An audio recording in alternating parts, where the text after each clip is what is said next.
Volume 19, Chapter 908, Trouble Knocking on Door, Part 1. In the depths of the myriad galaxy palace within a room, an ethereal scarlet mist was swirling around Elia, and their skin was covered in mysterious crimson runes. A devilish symbol was shimmering brightly on her forehead, and as the scarlet mist was absorbed in those runes on her skin, a vague devilish image of half-blazing sun and half-moon was forming. This was the sign of a legendary soul totem formation, and Elia's soul totem seemed to contain two different types of laws. The image of half-sun and half-moon was evident in it. Soon the image became solidified, as the half-image of the blazing sun turned pitch black while the half-moon was crimson as blood. When the mist vanished and her blurry soul totem manifestation stabilized, the pressure of a Tyrmanus one fable legendary state rank emitted from Elia's delicate body, and this pressure contained evil and profound mysteries, as if she had broken through a shackle and became free. Her power seemed unmatched for a new fable legendary rank, and it was because of her dual law soul totem. Elia finally opened her eyes, which shimmered with black and crimson light. The devilish mark on her forehead released terrifying intent. Law of pride and wrath, the sin curses of pride and wrath, and curse manipulation. I finally got the legendary section of the Liber Chaotica. Ecstasy flashed past her eyes as she knew her hard work and suffering had paid off. Furthermore, the legendary vestige the Necromancer King gave me also opened a path for death law for me. Although Liber Chaotica didn't let it become the third law in Soul Totem, I can still practice it as my auxiliary law and become a necromancer. After all, the teacher has the entire inheritance for necromancy. I wonder if he'll let me practice it. Elia wondered, although she wanted to learn necromancy since it was fascinating, and the cursed Necromancer King had also shown her great kindness despite his previous actions. But she knew why he did it, so she didn't hold any grudge against him since she could somewhat relate to him. He was just a pitiful person like her. So she wanted to learn necromancy to pay homage to the cursed Necromancer King, and also because she knew she had a great affinity with it, primarily because of the Throne of Death, which was a supreme treasure of the Law of Death. Nonetheless, she won't do it if Jacob doesn't want her to since she respects him the most. Afterward, she spends a few hours consolidating her prowess before she leaves the room to find Jacob and reveal her success to him. She imagined herself being praised by Jacob, which made her giddy. However, she soon discovers that Jacob is nowhere to be found, nor can she sense his presence, which she always does because of a strange connection between them. Although she didn't know why she could do that, she never paid it much attention and thought because there was some affinity between them. And this was also the reason Jacob took her in, and also the reason she respected him so much. Nonetheless, at this moment, Elia didn't sense Jacob's presence, and despite roaming the palace, she didn't find anything, making her somewhat panicked. Furthermore, because of the death of the myriad Galaxy King, the palace was empty, and no one was allowed to enter without the legendary lord's notice. This was done to keep this fact about the king's death a secret, and Jacob liked this idea. But now, since Jacob was in the infinite space, Elia wasn't able to find him. In fact, no one can detect Jacob in the infinite space because it was the same as the infinity pendant space. Still, Elia calmed her heart as she muttered, "Maybe teacher has gone out to do something. He won't abandon me." After thinking about this point, Elia calmed down and decided to return to her chamber and continue comprehending the legendary section of the Liber Chaotica. But before she could take a step further, she felt something amiss as a sense of crisis overwhelmed her. Because of her special physique, she was very sensitive to malice, and now that she was a legendary rank, her physique was started to awaken, and she no longer her past self. So the moment she sensed the danger despite not seeing anything, without hesitation, she used her soul force to create a barrier around herself. Just as the dark crimson barrier was formed, a claw suddenly appeared, intending to capture her. Still, it struck the barrier, and despite only being a physical attack without any soul force or magic, the claw contained massive power behind it, and Elia was sent flying. "Oh ho, good reflexes, young one." A surprised voice rang in the empty hallway, and a tall, handsome person walked out of the shadows as if one with them as he looked at Elia, who had suppressed the pain and quickly stabilized herself. Elia's heart raced with fear and apprehension as she looked at her assailant.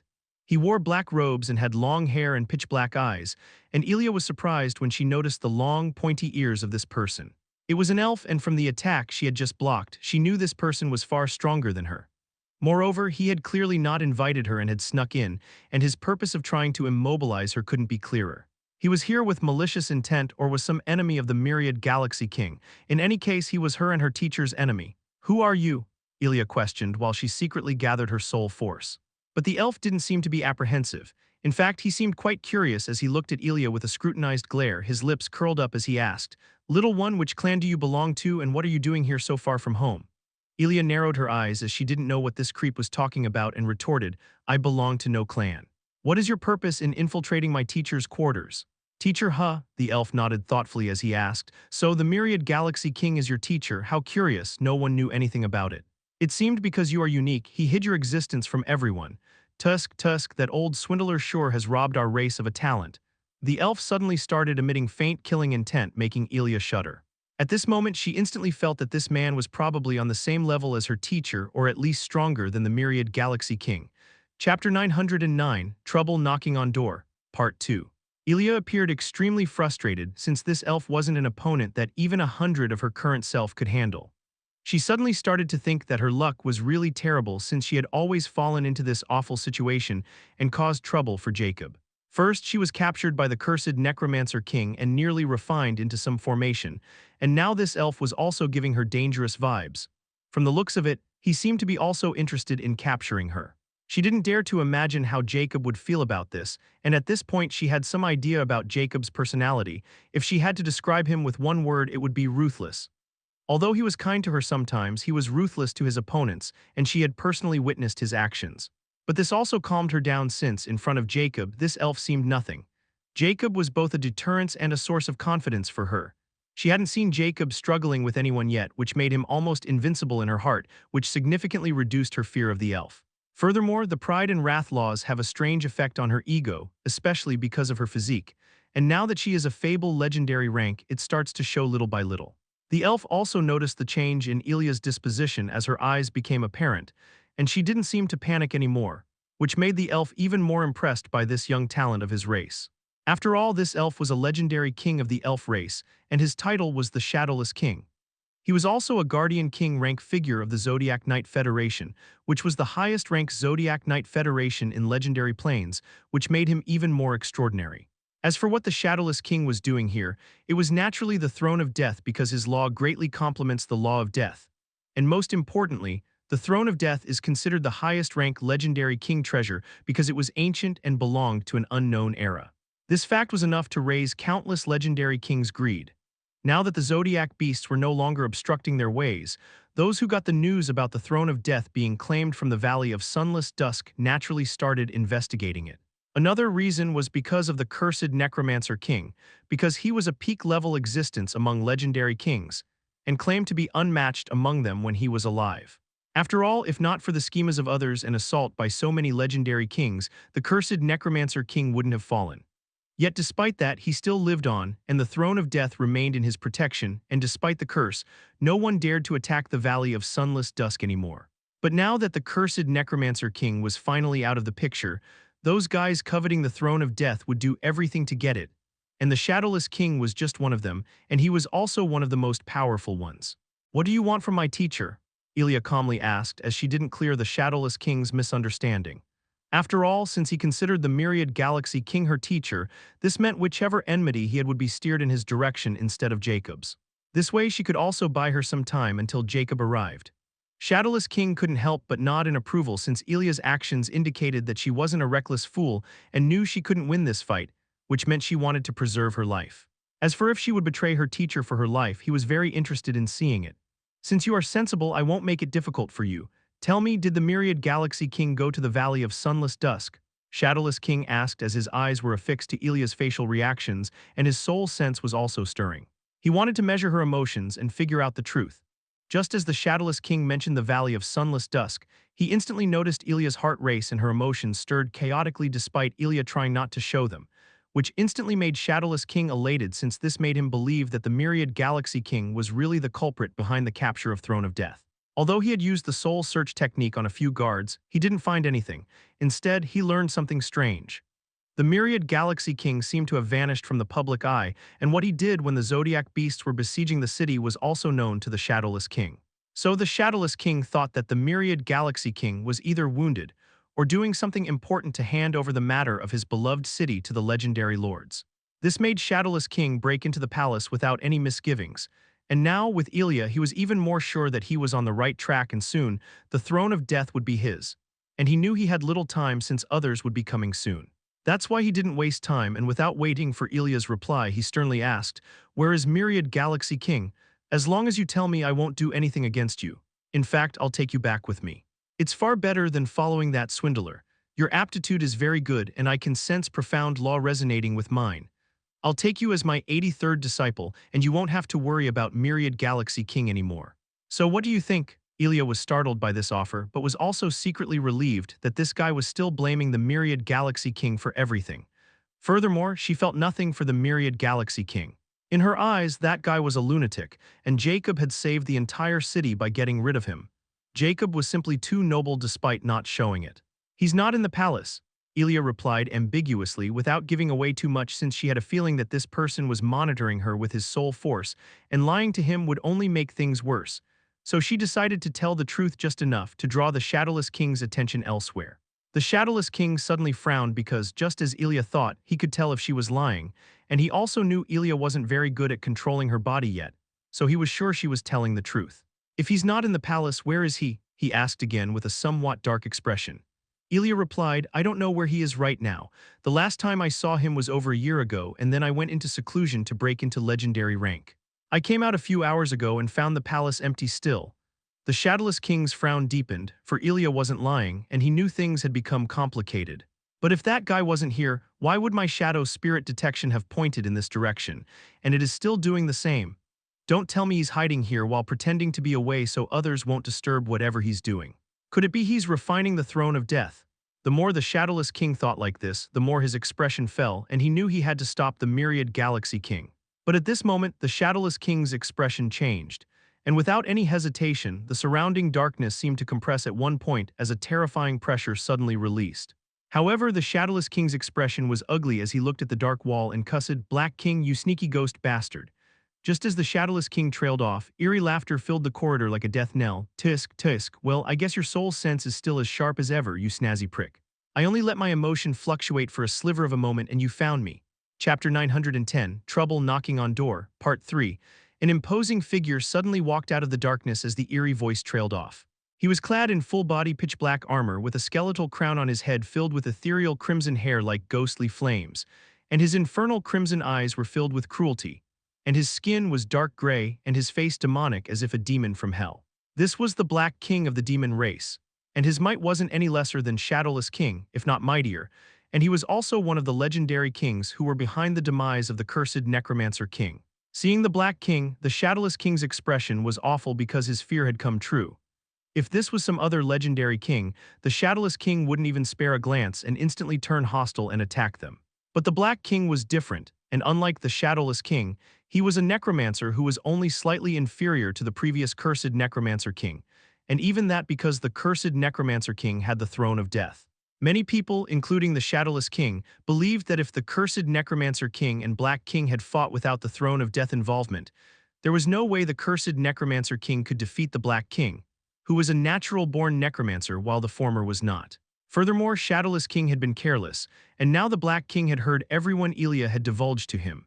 Still, Shadowless King wasn't going to give up on the throne of death so quickly as he coldly said, Black King, you have some guts to infiltrate the Alchemy Guild's territory wantonly. This is a clear provocation against the Life faction. Black King seemed nonchalant and snared disdainfully. Since when did the neutral faction care about the matters between our dead and Life factions? Furthermore, aren't you doing the same? The last time I checked, this isn't the Star Ocean either, so before showing your hypocrisy you should check the facts. Oh, my mistake, I shouldn't blame you. After all, the entire Federation's brains are probably damaged because of collecting space dust in the Star Ocean. Shadowless King's eyes shone with killing intent as his soul pressure spiked, but the Black King was still unafraid and looked at him with provocation. In the end, the Shadowless King didn't attack since, just as the Black King said, this was neither the dead faction nor the Star Ocean. If they started fighting, they would probably end up destroying the Myriad Galaxy City. This will not only earn them the enmity of the entire Life faction, but it'll also alert the Myriad Galaxy King, and he'll most definitely flee. If the Myriad Galaxy King fled and entered the stronghold of the entire Alchemy Guild, no one would be able to harm the Myriad Galaxy King. Because there was a massive range of teleportation channels in the headquarters of every faction, they could be used to call reinforcement throughout the legendary plains in case someone attacked them. Although the Alchemy Guild was weak at combat, it was only one of the 3 organizations of the Life faction, and because of their alchemy treasures, many would jump at the chance to help him and get some benefits. That's why, despite its lack of combat might, the Alchemy Guild was the most troublesome to deal with among the 3 absolute factions. Lastly, the Myriad Galaxy King was a king alchemist, and there were only 16 in the entire legendary plains, so their prestige and status were even scarier despite his lack of power. The Alchemy Guild would probably go to war if they killed the Myriad Galaxy King, since he has a very good relationship with the Alchemy King Council members, who control the entire Alchemy Guild of the legendary plains. Since you're not attacking, should I assume you want to handle it peacefully?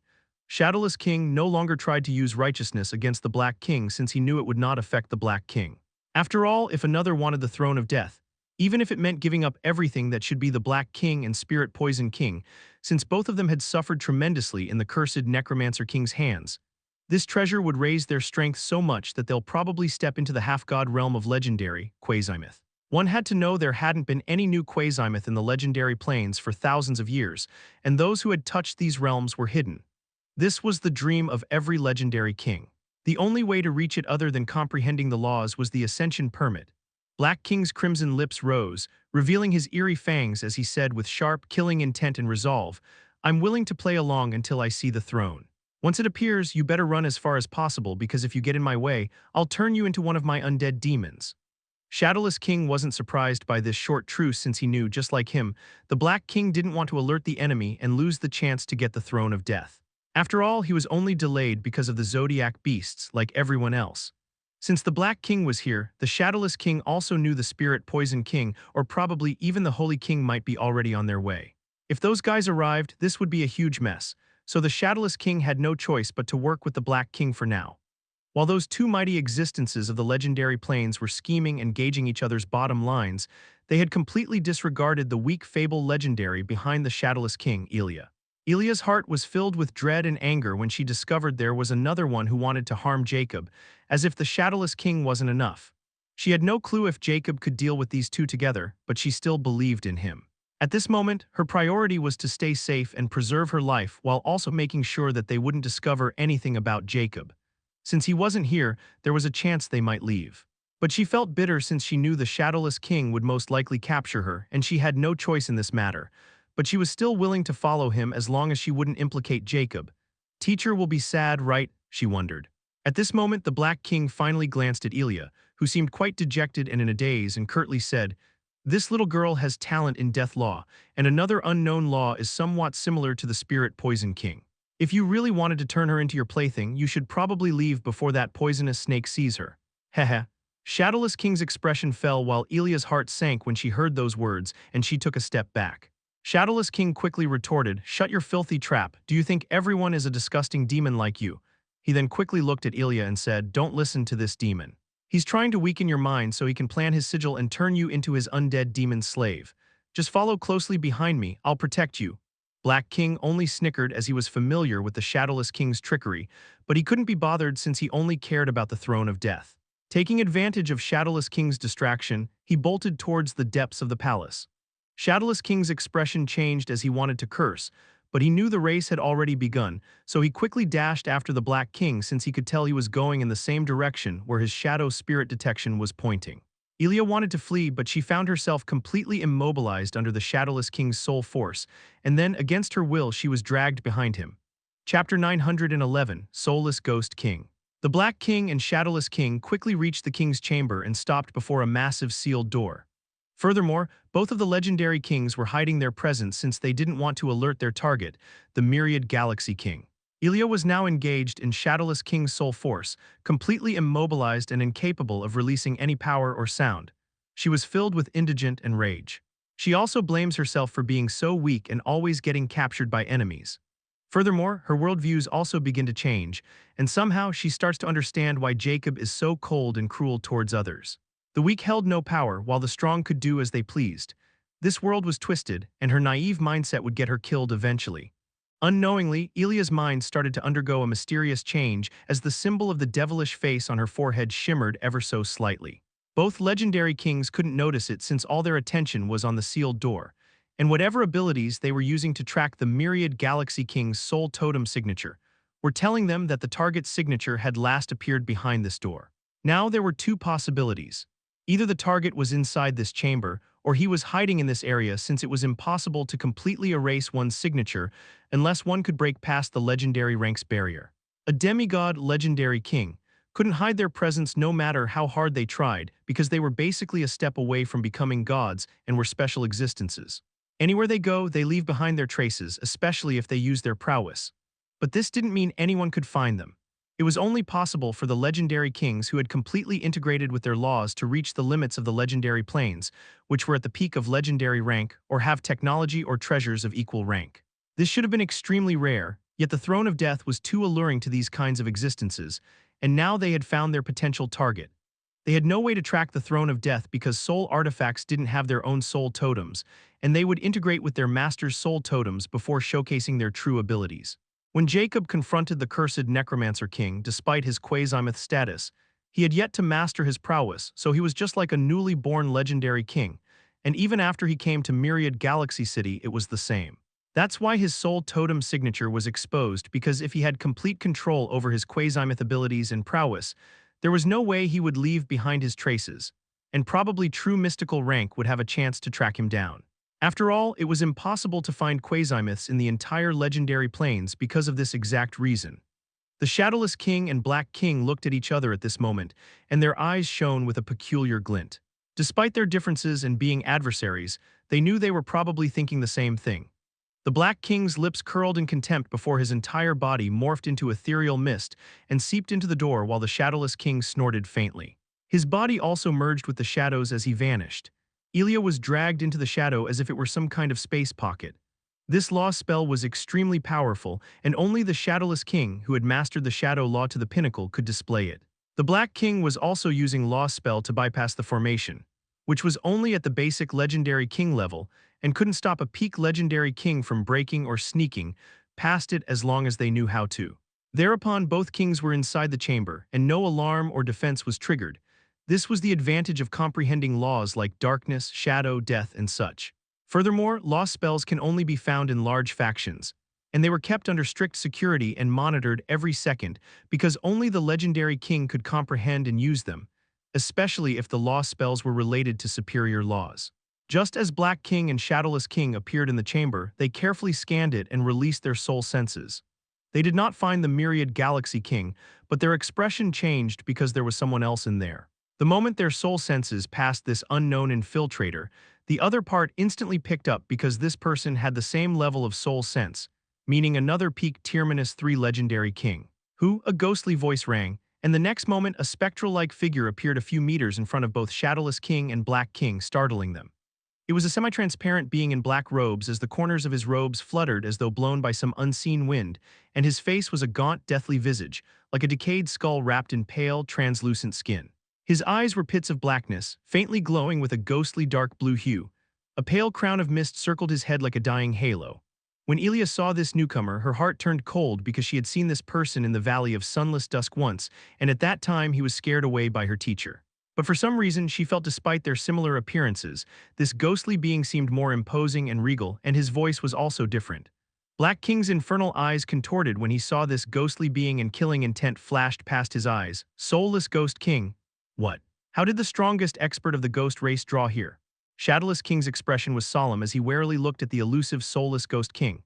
Although he didn't fear the Black King and was confident of confronting him if he gave it his all, he didn't have such confidence in front of Soulless Ghost King because this guy was too mysterious and terrifying, with uncanny abilities and many legends. Even the young cursed Necromancer King had once faced the Soulless Ghost King, and the rumor has it that he suffered a crushing defeat and almost died.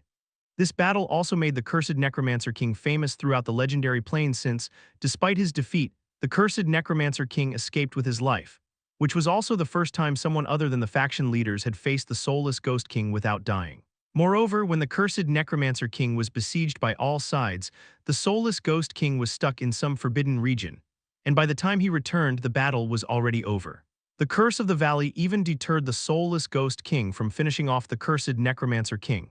But now, this legendary figure had appeared again, and he was even faster than the Black King and Shadowless King. Furthermore, since the Myriad Galaxy King was nowhere to be seen, it was most likely that the Soulless Ghost King had already claimed the throne of death. Chapter 912. Parting words. The atmosphere in the chamber was suffocating as the Soulless Ghost King kept glaring at the Black King and Shadowless King with his hollow, emotionless eyes. "Do you get the throne?" Black King questioned with gritted teeth as his power spiked, but he dared not attack without confirming it first. After all, Soulless Ghost King was someone even he had to be wary of, and if they started a fight without good reason, it would only alert their target. Furthermore, Soulless Ghost King was known for his reputation of being straightforward and having an overbearing attitude because he looks down on others and won't bother to lie about something like this. Furthermore, they didn't find any traces of any fight or struggle in this place, so it could only mean that the Soulless Ghost King still has to find the Myriad Galaxy King, which would be good news for both Black King and Shadowless King. But if the Soulless Ghost King really got the Throne of Death, then both kings might join forces to fight the Soulless Ghost King. Even then, they were confident of keeping the Soulless Ghost King here, so they had already started to plan to keep him here and create a huge commotion and hope the other legendary kings would join hands against the Soulless Ghost King. Even the Soulless Ghost King wouldn't dare to risk going against so many foes and put his life at risk. But they must not let him flee to the safety of the Ghost Domain, or no one would be able to do anything to the Soulless Ghost King with the entire Ghost race as his backup. Unless the other factions interfere and the dead faction gives up on the Ghost race, which the Black King knew better than anyone, it is impossible since it would reduce the dead faction's prowess by 35%. Black King knew the rules of dead faction, and despite being a demon from the Fiend race, he wasn't the strongest.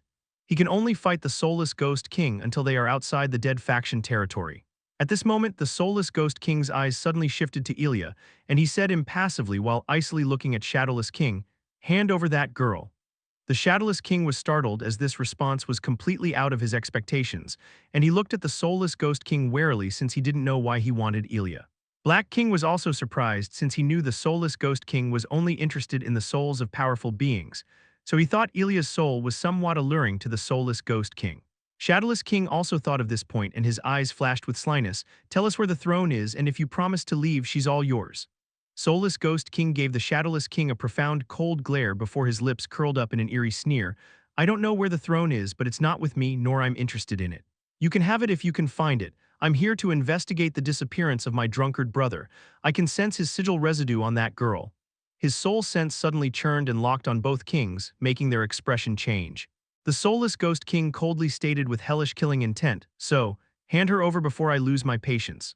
Shadowless King's heart beat wildly because this soul pressure was simply terrifying, and at this moment, he knew he might not even have a 20% chance of winning against the Soulless Ghost King. This was the being who had once defeated the cursed Necromancer King. Although they never fought when the cursed Necromancer King was at his peak, many still believed that if the Soulless Ghost King put everything on the line, he might be able to defeat the cursed Necromancer King. Moreover, when the Necromancer King turned into cursed Necromancer King, the Soulless Ghost King charged into the Valley of Sunless Dusk after coming back from his mysterious venture before returning. No one knew to this day what happened, but after that, the Soulless Ghost King never interfered with that place. Everyone believed he suffered defeat, making the Valley of Sunless Dusk an official forbidden region. Nonetheless, the Shadowless King knew he wasn't a match for the Necromancer King back then, and he sure wasn't the match for the Soulless Ghost King right now. The mighty Soulless Ghost King will never go back on his words. "Hand over the little plaything." Black King shot the Shadowless King a menacing yet meaningful glare as he also emphasized the Soulless Ghost King's words and honor. Although he wasn't sure if the Soulless Ghost King had told them the truth, from his understanding of the Soulless Ghost King, he never used schemes and always overpowered his enemies. On the other hand, his junior brother, the drunkard Ghost King, was completely opposite. That guy was full of schemes and lies.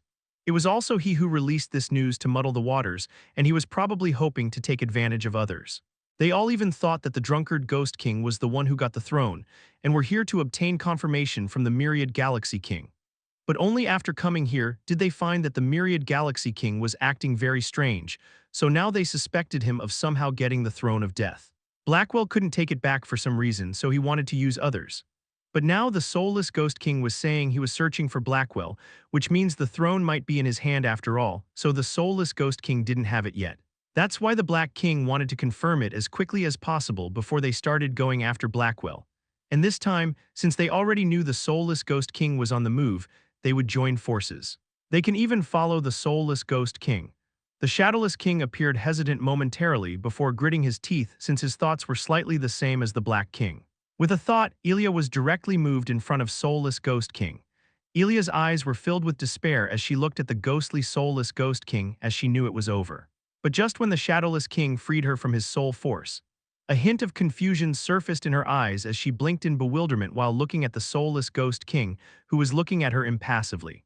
Don't resist, a cold voice sounded in Elia's head, but to her astonishment, this voice was completely different from the soulless Ghost King and very familiar.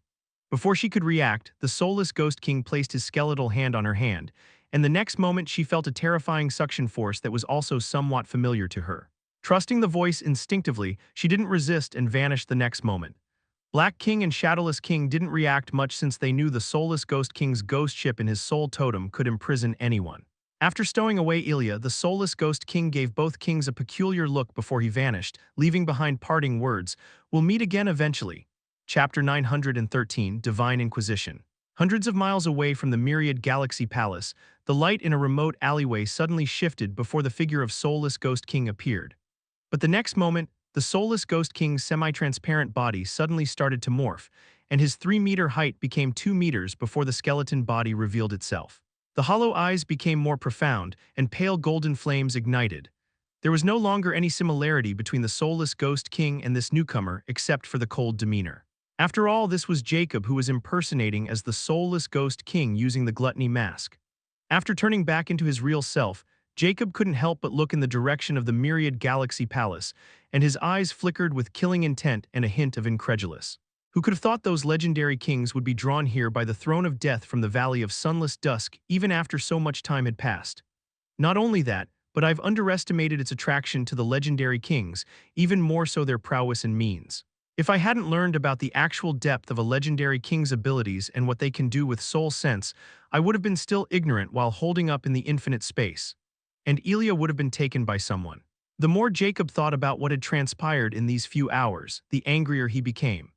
He learned about the tracking skills noted in the wisdom tome of the cursed Necromancer King, and the fact that the soul force residues of a legendary rank, especially the legendary kings. Jacob instantly became alert and had a very bad feeling, so he quickly exited the infinite space. But what Jacob had never expected was he would meet with the real soulless Ghost King at the moment he came out. The soulless Ghost King was naturally alarmed and astounded when he saw Jacob appear out of nowhere and even witnessed the infinity symbol. Furthermore, like everyone else, the soulless Ghost King was also tracking the soul totem signatures, and he was the first one to start looking, which ended up leading him to the king's chamber. Furthermore, the soulless Ghost King was truly strong, and the moment Jacob appeared, he instantly knew that the soul signature he was suspected to be from the Myriad Galaxy King was actually Jacob's.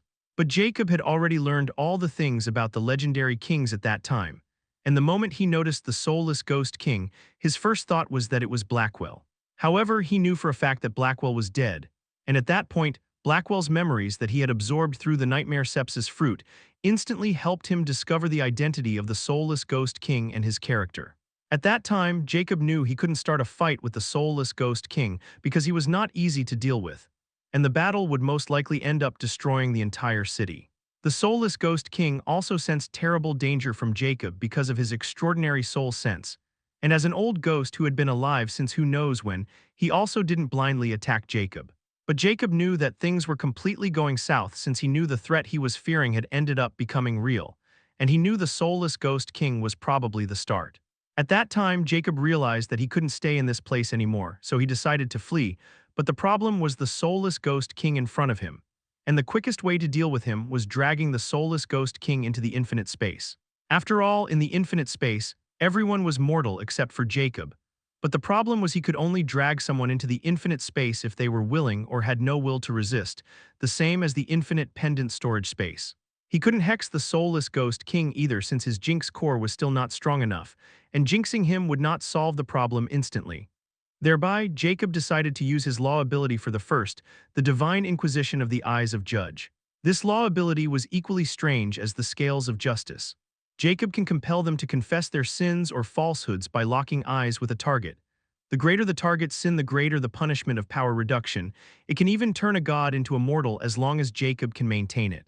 This works on a weaker soul than Jacob, and if he tries to use it against someone much stronger, it risks significant backlash and even harms Jacob's soul if the target manages to resist. However, the strength of Jacob's soul was at a terrifying level, especially because of Nyx and his cursed skeleton totem, so despite being an expert in souls, soulless Ghost King stood no chance against Jacob. The Divine Inquisition instantly caught him before he could even react. Furthermore, soulless Ghost King hadn't thought Jacob would have an ancient aspect like the Eyes of Judge, much less its law abilities. After all, the Holy King was feared precisely for this reason, and even the soulless Ghost King didn't dare to fight her wantonly. However, the problem with the Divine Inquisition was that it was a double-edged sword, just like his scales of justice or any law abilities. In the case of the Divine Inquisition, just like the scales of justice, this ability also judges sins based on Jacob's moral beliefs and values.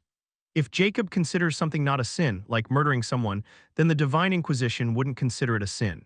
That's why Jacob never planned to use it against anyone, since he knew his mortal values were twisted, and these abilities might end up harming him instead. However, in the case of the soulless Ghost King, Jacob knew as a dark being that there was no way the soulless Ghost King's sins were lesser than his, and he had lived far longer than Jacob. So when the soulless Ghost King was affected by the Divine Inquisition, he couldn't use any power until he was judged, and his consciousness was trapped in the eyes of the judge. This was all Jacob wanted, and he risked suffering a backlash by moving against the law's ability by dragging the soulless Ghost King into the infinite space. The moment soulless Ghost King entered the infinite space, his fate was sealed, and despite escaping the law ability, Jacob suffered a minor backlash since the judgment had yet to be decided. In the end, Jacob easily deals with the soulless Ghost King since he is helpless as a mortal in the infinite space and completely at Jacob's mercy. Jacob even used the newly learned soul technique of legendary King's soul sense, the soul search, to extract as many memories from the soulless Ghost King as possible, which ended up destroying the soulless Ghost King's soul totem. It was a consequence of soul search. This is how the strongest expert of the ghost race, who had terrorized the legendary plains for countless years and reaped countless souls, met his demise. Chapter 914. New direction. After Jacob kills the soulless Ghost King in the most efficient way, he wants to get Ilya and leave the city. But it was already too late, and the Shadowless King and Black King had already captured Ilya. Furthermore, they were already outside the king's chamber. If Jacob had shown himself, he knew he had no choice but to fight, which would have rendered everything he had done to get rid of soulless Ghost King useless while also putting Ilya's life at risk. That's why Jacob quickly decided to feed the soulless Ghost King's body to the Gluttony Mask. Although he knew there was a considerable risk of him losing control over the Gluttony Mask, since soulless Ghost King was a peak legendary king and probably a step away from becoming a quasi-myth, he still chose to go with it. Jacob went with this choice for two reasons. The first was naturally after he gained full control over his prowess and figured out how strong his soul was, so raising the Gluttony Mask's rank to advanced legendary rank was still under his controlling ability unless he was increasing to half-myth or mythical rank. The second reason was the soulless Ghost King's identity as the top legendary king of the ghost race and as one of the 10 members of the Dead faction. Furthermore, with a soul search, Jacob had extracted over 70% of memories of the soulless Ghost King, so he knew pretty much everything about him and the Dead faction's secrets now. That's why he can play soulless Ghost King and use this identity to his advantage, gathering not only resources but also raising his Jinx core rank. In comparison, the Myriad Galaxy King's status was simply like trash. Furthermore, it wasn't like he was giving up on the Myriad Galaxy City or the Alchemy King's status of the Alchemy Guild. In fact, it was completely opposite because of Autarch. Jacob knew once Autarch completed its evolution, he'd be the Myriad Galaxy King. Previously, he was thinking about discarding that body and leaving, but his plan had changed. Although he didn't know how long it would take Autarch to finish his evolution, knowing Autarch's characteristics, Jacob wasn't worried about leaving him in this place. Lastly, those legendary kings would also leave once they found the Myriad Galaxy King missing and the palace empty. He also knew they couldn't use excessive means unless they wanted to alert the entire Alchemy Guild. So their attention will be divided between the Myriad Galaxy King and Blackwell for the time being. However, Jacob wouldn't leave things at that since those guys were seeking their own death by coming after him. At this moment, Jacob coldly orders Nyx, find a way to release this information to the Alchemy Guild, or even better, alert the entire Life faction about the Throne of Deathseekers going after the Myriad Galaxy King. Once they take action and find the Myriad Galaxy King missing, Alchemy Guild will certainly not let it go, while others will start suspecting him of running away with the Throne of Death. Nyx has always been in the virtual star world through her virtual clone, because Jacob had hidden the Soul Star Watch in the palace before entering the infinite space and set a formation to power it. So Nyx can use it despite Jacob no personally wearing it, as long as she entered the virtual star world first. Jacob discovered this ingenious method since he didn't want to wear the Soul Star Watch while conversing with Nyx, nor was she willing to give up her newly found social life. So, they discovered this method, which will allow Nyx to be in the virtual star world while also making sure of their safety. As long as Nyx can control her virtual clone and main body at once, she can be in two places. Although this was quite difficult for even a legendary king, Nyx could easily do it because of her unique heritage. As long as Soul Star Watch isn't destroyed, Nyx will stay in Virtual Star World. But Jacob knew it wouldn't be long before those legendary kings discovered it once they started looking. Are you sure you want to do this? After all, they might find the insect body if you gave him enough reason to tear down the entire place. Nyx asked with a hint of anticipation. Jacob sneered, just do it.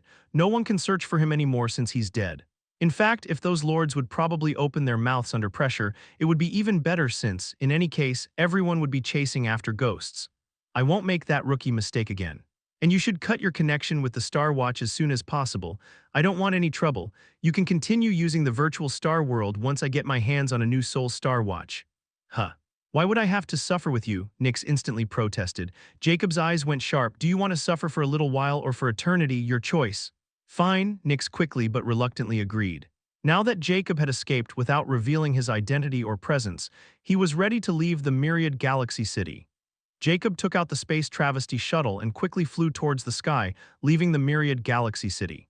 Alter, detecting an advanced legendary king spaceship heading in our direction. Jacob was startled, and his expression became solemn as he quickly commanded, avoid it. Use whatever function you need to use. I authorize you, order received. Jacob stayed silent as he watched the space travesty shuttle emit ripples, and the next moment it directly pierced into space, entering instant hyperdrive. Although Jacob didn't know who this spaceship belonged to, he knew whoever could have a legendary king-rank spaceship on the same level as Space Travesty Shuttle wasn't an ordinary person, and was probably on the same level as the Soulless Ghost King. From the Soulless Ghost King's memories, this kind of treasure is in the hand of faction leader-level characters like the Holy King, Spirit Poison King, Champion King. But the one who want the throne of death the most among these figures are the Spirit Poison King. The Soulless Ghost King was also wary of Spirit Poison King because of his whammy poison. Could it be him? A hint of killing intent flashed past Jacob's eyes. No matters, once the time comes to evolve my Jinx core to Legendary King rank, I'm going to look for him on my own. It's not worth wasting a Legendary King rank Dark Being's dead flame yet. Chapter 915. Dreamy Ancient. The 3-star privilege virtual residential district of Legendary Spectrum Sky City was home to many legendary rank virtual clones, primarily Fable Legendary State and Legendary Noble State. Although this was just a virtual property and meaningless in many eyes, it was still popular and a symbol of wealth. There were all kinds of properties here, from small houses to lavish castles in all kinds of designs and shapes, and the owners could even spend more ZC to design it as they pleased. In the district, which was filled with luxurious mansions, a golden white mansion was exceptionally eye-catching and shaped like a pentagram. Nyx, adorned in a beautiful dress, walked out of the entrance. Although her appearance wasn't the same one she had in her dreamscape nightmare realm and altered because of Jacob's instruction, she was still charming and attractive, just like an elf. However, her brows were furrowed, and displeasure was written all over her face, clearly not happy about her new circumstances. A virtual female butler closely following behind her, no one could tell she was a mere virtual creation because they spoke and thought like real people with the only difference of the world they were born and lived in. They can even age and die, depending on how much money their masters spend. However, getting one of these virtual natives was even more expensive than buying a virtual property, and they only exist in the legendary Spectrum Sky City or private islands. Nonetheless, they were pretty efficient and absolutely loyal to their masters. This virtual female butler was a copy of the elusive fairy race, which made her the most expensive virtual assistant, yet Nyx had bought her with this mansion and all the other luxurious stuff. She was clearly living in luxury like a nouveau rich, but the things were, it wasn't her money, and she had gotten it from Jacob as spending money. Jacob's wealth had surpassed 1 trillion Zodiac credit, but he didn't care about this kind of wealth since, in his eyes, it was useless, especially after he reached the Quasimoth rank. He can't even find this rank's treasure, much less use ZC to buy them, so he doesn't think much and gives Nyx 100 billion ZC in one go so Nyx won't bother him again. As the saying goes, one person's trash is another person's treasure. Furthermore, Nyx promised him that she would use this money thriftily and spend it on research. Moreover, the main reason Jacob let her enter this place was that she might be able to spread her Nightmare Conqueror seeds and collect lifespan. But the moment Nyx appeared, she knew she could because this place wasn't like the Dark Battle Arena at all, which made her panic, and she had yet to tell Jacob. However, Jacob had already gone into the infinite space by that time and had been immersed in comprehending the Wisdom Tome, so this gave Nyx some time to breathe. But who could have thought that her happiness would only last for a year before trouble came knocking on their door? Now she knew she had to give up her life, which made her even more furious with those legendary kings. My lady, do you want to go to the Upstar Casino or Gaming Club? The butler softly asked since these two places were Nix's favorite, and she goes there almost every other day. Nix's expression darkened as she gritted her teeth. No, I'm going to find Long Nose, prepare my mechanical carriage. Certainly, my lady. The butler didn't ask further questions and quickly followed Nix's order. A hint of killing intent flashed past Nix's eyes as she thought, I just want to play around for a bit, but those trash interfered. It seems like I have to use those memories that I had gotten from that soul farm to take the risk. Although I don't think it'll work. If it does, I'm coming after you all. Voice call tall blue lady. Nix opened her user interface and commanded. The interface instantly changed and a star ID appeared before the call request was sent. A few seconds later, the call was connected. A charming voice with a hint of teasing rang. Oh, if it isn't my sour loser friend, Dreamy Ancient, what want to have another round again to win your money back? Nix clicked her tongue in annoyance. Long nose, you cheating swine. Don't gloat just because your luck is a little average. I'll win all my money back next time and yours as well. Then I'm going to be the new gambling queen. Hee hee, said someone who has not won even a single time yet. No worries, having big dreams is a good thing. Long Nose sarcastically stated. Nix fumed silently as she instantly wanted to have 100 rounds with Long Nose to duke it out on the spot, but she knew she didn't have much time. With a serious tone, she said, I'll play with you some other time. I'm calling you for business this time. You told me you were in the information business and had contacts in private islands and the mortal realm. I want to spread information as quickly as possible. Can you do it? Oh, what kind of information are we talking about? Longnose instantly became curious. Although they considered gambling buddies, Nix had never revealed what kind of business or profession she had, and Longnose never pried since it wasn't her business. But with Nix's wealth and lifestyle, Longnose and the other gamblers have long suspected that Nix should have a terrifying background and might be the heir of a legendary lord. I can't tell on call. I'm coming to your place. I just want to give you a heads up, Nix ambiguously replied. All right, I'm waiting for you. Longnose quickly agreed before the call was over. At this moment, a long carriage appeared in front of Nix. It was neon black, and instead of wheels, it was floating above the group and had a stylish design. The virtual butler was in the driving seat and the back door opened. Nix didn't waste any time and got in before the mechanical carriage started moving and picking up speed. Soon they left the mansion district, entered a place filled with high castles, and stopped in front of a grand white castle's gate, which soon opened on its own. It was even more luxurious and grand than Nix's mansion. Nix couldn't help but pursed her lips and looked at the castle with a hint of envy. Should I ask for more money from him as compensation? She thought. In front of the castle's grand entrance, a few virtual servers were already waiting, and they quickly opened the door for Nix and escorted her into the castle. Thereupon, two fairy butlers appeared and led Nix to the upper floor towards the guest room where the castle owner was waiting for Nix. It was a 2-3 feet tall blue-skinned goblet donned in a golden dress and covered in all kinds of jewelry. Her striking feature was her long nose and ears. She was tall blue lady, and Nix called her Long Nose. But within the gambling circle, she was known as the Gambling Queen, and her true identity was even more extraordinary, for she was a half-cosmic goblin. Chapter 916, Deal with Long Nose.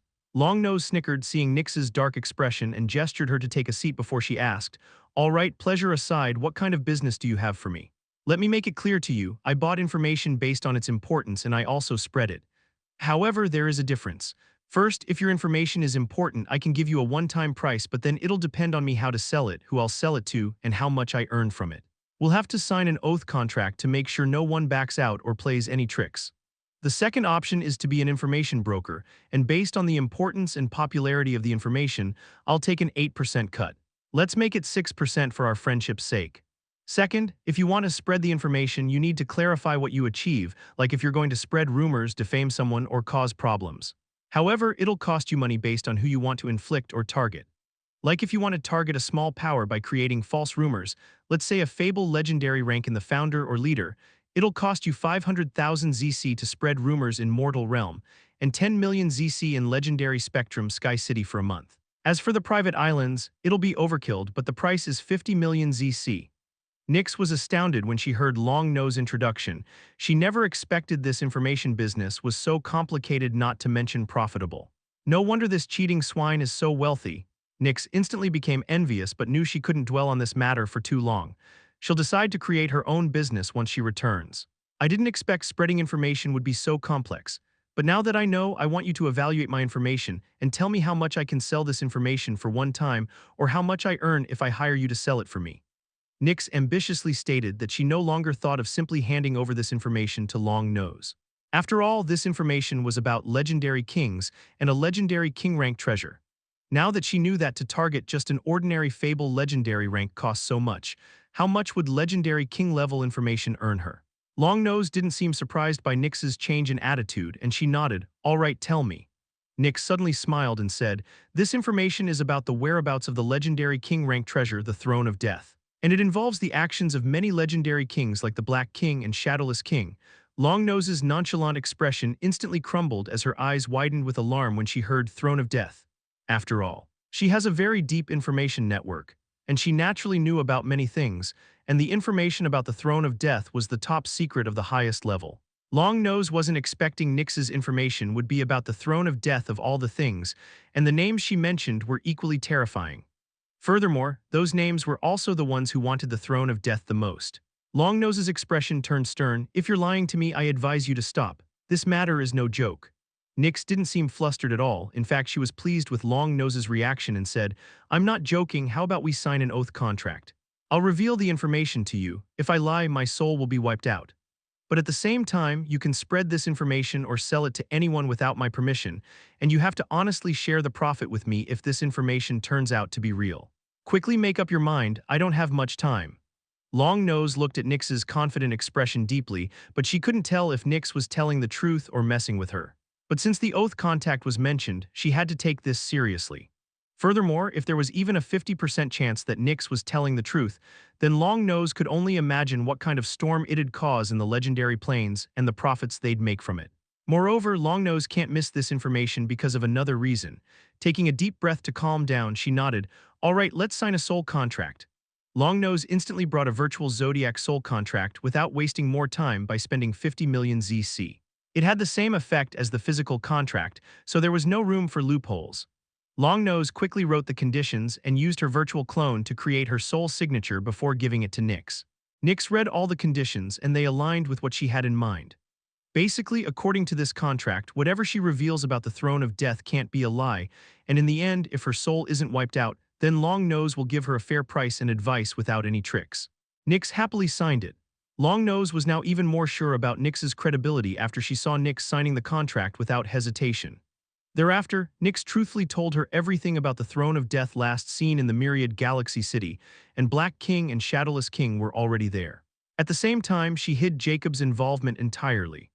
Furthermore, she used the word last seen, so she wasn't lying about it at all while she hid the fact that the Throne of Death was currently in Ilya's hands. Although she had to tell the truth, there were no conditions about mentioning the true location of the Throne of Death or who its current master was.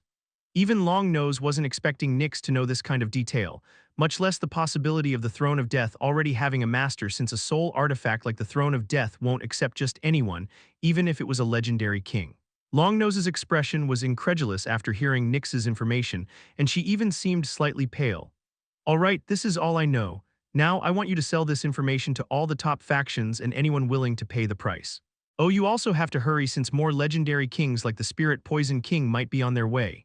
Nyx ambiguously stated with a cold smile.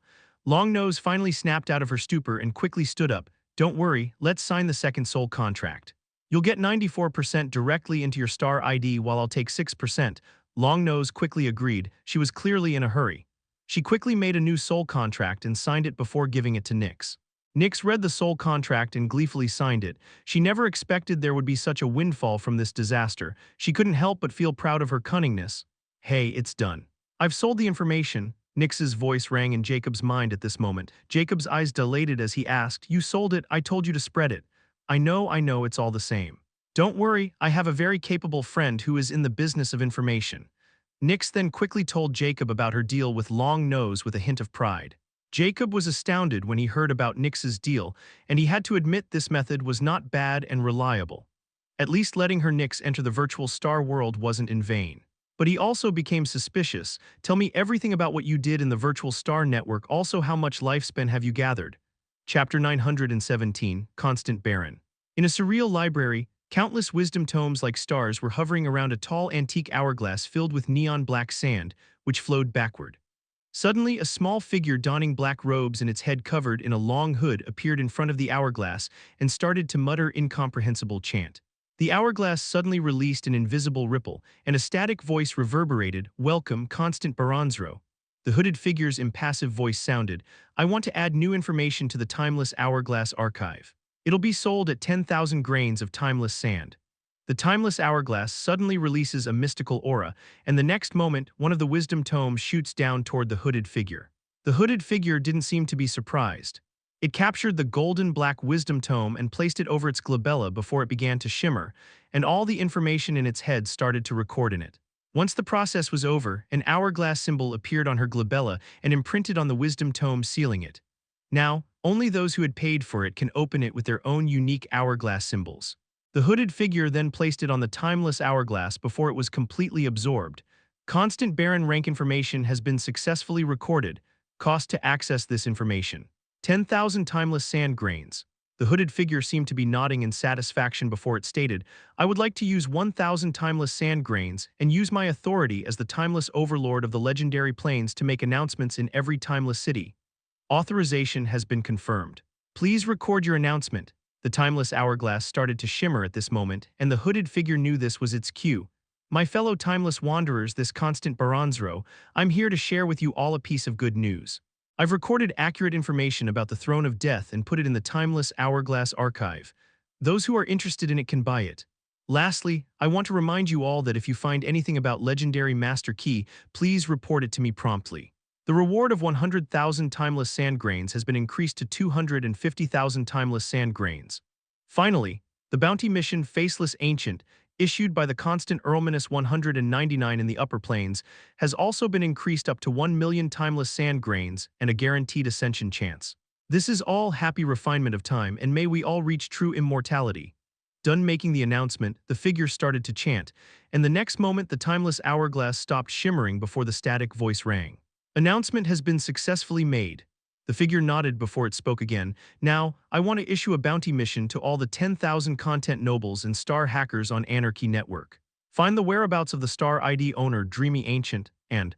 Jacob listened to Nyx's apprehensively explaining everything she had done while he was in the infinite space. Although he didn't comment on it, his expression was deadly cold and stern. "So let me get this strength. You weren't able to use your abilities and didn't gather any lifespan, and instead of telling me you were wasting your time while making friends by gambling and playing who knows what kind of games?" Jacob coldly questioned with a hint of disbelief. Although he could understand Nyx's longing to enjoy the world freely, even he wasn't expecting her to be wasting time gambling and playing games. Despite surfing the Star Network for many years, he didn't even know these things existed. But Nyx has yet to tell him about her other activities, like buying expensive virtual clothes, food, drinks, a mansion, and servants, or no one knows what kind of reaction Jacob would have. Nyx's timidly retorted, "Hey, you're making it sound so bad, and it wasn't like I didn't want to tell you, but you were very busy, so I didn't disturb you. Furthermore, it wasn't like I was just enjoying myself, I was analyzing. Yes, analyzing the virtual star world, and I found a way to use my abilities there. At least I have an 80% chance of success." Jacob's eyes flickered sharply. "Is that so? How exactly this plan of yours will work? Because I can't begin to imagine someone analyzing anything while gambling. Just hear me out, all right." Nyx quickly explained, as she could tell things were going south, and she was just a step away from getting banned from entering the virtual star world. "You remember I told you about the memory fragments I got after absorbing that soul farm? Those memories are actually a technique that was used to create that dreamscape realm by using the dreamscape law and many other profound laws. I only managed to comprehend around 60% since those memories were incomplete. But they were enough for me to create my own unique technique, because my understanding of dreamscape is far more perfect and profound than whoever created that soul farm. It doesn't matter if that person was profoundly more powerful than me. Anything related to dreamscape comes naturally to me, and anything that involves the soul isn't elusive enough. Although the virtual star world is a virtual world, it's not entirely the truth. There is a very powerful and profound law involved in it, at least in the legendary spectrum Sky City. Or why would we need soul force, instead of our life signature or even blood DNA or brain waves to gain access, with all the data we have gathered from years of research on the star watches? Then I compare it to the Soul Star Watch, and from my personal experience in the virtual star world, I'm 90% sure that the star network is not just magic data, but there are many laws and abilities involved in it, like the soul farm. You can even consider the Soul Farm a simple imitation of the virtual star world. We didn't manage to find it before because we didn't know the virtual star world existed." A hint of astonishment flashed past Jacob's eyes since Nyx's words made sense, and he knew she couldn't lie to him. But Jacob's mind was focused on another thing, as he wasn't blinded by Nyx's tempting words and coldly questioned.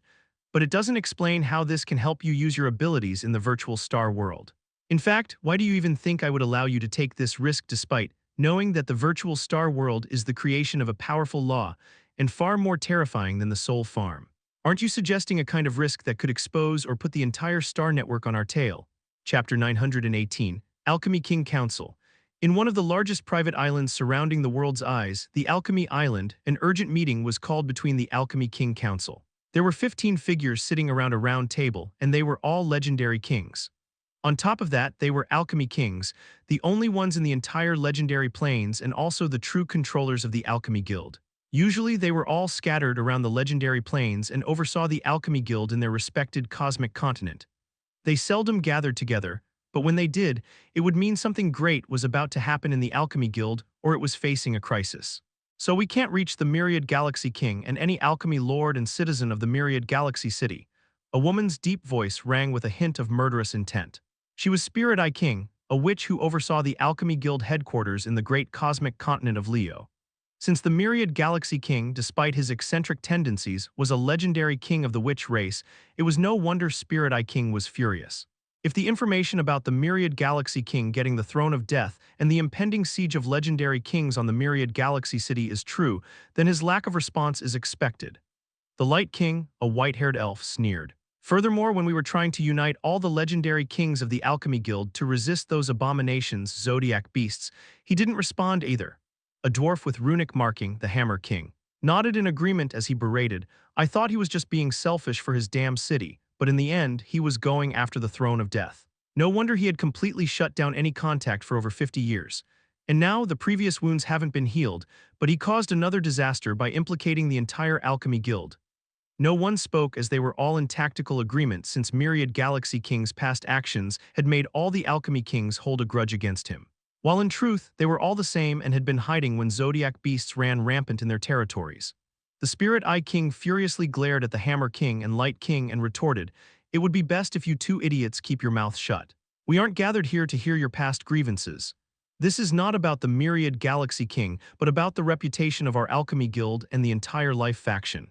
If we let the Dead faction and those two-faced neutral factions bastards do as they pleased in the Myriad Galaxy City and harm the Myriad Galaxy King, our entire Alchemy Guild and Alchemy King Council will lose all face, and no one will ever take us seriously. Not to mention, the other members of the Alchemy Guild will no longer respect and fear us. In the future, no one will join us because we can't even protect our own." Spirit Eye King has a point. Another woman, a high orc with charming features like a fox, the Elixir King, nodded in agreement and sighed, "This is not a time to play the blame game. From my sources, this news is spreading like wildfire among all the private islands, and since it comes from the Eyeless Seer Society, its credibility can't be questioned. If I'm not wrong, even the likes of Ocean Race and the other two originations of our own Life factions might get involved and try their luck to get the Throne of Death. I don't even need to mention the fairy humans and humans. That's why we need to move fast if we're planning to make a stand." "Heh, easier said than done," the Light King scoffed. "Just as said, almost all the legendary king will be after the Myriad Galaxy King now. If we move to protect him, we'll be isolated from all directions. Furthermore, the Spirit Poison King is desperate to get the Throne of Death, and that guy is a walking calamity. What if he decided to throw caution to the wind? Although our Alchemy Guild isn't afraid of his venomous Rial, don't forget this time, he's not the only one we're dealing with. The Black King of Fiend Race, the Drunkard Ghost King and Soulless Ghost King of Ghost Race, the Blood Moon King of Vampire Race. These guys can alone rally the entire Dead faction against us. But the thing is, they are not alone. The Shadowless King controlled 20% of the Zodiac Knight Federation, and he's famous for his schemes. There is also the Deathless Prince of the Dark Kingdom. Then, if you add our own Life faction's greedy fellows, unless we promise to hand over the Throne of Death, I'm pretty sure they'll find some excuse to help us or worse, backstab us."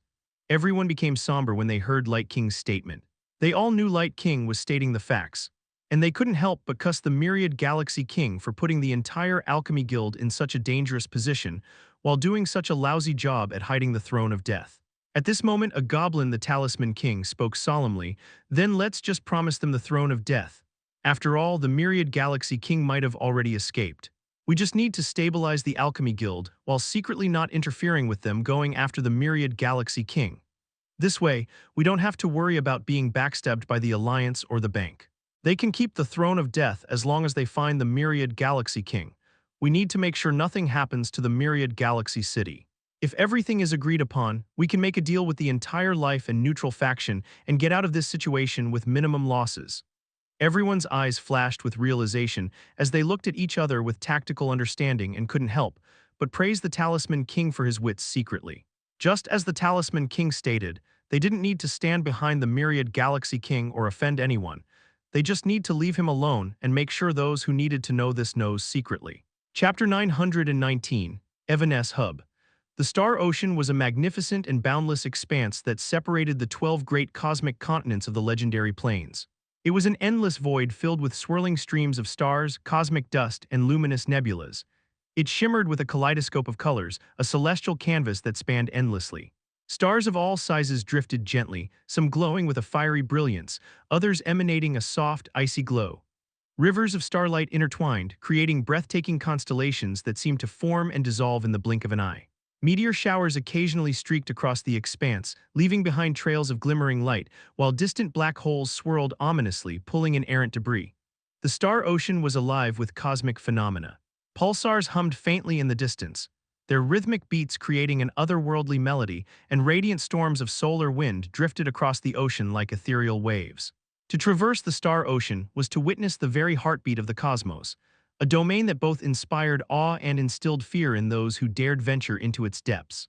Only legendary lords or above-ranked treasures could sail through it, and even then there were still various other dangers hidden in the Star Ocean.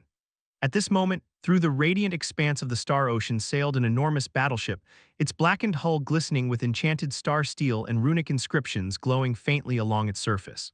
Its towering sails, crafted from translucent cosmic silk, shimmered with the reflected light of the surrounding stars, while powerful energy cores at its base radiated pulses of vibrant elemental power, propelling the ship forward. The vessel cut through the ocean of stars like a predator, its imposing structure bristling with weaponry and defensive formations. Cannons capable of firing concentrated bursts of star fire lined its sides, while the sharp prow resembled the head of roaring wyverns crackling with energy. A symbol of a shattered star was engraved on its flag. This symbol was infamous in the legendary plains because a notorious crew who roamed the Star Ocean with ruthless efficiency was behind it. On the deck, figures bustled about, their movements disciplined and precise.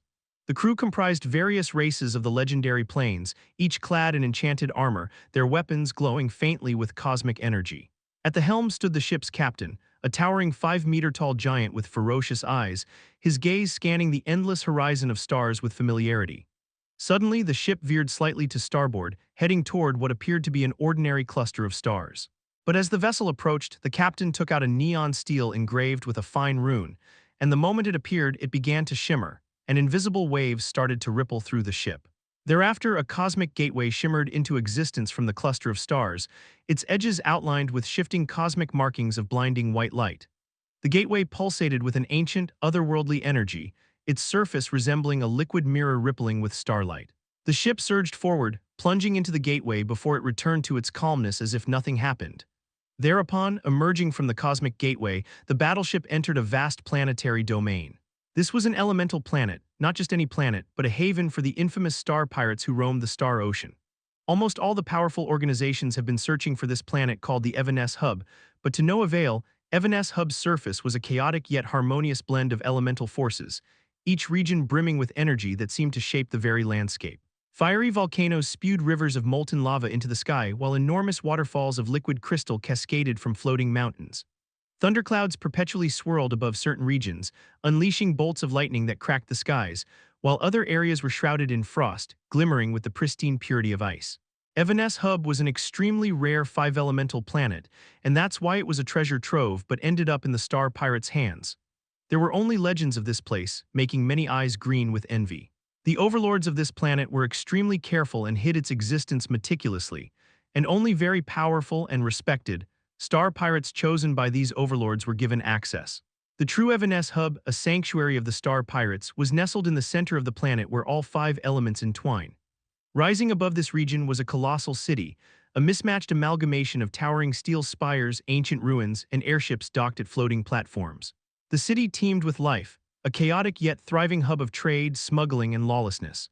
The streets were a labyrinth of vibrant markets, dimly lit taverns, and shadowy alleys where deals were struck and betrayals brewed. However, the battleship wasn't heading towards these floating platforms.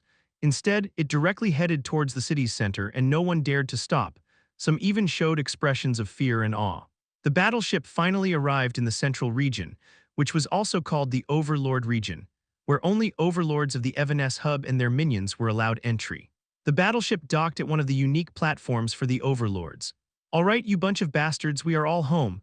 The captain's thunderous voice reverberated in the entire ship, and the crew members cheered. The captain chucked before disembarking the ship, and a black cage enshrouded with concealment runes was in his hand. He carried it like a trophy.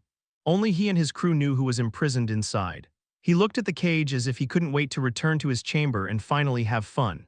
However, just as he had landed on the group, a streak of dark light suddenly bolted towards him. With a hint of surprise, he raised his hand, and the light streak landed on his palm, but it wasn't harmful. Instead, a grave voice rang in his head with a hint of urgency. "Champion King, quickly come to the Overlord Tower. The soulless Ghost King is here." The captain or Champion King's expression changed ever so slightly as he looked towards the spiral tower piercing through the sky. It was the symbol of the authority in the Evanescence hub, the Overlord Tower. "What the hell is that ghost bastard doing here?" he muttered with a solemn tone. "What happened, big boss? Are you not satisfied with the goods we captured this time, or you're regretting only choosing two of them?" A dark elf with a scared face asked in a teasing tone, noticing the Champion King's grave expression. Although Champion King was a terrifying existence as a five-star criminal, it was only for the outside world. For his crew, he was their spiritual pillar and like a father figure, so they all talked without restraints, and Champion King liked it better this way as well. The Champion King looked at the Dark Elf and his eyes lit up. "Good, Darkwing, follow me to the Overlord Tower. A troublesome guy is here." Darkwing was astounded and intrigued since he knew only 5 other overlords could match the Champion King's might, and even then they were no match for him one-on-one, so he was curious about this troublesome guy. "Who is it?" he asked with a hint of confidence. "Good brat, since you dare to tease this great father of yours, I'll let you suffer without remorse." The Champion King suddenly grinned as he approved of Darkwing's recklessness and said, "It's the ghost bastard, the soulless Ghost King." The moment Darkwing heard that name, his confident expression instantly crumbled and he started sweating. He even wanted to slip away, but it was too late. Champion King grabbed his collar and flew towards the Overlord Tower. Chapter 920, Champion King. On the top floor of the Overlord Tower, 3 figures, a high orc, a vampire, and a humanoid magic beast, were looking at the ghostly figure sitting a few meters away from them. Their expression was solemn and wary. It was as if they were facing a terrible enemy and sitting on needles. If those pirates of the Evanescence hub found out that 3 of the overlords were so afraid of a single guy, the overlord's imposing image would crumble instantly. However, these 3 overlords didn't care about it at all because they knew they were not a match for this ghostly figure. But at least they were far better than the other 2 overlords, who had instantly fled the moment they got the news of this dark star's arrival. But no one blamed them for their cowardliness since they were only tier -1 legendary kings, while this visitor was a peak tier -3 legendary king. Furthermore, even among the 3 overlords sitting in front of him, only the magic beast was a tier -3 legendary king, even though he was relatively new. The only person who could match this dark star was the Champion King, but since he wasn't here, they had no choice but to bite the bullet. However, to their surprise, the Champion King returned just when they were rushing here. It was like they had seen the light in the darkness and quickly called him here.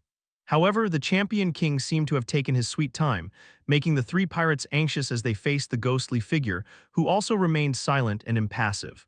But his hollow eyes make them extremely uncomfortable as they feel they are looking at an icy abyss. "G Great One, what brought you here to our humble dwelling?" The vampire couldn't take it anymore and decided to speak. His pale white face appeared even paler as he faced the soulless Ghost King. After all, he was the scourge of the vampire race and exile, but he was also the younger brother of the famous Blood Moon King and called himself Nightingale King. Even though Nightingale King was an exile and a star pirate, he was still the brother of the Blood Moon King, a legendary king who was as famous and influential as the soulless Ghost King of Ghost race and Underwood Fiend King of the Fiend race. So Nightingale was always able to bluff his way out of dangerous situations by using the Blood Moon King's name. However, in front of soulless Ghost King, he might anger the other party if he dares to use the Blood Moon King's name. He knew soulless Ghost King knew the inside information about his exile, and he wasn't afraid of the vampire race because they couldn't afford to go to war with the ghost race at this moment. As for the High Orc and the magic beast transformed in human form, they were also quite infamous as well, not on the same level as the Nightingale King. They were notorious for other reasons. They were actual pirates. The High Orc was known as the Butcher King because he robbed up star originations and then butchered their members and their relatives. He was a sadistic killer who knew no mercy, and he was quite cunning and always slipped away. As for the magic beast, it was an evil corrosion condor, the Corrosion King, a very rare magic beast that should have been a dark beast but for some reason wasn't. Because this guy devours living beings, even their own kind, to become powerful. However, by the time the Corrosion King was discovered, it was already too late, and he had accumulated a huge amount of wealth and prestige. So he became a star pirate under the Nightingale King's invitation and guidance. However, no one had thought that their safe haven would be visited by the Ghost King himself one day, and now these overbearing guys were timid like rats. At the same time, they silently wondered how the hell the soulless Ghost King knew about the location of the Evanescence hub. Furthermore, the most absurd thing was the soulless Ghost King even had the entry permit of the Cosmic Gateway, which means someone with the entry permit had either died under the soulless Ghost King's hand and got the permit or someone had given it to him. The chances of the latter were quite slim, but then it wouldn't make sense how he knew about the Evanescence hub's location. The soulless Ghost King, or Jacob, looked at Nightingale King. He knew who this guy was, but the memories about him were incomplete. They were just enough to give him a pretty good idea of who this was and what he was worth. As for the other two, he didn't care much about them as well. However, Jacob didn't bother to speak with them since it wasn't soulless Ghost King's style to talk with nobody. The only one who was qualified to speak with him was the true overlord of the Evanescence hub. Not many people know about him, but those who do remember him as the strongest giant of the legendary plains, and also the previous chairman of the Zodiac Warrior Alliance, the Champion King. At this moment, Jacob finally spoke as he looked coldly behind those three pirates. He said, "I didn't remember the fearless Champion King to be a sneaky rat. Well, I guess with your boorish brain, I'll be surprised if you're not affected by idiots around you." His eerie tone was filled with mockery, sending shivers down the three bystanders' spines because they could feel the bloodlust. Despite killing countless people themselves, they still thought they were just newbies in front of the soulless Ghost King, who was once rumored to have killed an entire elemental galaxy filled with magic beasts and other natives and refined their souls. However, when he thought he wasn't talking to them, they instantly felt relieved since this meant they weren't targeted by the soulless Ghost King. And to double their happiness, the Champion King had arrived. Just as soulless Ghost King's usual arrogant speech faded off, a powerful voice rippled through the entire space. "Talk to my fist, you fucking ghost bastard." The next moment, a terrifying shockwave surfaced, catching the three legendary kings off guard as they were sent flying before a gigantic fist surrounded by crackling white light appeared out of nowhere. The fist's target was none other than Jacob, who was the only one who remained in his seat without moving, as if the force of the fist did not affect him at all. Jacob suddenly muttered, "Iron Ghost Fleet against the chaotic sea." Chapter 921, Purpose of Visit. Iron Ghost Fleet against the chaotic sea. The moment these words left Jacob's mouth, an eerie power, not any less mighty than the Champion King, suddenly appeared and instantly clashed with the giant fist of light.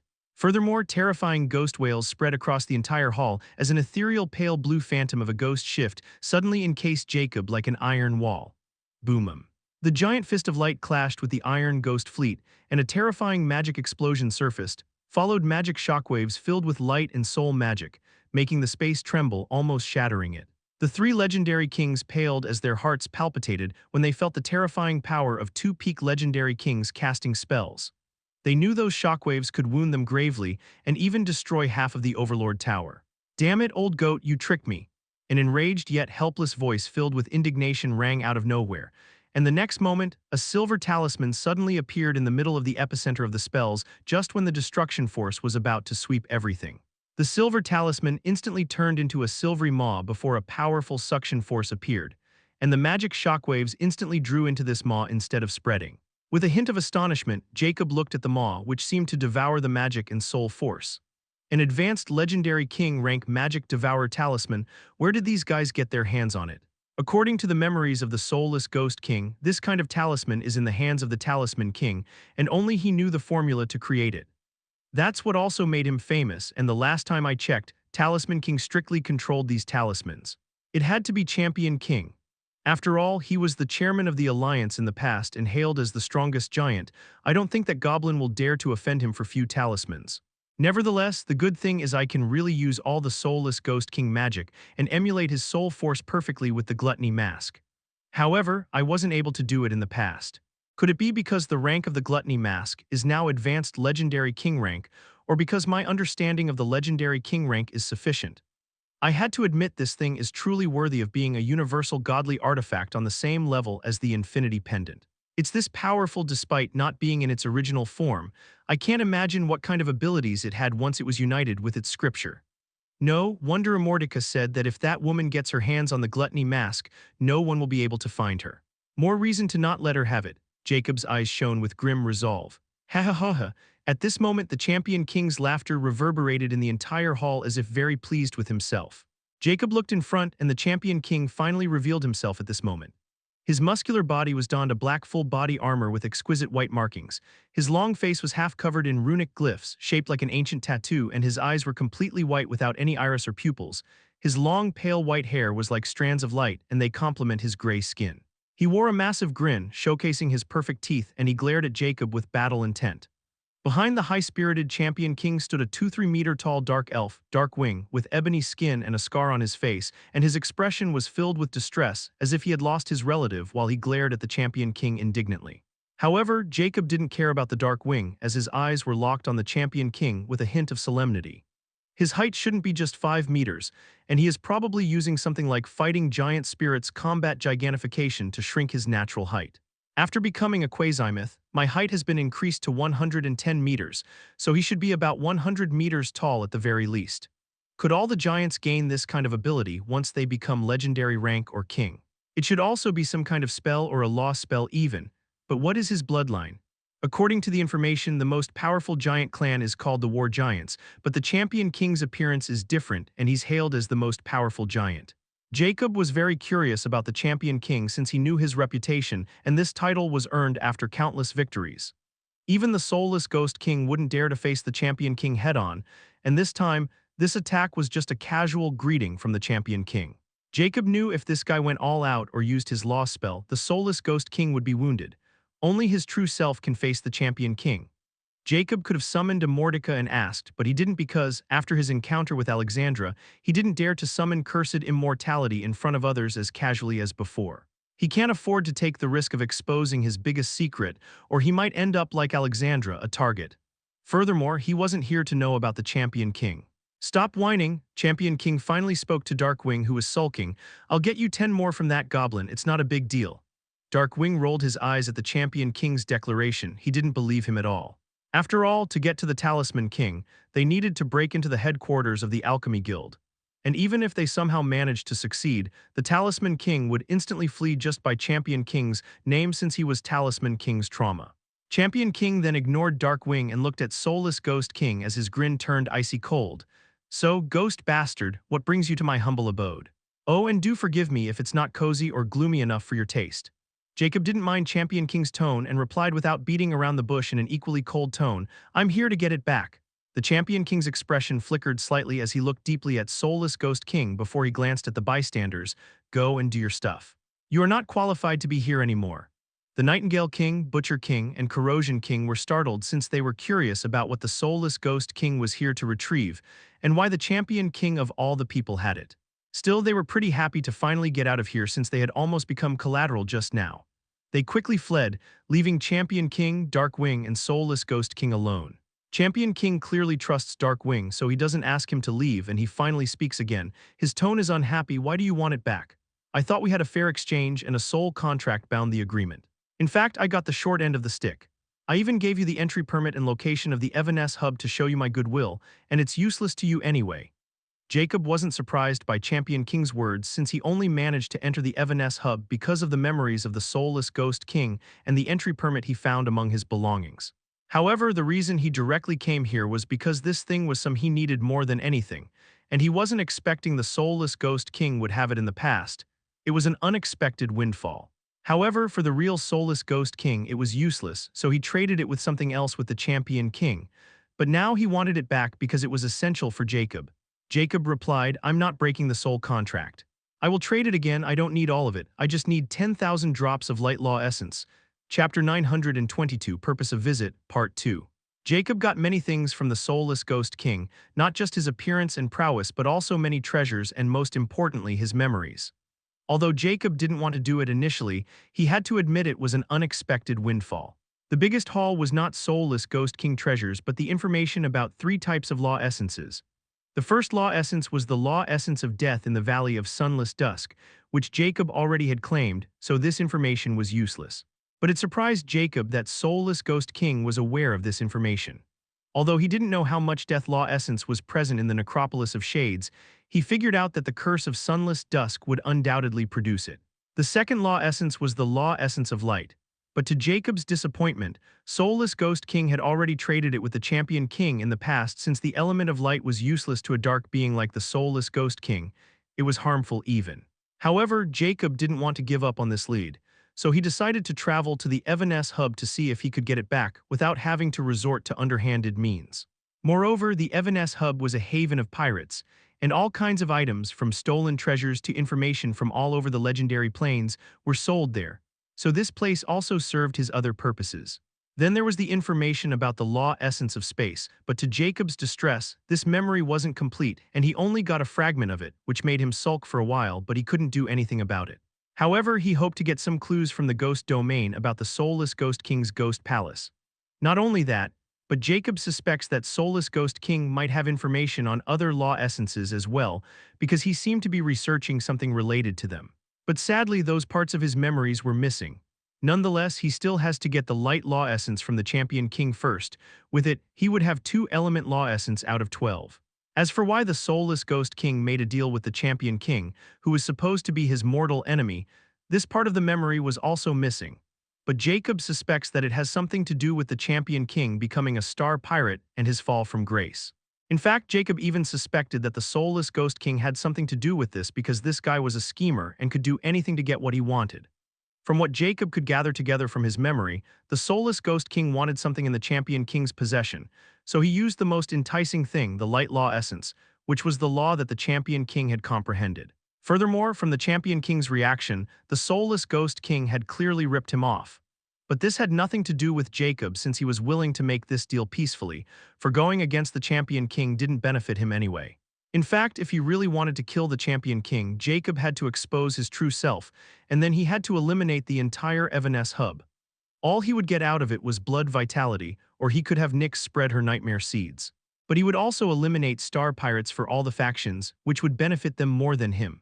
Star pirates were not robbers and killers, but they deterred many people from traveling freely in the Star Ocean, especially because of the Champion King's presence. Even legendary kings didn't dare to venture openly into the Star Ocean, afraid the Champion King might come after them. The most significant advantage to keeping the Star Pirates was that they were the nemesis of the Zodiac Knight Federation and Ocean Race, so Jacob didn't want them gone. In fact, his thoughts were similar to those of the soulless Ghost King, as he also secretly supported the Star Pirates to cause trouble for other factions. That's why, despite knowing the Nightingale King was here, he never revealed this information and hid it, even so the Blood Moon King wouldn't figure it out and ruin these pawns. I'm not breaking the soul contract. I will trade it again, I don't need all of it. I just need 10,000 drops of light law essence. The Champion King was slightly surprised by soulless Ghost King's words, and suddenly a cunning yet ruthless smile surfaced on his face. He knew the soulless Ghost King wouldn't have said those words if he desired something and absolutely had it. He had fought with soulless Ghost King when he was the chairman, and he even suffered many times at his hands. So he knew the light law essence was something he really wanted, and he could smell the scent of sweet revenge. He replied with a huge smile, only 10,000 drops. Well, you indeed gave me a small pawn back then. So I can indeed trade with 10,000 drops. However, the thing is, I want to see your sincerity. Tell me, what will you offer? Jacob had already expected this kind of response from the Champion King, since he knew the Champion King wasn't a naive or magnanimous person. He would not let this chance go by to take revenge. From your disgusting grin, I know you want to rip me off, but let me clarify, the light law essence is not so important that I absolutely have it. However, what I'm offering you is something you desire the most, so I'll only make this offer and there won't be a second time. You can choose to reject it and this conversation will be over, so here is my offer. I'll give you the entry permit for Enigma Elemental Galaxy. The Champion King didn't seem flustered by soulless Ghost King's tactics to scare him. In fact, he became more sure that he really needed the light law essence, and he couldn't think of anything that soulless Ghost King could offer him at this point to set aside his grudge. However, when he heard the words Enigma Elemental Galaxy, his expression took a 180-degree turn as his eyes went wide, and a terrifying magic fluctuation rippled from his body as bloodlust suddenly replaced his carefree expression. He glared at the soulless ghost king as if he wanted to tear him apart. You have some guts even to mention that name in front of me. But since you know the implication behind it, I want you to give me a simple answer under the oath contract. If you can, I'll trade with you without hesitation or any tricks. Jacob wasn't intimidated by the Champion King's bloodlust. In fact, he pulled an eerie smile seeing the Champion King's reaction. He was fishing, but he wasn't expecting to hook the fish so quickly. Now he was even more sure that the Champion King's conversion to a star pirate was something to have to do with the current chairman, the Giant War King, of the Zodiac Warrior Alliance, because the Enigma Elemental Galaxy was once the Champion King's domain, whereas now it was controlled by the Giant War King. Chapter 923. Hoodwinking the Champion King. The Enigma Elemental Galaxy was very famous because it was a special galaxy with a mystical power that was very helpful to the giant race's growth, and rumor has it that if a giant cultivates in this galaxy, they can even awake their bloodline or even mutate it. That's why it was the home of the strongest giant race, the War Giant race, and only they were allowed entry and its location was kept secret. Because of this, the Champion King didn't believe that the soulless ghost king of all the people would have an entry permit after all. Even he knew more about the Enigma Elemental Galaxy than anyone else as its previous controller. As for how he lost its control, no one knows, but by the time the news of the Champion King turning into a traitor and exiled was released, everything was over, and the Giant War King, who was once the vice chairman, had already taken over.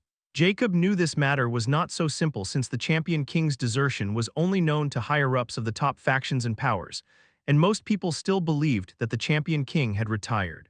Since the Champion King never bothered to refute or announce his status as the Star Pirate, no one knows what had happened in the past. But for Jacob, this was a weakness he could exploit. So he directly used the entry permit to the Enigma Elemental Galaxy as bait to see the Champion King's reaction, and he hit the mark. As for the soulless ghost king having the entry permit of the Enigma Elemental Galaxy, he couldn't even pull something like this off. Although Jacob has some memories related to the Enigma Elemental Galaxy and soulless ghost king trying to acquire it, in the end, he fails because the War Giant race is too united, and they won't leak any information about the Enigma Elemental Galaxy, much less lose an entry permit. After all, this galaxy was their home and also one of the reasons behind their current status. At the same time, the Giant War King used his status as the Alliance chairman to make sure the Enigma Elemental Galaxy stayed as an enigma, just like the Champion King had done in the past. However, these things were not Jacob's concern. He just wanted the light law essence even if he had to lie and deceive the Champion King using the oath contract. By the time the Champion King realizes that Jacob is playing him, he will be long gone, and to make sure the Champion King won't discover his ability to bypass the oath contract, he also has a plan. Afterward, the Champion King took out a Zodiac Soul Oath contract and signed it with Jacob. The condition was simple. Jacob couldn't lie about anything related to the Enigma Elemental Galaxy. Once the oath contract was in place, the Champion King finally asked his question sternly. Now tell me, do you really have the Enigma Elemental Galaxy's entry permit? Jacob nodded without hesitation. I have its exact location, but you have to retrieve it yourself. The Champion King was startled when he heard this answer and he suddenly laughed furiously. You fucking ghost bastard. You said you'd trade the entry permit, not its location. Are you taking me for a fool? Even I know the location of the entry permit. Jacob shook his head, not bothered by the Champion King's response.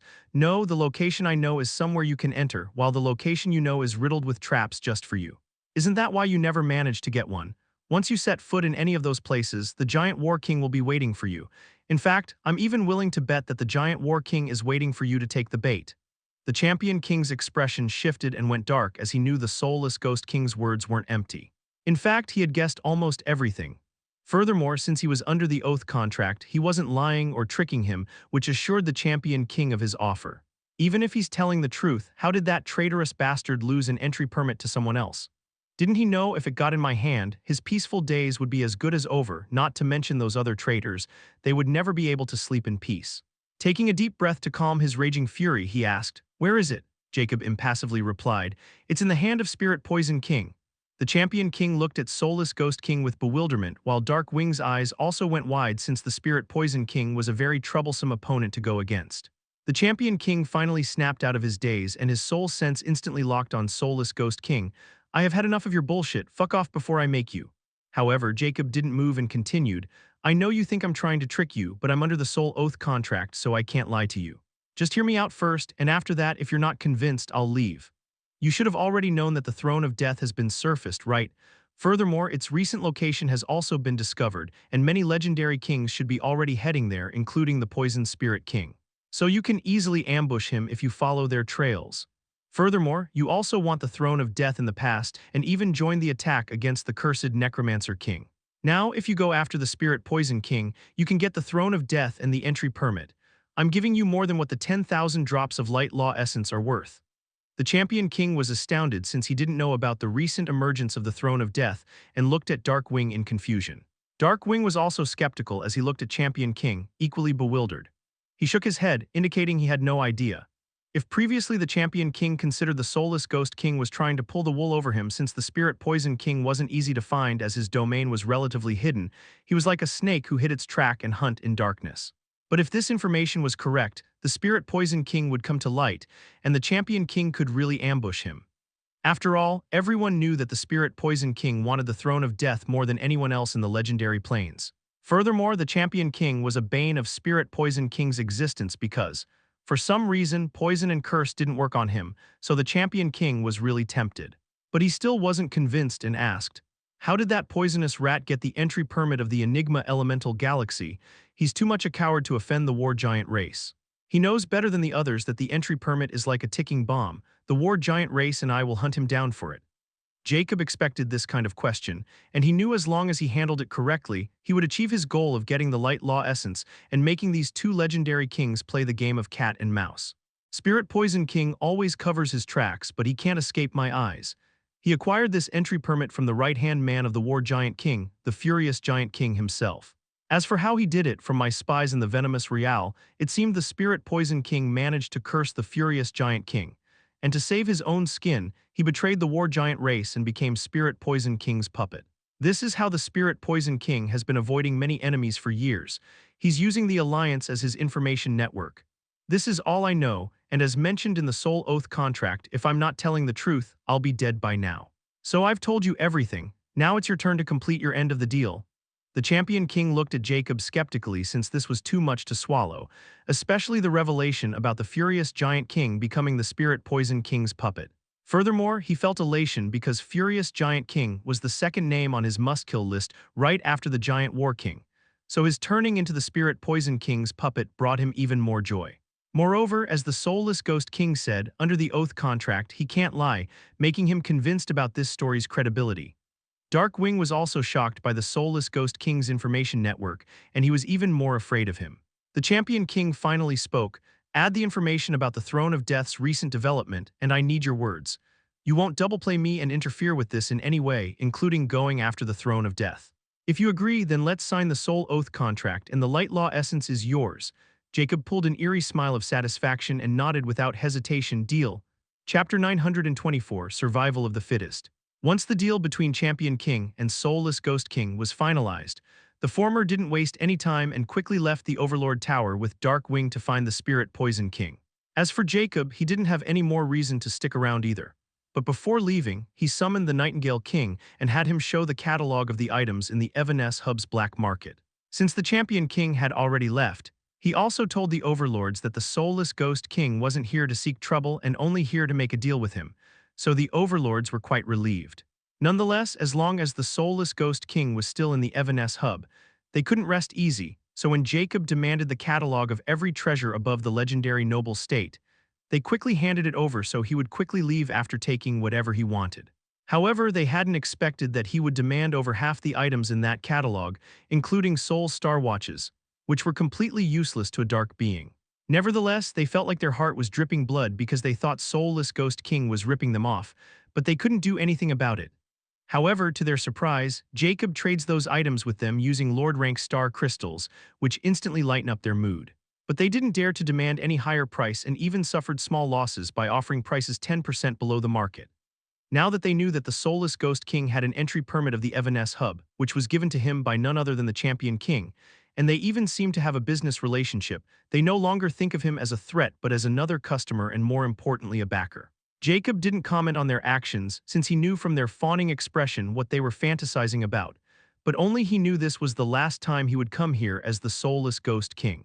Because if he came back again, then it would be as the Faceless Ancient, and that day would mark the end of the Evanescence Hub. He can only hope they won't give him any reason to pay another visit. After Jacob got everything, including wisdom tomes with knowledge of many alchemy professions, spells, magic scriptures, and some research materials and equipment, he left the Evanescence hub under the Overlord's respectful expression as they saw him off. Only after Jacob left did they sigh in relief. The Butcher King couldn't help but exclaim, "I really thought the Evanescence hub would be destroyed today." Everyone else couldn't help but nodded in agreement. "Well, now that we know the Soulless Ghost King is also one of our esteemed customers, we can use it to import goods from those risky regions," Nightingale King meaningfully stated with a shrewd yet icy smile on his face. The other overlords' eyes also flashed with a hint of realization as they knew what Nightingale King was implying. After all, they were all star pirates and greedy, and the Evanescence hub was their territory and also their money tree. The Corrosion King nodded with a hint of bloodlust. "I agree with you, Brother Nightingale. I just happen to know a risky region close to the Federation's Scorpio headquarters." The others looked at the Corrosion King, and the next moment, all of them burst into wanton laughter as they quickly started to make preparations. Today was the day when the entire Evanescence hub started to stir, which meant someone was going to have a very bad day. Jacob left the Evanescence hub's cosmic gateway by flying on his own, as he didn't want to reveal the space travesty shuttle. And it wasn't like his body was affected by the space current and radiation anymore. Any legendary king was capable of traveling the skies of the legendary plains. Jacob released the shuttle once he made sure he was far away from the cosmic gateway. He stepped inside before he set his next destination, which was the great cosmic continent of Sagittarius, where the ghost domain was located. As for the map with Soulless Ghost King's memories, he didn't need it because the Soulless Ghost King knows many star ocean routes leading to all the cosmic continents and even some forbidden regions. Jacob also replenished the shuttle's fuel with newly bought Lordrank soul totems from the Evanescence hub. Once he was done, he finally sighed in relief since everything turned out to be just as he had planned despite the unexpected events in the Scorpio continent. At this moment, he changed his appearance back to his skeletal self before he waved his sleeve, and the next moment, Ilya appeared in front of him. After a moment of bewilderment, Ilya quickly noticed the familiar interior of the shuttle before she felt Jacob's presence and looked at him with ecstasy. However, when she saw his cold, emotionless, glaring flames in his hollow sockets, she instinctively shivered before quickly kneeling down and admitting, "I brought you trouble again, teacher. Please judge me as you see fit." Back in the Myriad Galaxy Palace, Ilya had already sensed that the Soulless Ghost King was actually Jacob because of her connection with him. Still, she wasn't able to conform it before he stowed her in the Infinity Pendant. Despite weeks after that event, for Ilya, only a moment had passed, so everything was vivid in her mind, and she knew Jacob had again saved her. But she didn't shrink back from responsibility, while she became even more resolute to become stronger so she wouldn't cause trouble for him anymore. Jacob impassively looked at Ilya, and seeing her kneeling and admitting her mistake didn't affect him in any way, despite sensing her earnest will to repent and sincere emotion towards him. "It wasn't your fault this time, so you don't need any punishment, but I hope this incident will be a lesson for you. No one is our friend in this place, we can only rely on ourselves. Empathy has no place in the Zodiac Plains. Only power will give you the right to act as you please. It's survival of the fittest," Jacob impassively stated, and Ilya didn't reject his teaching since she had experienced it herself. She started to accept the cold reality, and her naive mindset began to stir in a different direction. She nodded and promised, "I will follow your teaching no matter what." Jacob nodded as he sensed subtle changes in her. "Now I want you to focus on Liber Chaotica, and if you still think you can practice the art of necromancy, I won't stop you. But I need you to gain full control over the Throne of Death because many people are after it, and there has to be something special about it." Ilya was completely in agreement with Jacob since those guys came after them because of the Throne of Death, and if they figured out that it was with her, she could only imagine what kind of trouble it would bring them. But Jacob wasn't done yet as he continued. "But just gaining the power and learning about laws isn't enough. You need practical experience and should know how to utilize your prowess. So I'll be dropping you in a forbidden region where you will hone your skills with life and death experience. Fear is the biggest motivator. If you want to live, you need to figure out how to survive, and nothing teaches better than encountering death. If you don't want to become prey, you must become a hunter. But remember, I will not save you this time if you end up dead. You only amount to this much. However, if you manage to conquer your fears and overcome death, you will be able to roam the legendary plains freely and continue to be by my side." Ilya's eyes widened with shock when she heard this unexpected news. She paled slightly since she knew what a forbidden region was and instantly remembered the Valley of Sunless Dusk. Furthermore, she knew this was a test from Jacob, and if she failed, he wouldn't care about her life and death anymore. This time, he wouldn't be there to protect her. Just thinking about it made her terrified. Jacob noticed Ilya's reaction, but he didn't care and coldly declared, "Your life and death are now in your hands, so I hope you choose life and learn how to survive because everything will be over if you choose death." Chapter 925. Steer in the wrong direction. Back in the Myriad Galaxy City, the legendary lords of the city stood in front of a goblin who wore luxurious golden robes and stood between 3-meter-tall giants clad in full body armor, and he appeared extremely tiny. However, the expression of the legendary lords was paled with evident terror, as they didn't dare to look at this goblin because this goblin was one of the king alchemists of the Alchemy Guild, Talisman King, and his prestige was not any less than the Myriad Galaxy King if not higher. As for why the prestigious Talisman King was here with his 2 tier -1 legendary king bodyguards, those legendary lords had pretty good guesses as their hearts were filled with despair. The Talisman King looked at the legendary lords with a scornful glare as he berated, "You guys have some guts to conspire against an alchemy king." The legendary lords' expressions turned ashen when they heard Talisman King's accusation. "Your Majesty, this has nothing to do with us. We are absolutely loyal to the Alchemy Guild and His Majesty the Myriad Galaxy King." Runic Lord quickly refuted as he bowed his head deeply, and the other lords quickly followed suit. "I indeed, Your Majesty, we can prove our loyalty with oath contracts. This has nothing to do with us." Looking at the panicking alchemy lords, the Talisman King sneered, "I know it has nothing to do with you bunch. After all, you guys are too weak to do anything to Myriad Galaxy King." However, from what I've gathered, the Myriad Galaxy King hasn't shown himself for years now, and even after the calamity ended, he's nowhere to be seen. Yet you lot seem to have met him 2 times after the calamity because you all been using his name to manage his city. But the Myriad Galaxy Palace is completely empty, not to mention it's overturned by those dark bastards. However, you guys are completely unscratched, so I have a reason to believe that you all had made deals with those guys who wanted to harm an alchemy king and even helped them. I'm even thinking that it was one among you who leaked the news of the Myriad Galaxy King getting his hands on the throne of death to the enemy, and now the entire guild is facing pressure. The more Talisman King spoke, the colder his tone became. Although the legendary kings who secretly raided the Myriad Galaxy Palace were gone without a trace, it won't change the fact that the Myriad Galaxy King was now missing. Those legendary kings had overturned the palace.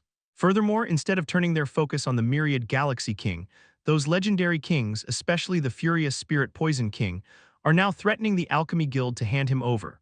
Or he'll start to laugh bioweapons on the Alchemy Guild-associated organizations, races, and territories. If it were someone else, the Alchemy Guild wouldn't even pay them any heed, but this was the Spirit Poison King and many other furious legendary kings who were after the throne of death. So the Alchemy Guild was facing pressure from not only outside but from the inside as well. After all, those legendary kings knew that if the Myriad Galaxy King fully refined the throne of death, it would be a second coming of the Necromancer King, so they took immediate action. But the Alchemy Guild was in a similar situation as they had no idea where the Myriad Galaxy King had vanished. After investigating the Myriad Galaxy King, they found many disturbing things about what had happened during the calamity and what the Myriad Galaxy King had done.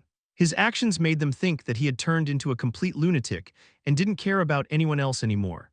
However, every Alchemy Guild member signed a Zodiac Oath contract and Zodiac Soul Oath contract upon getting a higher position to avoid harming the Alchemy Guild. But the thing was, the Myriad Galaxy King wasn't directly harming the Alchemy Guild at all, because he couldn't have been the one who leaked the news of getting an artifact like the Throne of Death. So the scenario considers third-party involvement.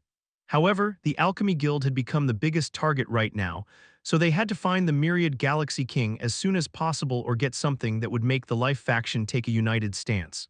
The only way to do it was to sell the Myriad Galaxy King out, promise the alliance, and bank the Throne of Death. But they first needed to prove that the Myriad Galaxy King had gone completely rogue and expel him from the guild. However, expelling an Alchemy King wasn't easy without solid evidence or some traitorous act. This time, the Myriad Galaxy King wasn't at fault. So the only way to expel him was to gather evidence and prove him a traitor, which brought the Talisman King here. These alchemy lords were registered as the Myriad Galaxy King's confidants and disciples, so if they stood against him, it would be easy to expel the Myriad Galaxy King. So Talisman King wasn't here to punish these small fries. Instead, he was here to get them to cough out any dirty secrets of the Myriad Galaxy King and turn them into witnesses. But he wouldn't tell them this outright, or they might not cooperate easily after realizing their importance. This was Talisman King's style of doing things.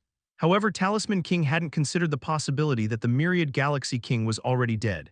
He can't be blamed for this because if any alchemist between legendary ranks dies, whether an alchemy fable or alchemy king, their totem life seals in the alchemy guild will be shattered, marking their death. Totem life seals were a unique method that many powers used to keep track of their members' lives and deaths. By placing a sliver of soul in a totem life seal, it'll directly connect to the soul totem of the owner, and this way, if the soul totem is shattered or the soul in it is wiped, the totem life seal will also shatter. Furthermore, to ensure that the totem life seals can't be used for harm or to track down the owner, they were made so that if anyone other than the owner exposes them to soul force or magic energy other than their owners, they will instantly shatter. Anyway, powerful organizations have their legendary members create a totem life seal and keep them in a hidden location, so if they die an uncanny death, they'll instantly know. In the Myriad Galaxy King case, since Jacob only wiped out his consciousness, not his entire soul, because Autarch needed it to evolve, the Myriad Galaxy King's totem life seal was still intact. This made the Alchemy King Council still believe that he was alive and hiding with the Throne of Death. As these legendary lords, they were under the impression that the totem life seal of the Myriad Galaxy King was shattered long ago because he himself told them in the past under the pretext that when someone becomes a legendary king, their soul totem will become extremely powerful, and totem life seal isn't powerful enough to keep even a sliver of it. If they hadn't had such a mindset, they wouldn't have agreed to Jacob's conditions even if they wanted to. But this one insignificant thing had now caused a huge misunderstanding. As for the legendary lords, they wouldn't tell about Jacob killing the Myriad Galaxy King because they'll be the first ones to suffer the brunt. Furthermore, according to the soul contract they signed with Jacob, they can't reveal his involvement even if they wanted to. So now that they heard the Talisman King's words, they instantly realized that the Alchemy Guild had no idea the Alchemy King was dead, which made them stare at each other as a peculiar glint flashed past their eyes. Talisman King didn't pay them any heed since he still thought that everything was under his control. Now that he had threatened them enough, he didn't waste any time and coldly said, "Now, if you want to get out of their situation, I'll advise you all to cooperate and tell me everything that the Myriad Galaxy King was involved in. If I'm satisfied, I promise to unite you with all your loved ones and return your wealth by finding the location of the Eamon Elemental Galaxy, since there is a huge chance he's probably hiding there." Chapter 926. Undead Skyfall Canyons. The Ghost Domain, a domain on par with the Evil Domain and the Blood Domain within the great cosmic continent of Sagittarius, was a realm shrouded in everlasting gloom and eerily silence. However, unlike the desolate ferocity of the Evil Domain, the Ghost Domain emanated a sinister stillness, as if nature itself dared not move freely. A perpetual gray mist enveloped the entire domain, obscuring the light of the cosmic sky. The land seemed intangible, with vast plains that shimmered like reflections on water but crumbled like ash when touched. The air was suffused with an unnatural chill, freezing not only the body but also the soul, yet no traces of ice could be seen. In the north region of this ghostly lies the undead Skyfall Canyons, one of the two forbidden regions in the Ghost Domain. Whispers floated endlessly through the pitch-black canyons, ghostly voices from wandering ghosts, echoing the despair of those who had perished here with chilling, soul-piercing winds. At this moment, Jacob, in the guise of soulless Ghost King, stood in front of the northern entry point of the undead Skyfall Canyons, while behind him was Elia. She appeared to be slightly paled and filled with trepidation as she looked at the canyon, which seems like a jaw of a beast. This place is called the Undead Skyfall Canyons, one of many forbidden regions within the great cosmic continent of Sagittarius. Jacob starts speaking impassively. Unlike the Valley of Sunless Dusk, which could be considered a newly formed forbidden region, this undead Skyfall Canyons are old enough to be here before the dark factions conquered this continent. According to years of soulless Ghost King's personal research, the undead Skyfall Canyons are filled with resentful souls and demonic ghosts, and he even once encountered a Ghost King while exploring it. Although he managed to kill the Ghost King, he was gravely wounded and forced to flee. And it all happened about the same time when the Necromancer Kingdom was being sieged from all sides. The reason for his interest in putting his life on the line was because he believed that these canyons contained a legacy of dark beings, which probably held the legacy of someone above the legendary king rank. Elia was shocked when she heard this, as Jacob had already told her about the soulless Ghost King and where this place was, so when she heard that even he was forced to flee this place, she would probably die. Jacob could sense her unease and terror as he looked at her and said coldly, "But the thing is, the soulless Ghost King wasn't able to go much deeper, you know why?" Elia was startled when Jacob suddenly ambushed her with this question and shook her head sheepishly. I don't know. It's because this canyon seemed to have restrictions on ghost race, yet at the same time, those proficient in death law thrive here. So my theory is for this exact reason he probably wanted the throne of death. His junior brother, Drunkard Ghost, probably wanted the throne of death because of this legacy. Even though the reason behind this couldn't be confirmed, it's still a huge discovery that the soulless Ghost King had kept hidden for a very long time. But that drunkard ghost seemed to have found it somehow, yet both of them are dead and gone. Jacob then meaningfully looked at the startled Ilya and said, "Now you should know why I'm letting you enter this place, right?" Realization dawned on Ilya at this moment and she quickly nodded, "I understand, teacher. Since I have the throne of death, I would have an advantage here because of the throne. This way, I can also learn how to control it and gain experience." Jacob nodded before taking out a space ring and giving it to her. "Good, this ring contains a few things you will need. There is also a soul star watch in there, and I left my star ID name in a sealed file, which can only be opened once it is exposed to legendary king rank soul force. Before that, you won't be able to contact me or even find me, even if you can solve this mystery by some fluke. Oh, also remember, I'll be leaving the legendary plains after 1,000 years, which will also be your deadline to contact me. Other than that, use the star network to your advantage, but I forbid you from joining any organization or revealing anything about yourself or me. Remember, the star network is a tool and everything in it. If everything is clear, you may go now," Jacob impassively stated as he stepped aside. Ilya trembled slightly as she clenched the space ring in her hand.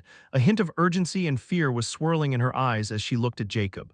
But she didn't persuade him to change his mind because she knew it would only make him disappointed in her even more. And she also didn't want to be helpless or a burden to him anymore. She knew what Jacob was doing was for her own good, and he chose this place specifically for her. Furthermore, whether he says it or not, he still left a way out of it as long as he reached the legendary king state within 1,000 years. After thinking about this, determination filled her heart as she bowed deeply towards Jacob. "I will not disappoint you." Jacob didn't say anything and just looked at her as she raised her head. After giving him a deep look, she bolted towards the canyon before she vanished into the darkness. "Tell me the truth, are you abandoning her by sending her to her death?" "Because the last time I checked, there is no such thing as a sealed file function in the Soul Star Watch," Nyx couldn't help but ask curishly. "Well, there is also no such thing as ghost race being suppressed or death law dominance in there," Jacob casually revealed. "What?" Nyx was startled. "Then you are planning on getting rid of her. Then you could have left her back there. Why go into so much trouble?" Jacob pulled an ambiguous smile. "She's extraordinary and even more very useful to me. But she needs to face death to realize her true potential because, as she is right now, she's useless to me. So, if she dies there, then I'll consider this venture a failure since I don't have time to babysit her all the time. She had almost put me in a dangerous situation twice, although I protected her because she was important. But I don't want her to make it a habit, nor will I put myself in danger anymore. When I took her in, it was already a gamble, and this time it's the same." "What if she succeeded? Won't you lose her forever?" Nyx asked with a hint of hesitation. Jacob subtly stated, "If she can become a legendary king, I'll know. I don't know if I should be feeling lucky that I'm useful to you or sad because I could have been her," Nyx impassively stated. Jacob remained silent for a moment before he replied in an emotionless tone, "I never forced you into this contract. You did what you had to do to survive, and I'm doing the same. The emotions will only take me so far. In the end, what I have is myself." Chapter 927, The Soulless Palace. The heart of Ghost Domain wasn't a land of bustling cities or large fortresses. Instead, it was a graveyard of spectral beauty. Vast ruins of divested wars dotted the landscape, their broken spires and crumbling walls glowing faintly with ethereal blue light. Rivers of translucent spectral energy meandered across the land, flowing without a source or destination. These rivers were rumored to contain the corrosion effect on souls, endlessly wandering the Ghost Domain. However, the most sacred and terrifying feature of the Ghost Domain, the Soul Abyss, a massive chasm that radiated a faint, ghostly glow. This was the core of the ghost race territory and the source of their immense power. Those who gazed into its depths often lost their sanity, their souls consumed by the abyss call. This ominous landmark stood as a reminder of the ghost race's dominion, for it was here that the dead found neither peace nor freedom but servitude under the Ghost Kings. Deep within the Ghost Domain, past the haunting ruins and beyond the Soul Abyss, stood the Soulless Palace, home to the most powerful expert of the ghost race, the Soulless Ghost King. The Soulless Palace was no ordinary structure. It was a fortress that seemed to exist on the boundary between the physical world and the ethereal plane. The palace floated ominously in the air, its base a swirling vortex of spectral energy that hummed with faint, sorrowful wails. Its structure was otherworldly, composed of translucent material that shimmered between solid and incorporeal states. The towering spires appeared to stretch infinitely upward, disappearing into the gray mist above, while its walls were etched with glowing runes written in an ancient, forgotten language of the dead. The interior of the ethereal palace was a labyrinth of eerie beauty.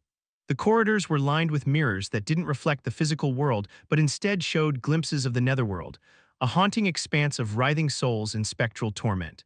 The floors and walls were alive with faint, flickering light, as though the essence of trapped souls coursed through them. At this moment, a gigantic ghost ship, which seemed like a battleship with a ghostly figurehead, tore the space and appeared above the soulless palace. As the ghost ship made its way out of space, eerie roars of ghosts filled with terror and awe reverberated throughout the soulless palace as if welcoming their ruler. The ghost ships were the symbols of the royal family of the ghost race because it was their connate aspect, and everyone in the legendary plains knew that if they saw a ghost ship, it meant a member of the ruling ghost clan had arrived. However, this ghost ship didn't just belong to any clan member. Instead, there was only a single such ghost ship that belonged to the current ruler of the ghost race, the soulless Ghost King. The moment the soulless palace announced its ruler's arrival, myriad soul senses swept through the space. At this moment, the ghost ship stopped moving in the air before an ethereal portal appeared and swallowed the entire ghost ship, leaving behind a massive tear in space which was repairing itself. However, a 3-meter-tall figure was hovering in the air, wearing black robes with a purple cap. He was coldly looking at the soulless palace with his hollow eyes. Suddenly, a blue streak of light shot out of the palace and stopped in front of the soulless Ghost King, revealing a ghostly figure with a corporeal black physique and crimson runic markings on its body. This ghost race member was completely different from the soulless Ghost King. "Welcome back, my king," he prostrated himself in front of Jacob with awe and respect. "Ghost Minister, you may rise." Jacob impassively acknowledged as he recognized this ghost minister from the soulless Ghost King's memories. The ghost minister followed his command without hesitation, yet he didn't dare look at Jacob directly. After all, the soulless Ghost King was a being of pure dread among the ghost race. The ghost minister then quickly bowed and said, "My king, Her Majesty is waiting to welcome you."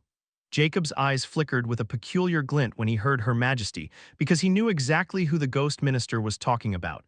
It was the soulless Ghost King's wife, the Soul Ghost King. The Soul Ghost King also happened to be the second most powerful legendary king, and most importantly, she was Drunkard Ghost King's sister. "Lead the way," Jacob dismissively reacted, and the ghost minister quickly led the way. Although Soulless Ghost King didn't need any escort or permission to enter his own palace, it was clear that the ghost minister was sent by the Soul Ghost King as a show of her consideration towards him. "What the hell, this guy is married," Nyx exclaimed in a high-pitched voice filled with disbelief. The concept of marriage varies among different races, but it still won't change the fact that it meant the same thing. "So yes, the soulless Ghost King had a spouse, but she is not my spouse," Jacob nonchalantly replied. "Like hell she's not, according to her you are her husband," Nyx retorted with a hint of trepidation. Jacob didn't react as he dismissively retorted, "She can think whatever she wants, it has nothing to do with me." Jacob's words left Nyx speechless as she couldn't retort since they made sense, but she still felt something was extremely wrong. The ghost minister led Jacob to the very heart of the palace towards the throne hall, where the throne of the soulless was located, because this is where the soulless Ghost King resided. Many ghost servants prostrated themselves whenever he passed. When they reached the throne of the soulless, Jacob's eyes instantly locked on the throne. It was crafted from obsidian and adorned with spectral flames that flickered an otherworldly purple. Hovering around the throne were translucent chains, glowing faintly, as if ready to bind any who dared approach uninvited. The chamber was vast yet silent, with only the sound of faint whispers echoing endlessly. However, not far away from the throne of the soulless was another throne which wasn't any less imposing than the throne of the soulless. And this throne wasn't empty, and a ghostly figure was on it. Its form was a shadowy silhouette that seemed to flicker and waver like a phantom caught between realms. Its face was featureless save for two glowing dark blue eyes that pierced the soul of anyone who met its gaze. A long, flowing cloak of spectral energy trailed behind it, swirling with the anguished faces of countless ghost slaves. Its presence exuded an aura of absolute dominance, chilling even the most formidable legendary kings to their core. This was none other than the Soul Ghost King. Chapter 928, Soul Ghost King. The moment Jacob entered the throne hall, the ghost minister vanished as if fleeing for his life. However, Jacob focused on the Soul Ghost King, who was in her ghost form, another innate aspect of the ghost race, but it was scarce, and even the soulless Ghost King didn't have it.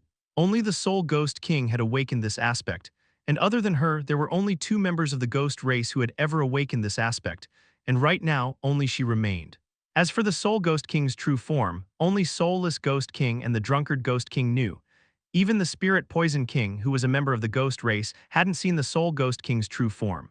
"Did you find him?" Soul Ghost King's eerily icy tone reverberated at this moment. Jacob didn't answer right away but started to walk towards the throne of the soulless and sat down, and a hint of surprise flashed past his eyes because the moment he sat on the throne, he felt unknown energy suddenly start to channel into his body. This energy was colder than ice and tainted with resentment, terror, and many negative emotions. So this is what the ghost race feeds on: negative life force. This entire palace is covered in a formation that gathered the negative emotions from the ghost slaves and entrapped souls to create a negative life force. Although this is somewhat different from life force, it is still the same.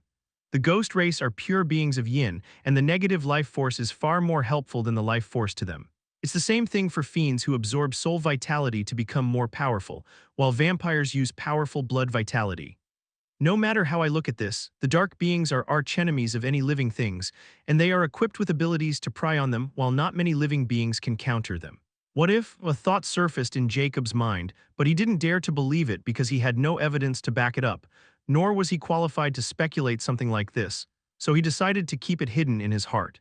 As for the negative life force channeling in his body, it has a nutritious and recovery effect on the ghost race. Not to mention the negative life force coming from the throne of the soulless was purest in the entire ghost domain. However, if someone other than ghost race dares to absorb this negative life force, their minds will be shattered and their souls wiped out with overwhelming negative emotions. Only ghost race's physique could take this. But for Jacob, even if he absorbs this with his true body, it won't affect him. However, he couldn't absorb it as well unless he could control his yin magic core. He then looked at the Soul Ghost King, who was looking at him, still waiting for his reply, and said coldly, "I can't find him. But I do know that he was the one who leaked the information about the throne of death to others, not just us. Now, like always, he's hiding and scheming, waiting for an opportunity to snatch the treasure while everyone is fighting." Soul Ghost King's thoughts were unknown as her eyes flickered before she spoke. He might offend others if he really gets the throne of death. I need you to protect him when the time arrives. Jacob wasn't surprised by Soul Ghost King's request because, despite her indifferent and merciless demeanor, she cared about the drunkard Ghost King, her younger brother, despite him not caring about her and even using her many times to get what he wanted. Soulless Ghost King normally didn't care because, for him, Soul Ghost King was a powerful ally to have. Not to mention she has ghost form, so he turned a blind eye to the drunkard Ghost King's schemes. But thousands of years ago, the drunkard Ghost King vanished, and Soulless Ghost King didn't know where he went. Although he didn't care, and it was a good thing for him since that snake was no longer around, he knew the Soul Ghost King was most likely aware of Drunkard Ghost King's whereabouts and contact with him. Only recently, he discovered that Blackwell was hiding in the Valley of Sunless Dusk and scheming to get the Throne of Death, and he almost succeeded. Soulless Ghost King naturally guessed that Blackwell had failed to get the throne when he sent a message about the curse being lifted on the valley. But at that time, the Soulless Ghost King couldn't care about the throne because of Zodiac beasts. However, after the calamity, the Soul Ghost King suddenly urged him to go after the Throne of Death and find Blackwell's whereabouts. Although the Soulless Ghost King could tell that something was going on, he still agreed since he wanted the Throne of Death, and it led him right where Jacob was and met his end. After contemplating this series of events, Jacob knew the real reason behind the Soul Ghost King's request. He looked at her and coldly said, "The real reason you urged me to go after the Throne of Death was to save your brother after all, right?" The Soul Ghost King remained silent momentarily before she replied, "Yes. I can't contact him after the calamity. He's a legendary king of our royal family, so we must find him and bring him back." Why couldn't she go herself? This part of Soulless Ghost King's memories is missing, but for some reason, Soul Ghost King never leaves the ghost domain. I thought the Soulless Ghost King was keeping her here, but her presence is extraordinary. Should I just get rid of her and save myself the trouble? But what I want to do, I need her. So how can I use her to my advantage? One thing is clear, that drunkard bastard meant a lot to her while he never cared about her, and he even used her to his own advantage. She even went behind the Soulless Ghost King's back and revealed many things to him. However, the essential part about her is missing from both of the Ghost King's memories. Let's see. After thinking for a moment, Jacob finally uttered, "What if I say your brother is already dead?" Chapter 929. Playing the Saint, what if I say your brother is already dead? The moment Jacob said those words, he instantly felt a terrifying killing intent locked on him for a split moment. But the soul sense of the Soul Ghost King had already started to stir as her shadowy ghost figure flickered. "Are you picking a fight?" The Soul Ghost King icily questioned as her two eyes started to swirl like a vortex. Jacob was secretly astounded. She's probably as strong as the Soulless Ghost King, but then why she remained in the ghost domain all this time? "I have no such intention," he impassively stated, "but while I was away this time, I happened to see Black King, Shadowless King, Blood Moon King with the Spirit Poison King. They seemed to be colluding." and since they failed to get their hands on the Myriad Galaxy King in the Myriad Galaxy City, they are going after Drunkard Ghost King since he found his soul totem sigil's traces. However, we both know their first target should be Drunkard Ghost King, not the Myriad Galaxy King, since there is a chance that the former had already gotten the Throne of Death, and he only shifted the blame to buy himself enough time to control the Throne of Death. That's why there is a high chance they either already dealt with Blackwell or captured him. After all, even I can only flee if those four attack me together, much less Blackwell, who didn't have the Ghost King scepter. The Soul Ghost King's shadowy figure seemed to tremble as her aura spiked and her killing intent raged. With her intelligence, she knew Jacob's words weren't without merit, and if those four were really colluding together, and if they had found Blackwell, there were very slim chances of him fleeing. "Let me use the Royal Ghost Seal," she coldly said in an overbearing manner, and from her tone it was clearly not a request. In fact, Jacob could tell the Soul Ghost King was ready to attack if he didn't comply. But the thing was, Jacob had no idea what this Royal Ghost Seal was since he had no memories of it. Not even Blackwell's memories contained anything about it. Although Jacob got all the Soulless Ghost King's wealth, there is also a treasure vault in the palace, which can only be opened by the Ghost King's scepter. This treasure vault contained many treasures accumulated by the ghost race for generations. This treasure vault was one of the things Jacob wanted for himself, but he didn't know if this Royal Ghost Seal was among other treasures in Soulless Ghost King's space ring or in this vault. Neither did he make the Soul Ghost King suspicious by appearing ignorant. However, from the Soul Ghost King's words, he could tell that this Royal Ghost Seal was in possession of the Soulless Ghost King. Jacob released the Soulless Ghost King's soul sense as he uttered. His words were laced with overbearing chillness and faint killing intent. "I won't be disrespectful by the likes of you, woman. Know your place." Sensing the wrath of Soulless Ghost King, the Throne of the Soulless releases a terrifying regal might, amplifying his power even further, and the Soul Ghost King's soul sense is completely suppressed. Jacob was secretly startled before realization dawned on him because he finally understood why the Soulless Ghost King could stay at the top despite the Soul Ghost King's prowess. It wasn't like the Soul Ghost King was weak. It was just that in the Soulless Palace, the Soulless Ghost King had an overwhelming advantage. Furthermore, the Soulless Ghost King was arrogant and looked down on others, including the Soul Ghost King, so if he tackled the Soul Ghost King like this, she would probably become even more suspicious. The Soul Ghost King's figure trembled as she seemed to snap out of her momentarily rage, but a hint of resentment flashed in her eyes as she knew she couldn't win against Soulless Ghost King as long as he was in the ghost domain. Helpless, her tone softened a little as she said, "Forgive me, my king, I was muddled for a moment, but I require the Royal Ghost Seal to see if my brother is alive or not.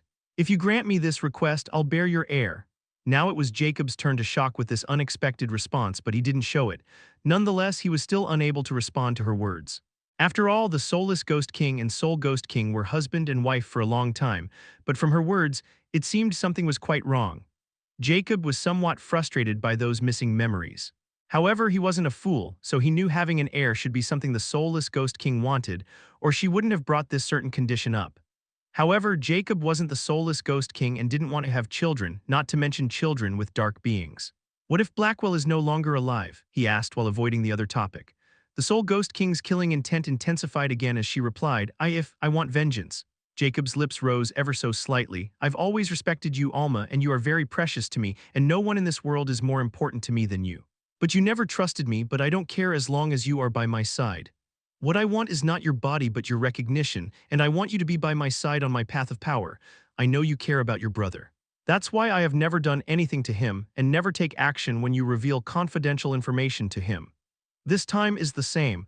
I was afraid to tell you since I know you would be devastated once you get this news. But I want you to know that I'm always by your side and I'll do anything to prove it for you." The Soul Ghost King, or Alma's figure, trembled when she heard Soulless Ghost King gentle words as she thought this was her imagination since she knew Soulless Ghost King was truly ruthless, and there was no place for kindness or compassion in his nature.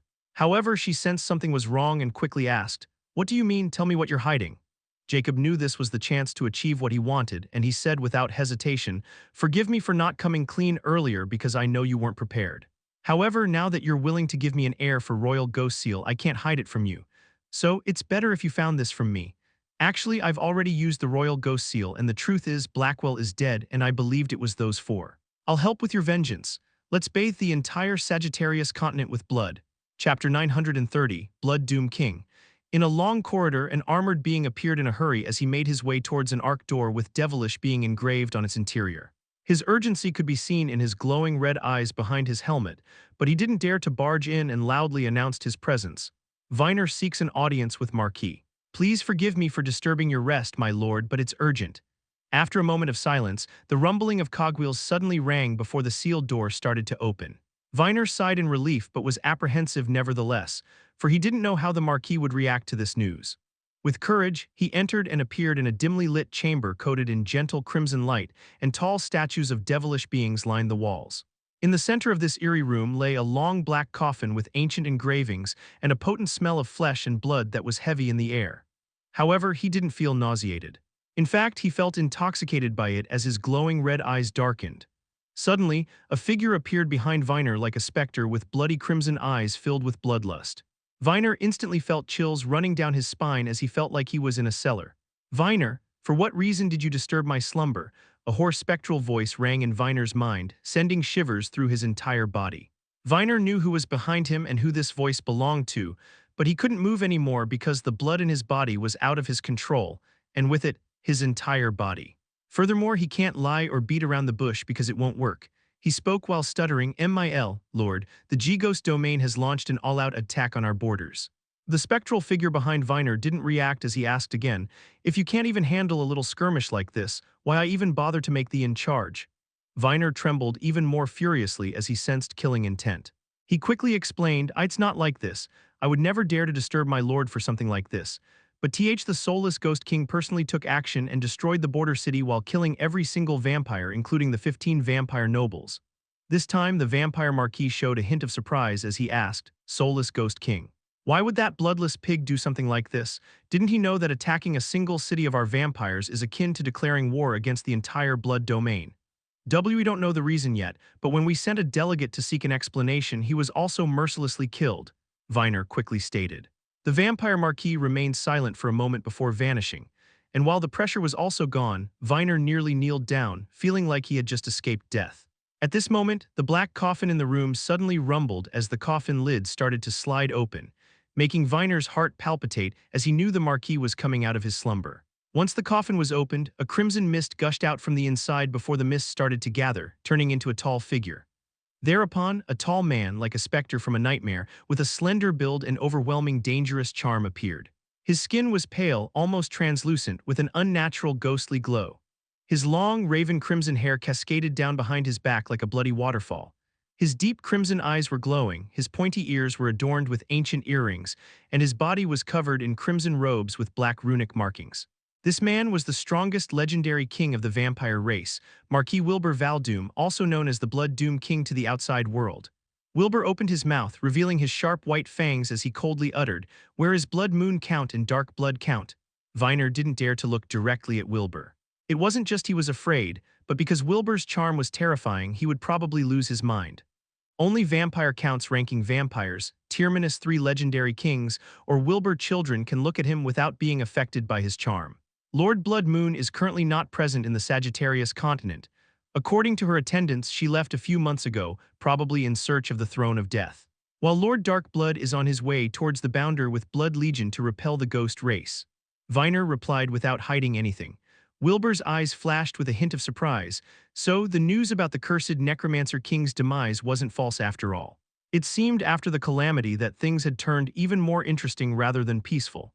But I still don't understand why those bloodless pigs are attacking us, especially that pig king. Nonetheless, if I back down, didn't this send the wrong message that I'm afraid of him? So be it, prepare those legendary livestock for me. I'll recover by absorbing their blood instead of slumbering here. Wilbur coldly declared. Viner didn't dare to neglect Wilbur's order and was about to leave when a crimson streak of light suddenly appeared out of nowhere and bolted toward him. However, Wilbur's eyes flashed and he flickered his sharp finger. The next moment, that bolt of crimson streak stopped before changing direction and shot towards Wilbur before entering his forehead. Viner sensed what happened and was startled, but he quickly became calm because he knew that light was actually a blood talisman used for communication between vampires. The content of the blood talisman appeared in Wilbur's mind, and a hint of surprise flashed past his eyes before he spoke in a strange tone. It seemed those bloodless pigs had lost their mind. Just now, the Soulless Ghost King massacred one of the fiend race's strongholds, also offending the entire evil domain. It seemed there is something more than meets the eye. How curious. Wilbur's voice was filled with curiosity yet evident bloodlust. Call an absolute faction meeting of dead faction. I want to see what is going on with the ghost race. Chapter 931, Dark Network. In the gloomy sky of the Sagittarius continent, Jacob was inside his space travesty shuttle as he looked at the black runic ring on his index finger, which was pulsing in red light. They reacted just as I thought they would. After all, the ghost race, vampire race, and fiend race are the three pillars of the dead factions and leaders. If anyone else in the ghost race had suddenly started a massacre in their territory, no one would have reacted. Still, since one of the faction leaders himself started this attack, this matter became a faction matter. The dead faction didn't have many rules, as the dark beings' hierarchy in the legendary planes is not different from the lesser planes. Instead of having one ruler, the dark beings are divided among legendary kings of different races. However, it won't change that the strongest among the dark beings still rule over the others. Like the soulless Ghost King has deterrence over the entire ghost race despite there being legendary kings like Soul Ghost King, Giant Ghost King, and Shadow Ghost King because he was chosen by the Ghost King Spectre, left behind by their progenitor. While the vampires followed the Blood Doom King, who is the oldest among them and has the greatest control over blood, it's like a bloodline suppression. Lastly, the fiends are ruled by the Underwood Fiend King because the demon god's altar selected him. Although the dead faction appeared united from the outside, the races are divided because of their beliefs and customs. Nonetheless, the dead faction is the faction of dark beings, not ghost race, skeleton race, or any single race that can represent it. As for the entity that oversees all of this and ensures the unity of the dead faction, it is the Dark Network. Anyone who wants to stay among the dark beings or have any chance to rise will have to join the Dark Network. For years, I've been overlooking Dark Network since it really didn't have any allure like the Star Network in the lesser planes. But here, Dark Network is very important for the dead faction. Moreover, I've always thought the Star Network invented the Dark Network, but it's not that simple. Because Dark Network has different rules and regulations than the Star Network, these two entities seem to be enemies. One represents the light and living while the other represents darkness and dead, but both follow the same paths which strengthen the living and dead. Then what role does SAAI play in all this? If SAAI also managed Dark Network as well, then it made matters even more complex. Or SAAI could be a completely different entity that is neutral and chosen by both networks to ensure fairness. But if this is true, then didn't it mean this is all some kind of game? The more I learn about this, the more complex and twisted everything became. Jacob's eyes flickered with a hint of confusion, but he knew he couldn't mull over this matter for long because he didn't have all the information and facts to judge anything. Not to mention, this matter was too deep and secretive and probably touched the deepest secrets of the Zodiac Plains. Anyhow, his main focus was the blinking ring. This ring wasn't ordinary because it was the Dark Soul Ring, a medium to access the virtual dark world. The Dark Soul Ring was like the Soul Star Watch, and the virtual dark world was the same as the virtual star world. One was for living, while the other was for the dead. Jacob's Dark Soul Ring was naturally registered with the soulless Ghost King's soul force, and his Dark ID was also different. If Jacob wanted, he could also access the Dark Network by using his soul force because of his uniqueness, but he didn't since it was meaningless. Still, the Dark Soul Ring was blinking right now because a few hours ago, he received a notification about an absolute meeting that he couldn't ignore, like an absolute call or the Star Network. However, unlike the calls, this meeting was a faction meeting among the dead faction, and if he continues to ignore it for 24 hours, the consequence will be dangerous. Now that the soulless Ghost King has destroyed two of the strongholds without any justification, as long as Blood Doom King and Underwood Fiend King agree, they can initial the dead faction absolute meeting, and they did just that. Now, if I don't answer the summoning call and don't appear, they can kick me out from the faction leader positions, putting me against the entire dead faction. Which means every dark being will become my enemy and the legendary kings of dark beings can attack me without any worry to be punished by the Dark Network. On the other hand, I'll be abandoned by the Dark Network and will have a bounty on my head since I went against many rules of dead faction by starting a fight without any reason and killed legendary dark beings. Jacob suddenly smiled sinisterly. Well, this is what I want. But I won't be alone since the Soul Ghost King is also on my side, and once she manages to tame those remaining legendary Ghost Kings, the entire Ghost race will leave the dead faction. If everything goes according to my plan, the Ghost race will wage a war against the dead faction. Giving me all the time and resources to upgrade my Jinx core and knowing the Life faction, they won't miss this chance to muddle the waters even further. Who knows, I might be able to wipe out all the dark beings in the entire legendary plains, achieving the impossible. Jacob knew his plan was ridiculous, but he had no choice but to take this route since he knew that the entire dead faction would come after him in full force if he started killing dark beings.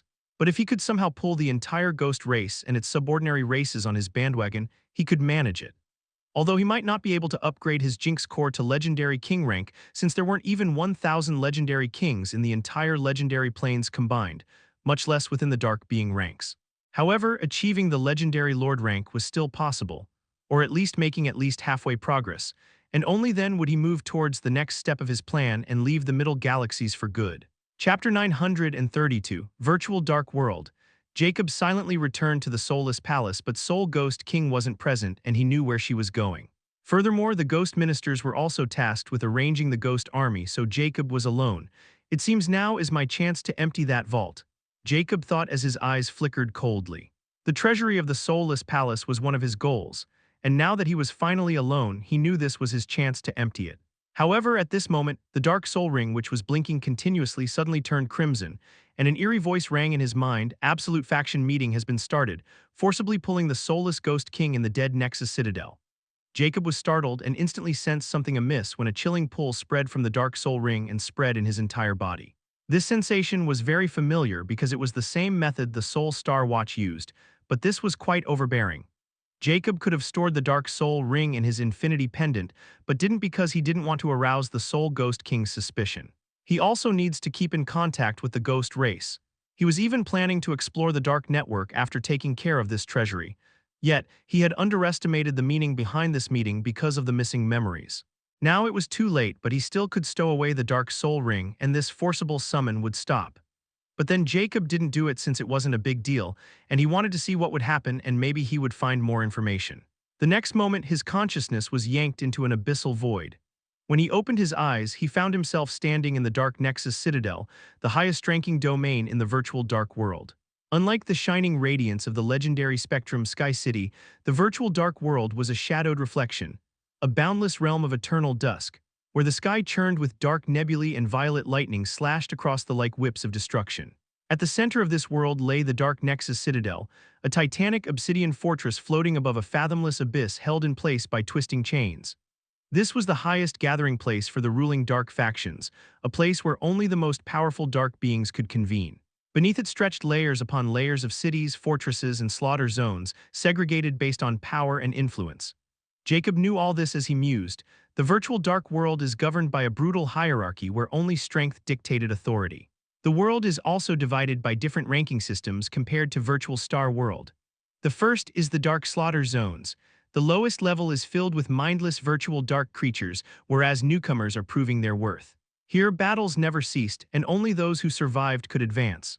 The second is the Dark Noble Domains, controlled by legendary dark being and faction enforcers, these lands ruled by Dark Lords. The third is the Dark Lord Realms, home to recognized races under the top 3 races of dark being and their elite members. Finally, the Dark Council Chambers. This domain is exclusive to faction leaders and ruler races of dead faction, where knowledge and authority resided. The Dark Nexus Citadel is the ultimate seat of power in the dead faction and the virtual dark world. Only faction leaders and those acknowledged by the Dark Network could enter. Jacob has this basic knowledge of the virtual dark world. As the soulless Ghost King, he materialized directly outside the Citadel's Judgment Hall, signifying his rank among the highest echelons. With a peculiar look in his eyes, he entered the Judgment Hall through open gates. The vast chamber was dimly lit by floating torches of black flame, casting elongated shadows across the onyx floor. The Judgment Hall had no walls, only a swirling expanse of endless darkness stretching beyond sight. At its center stood a massive obsidian throne with 3 distinct perches, each carved from the bones of an unknown entity. The other 2 rulers materialized in a swirl of dark energy when Jacob arrived. A towering figure cloaked in a crimson mist, his body a manifestation of writhing blood tendrils pulsing with an eerie life of their own. His blood-red eyes burned with endless hunger, and his presence alone carried the scent of decay and carnage. This was the Blood Doom King in his virtual form.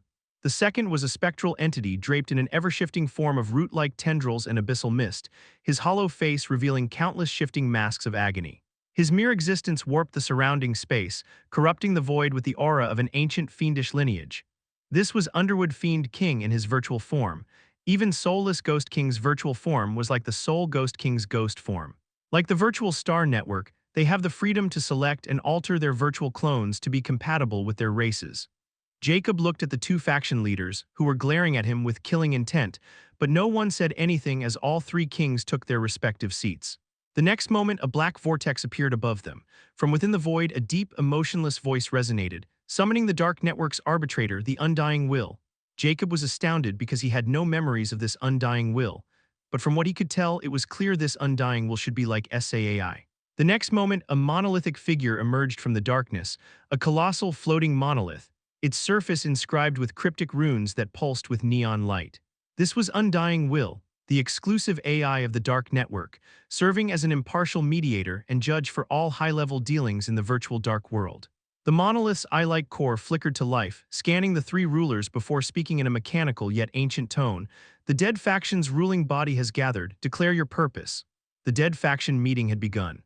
Chapter 933, A Court of Dead.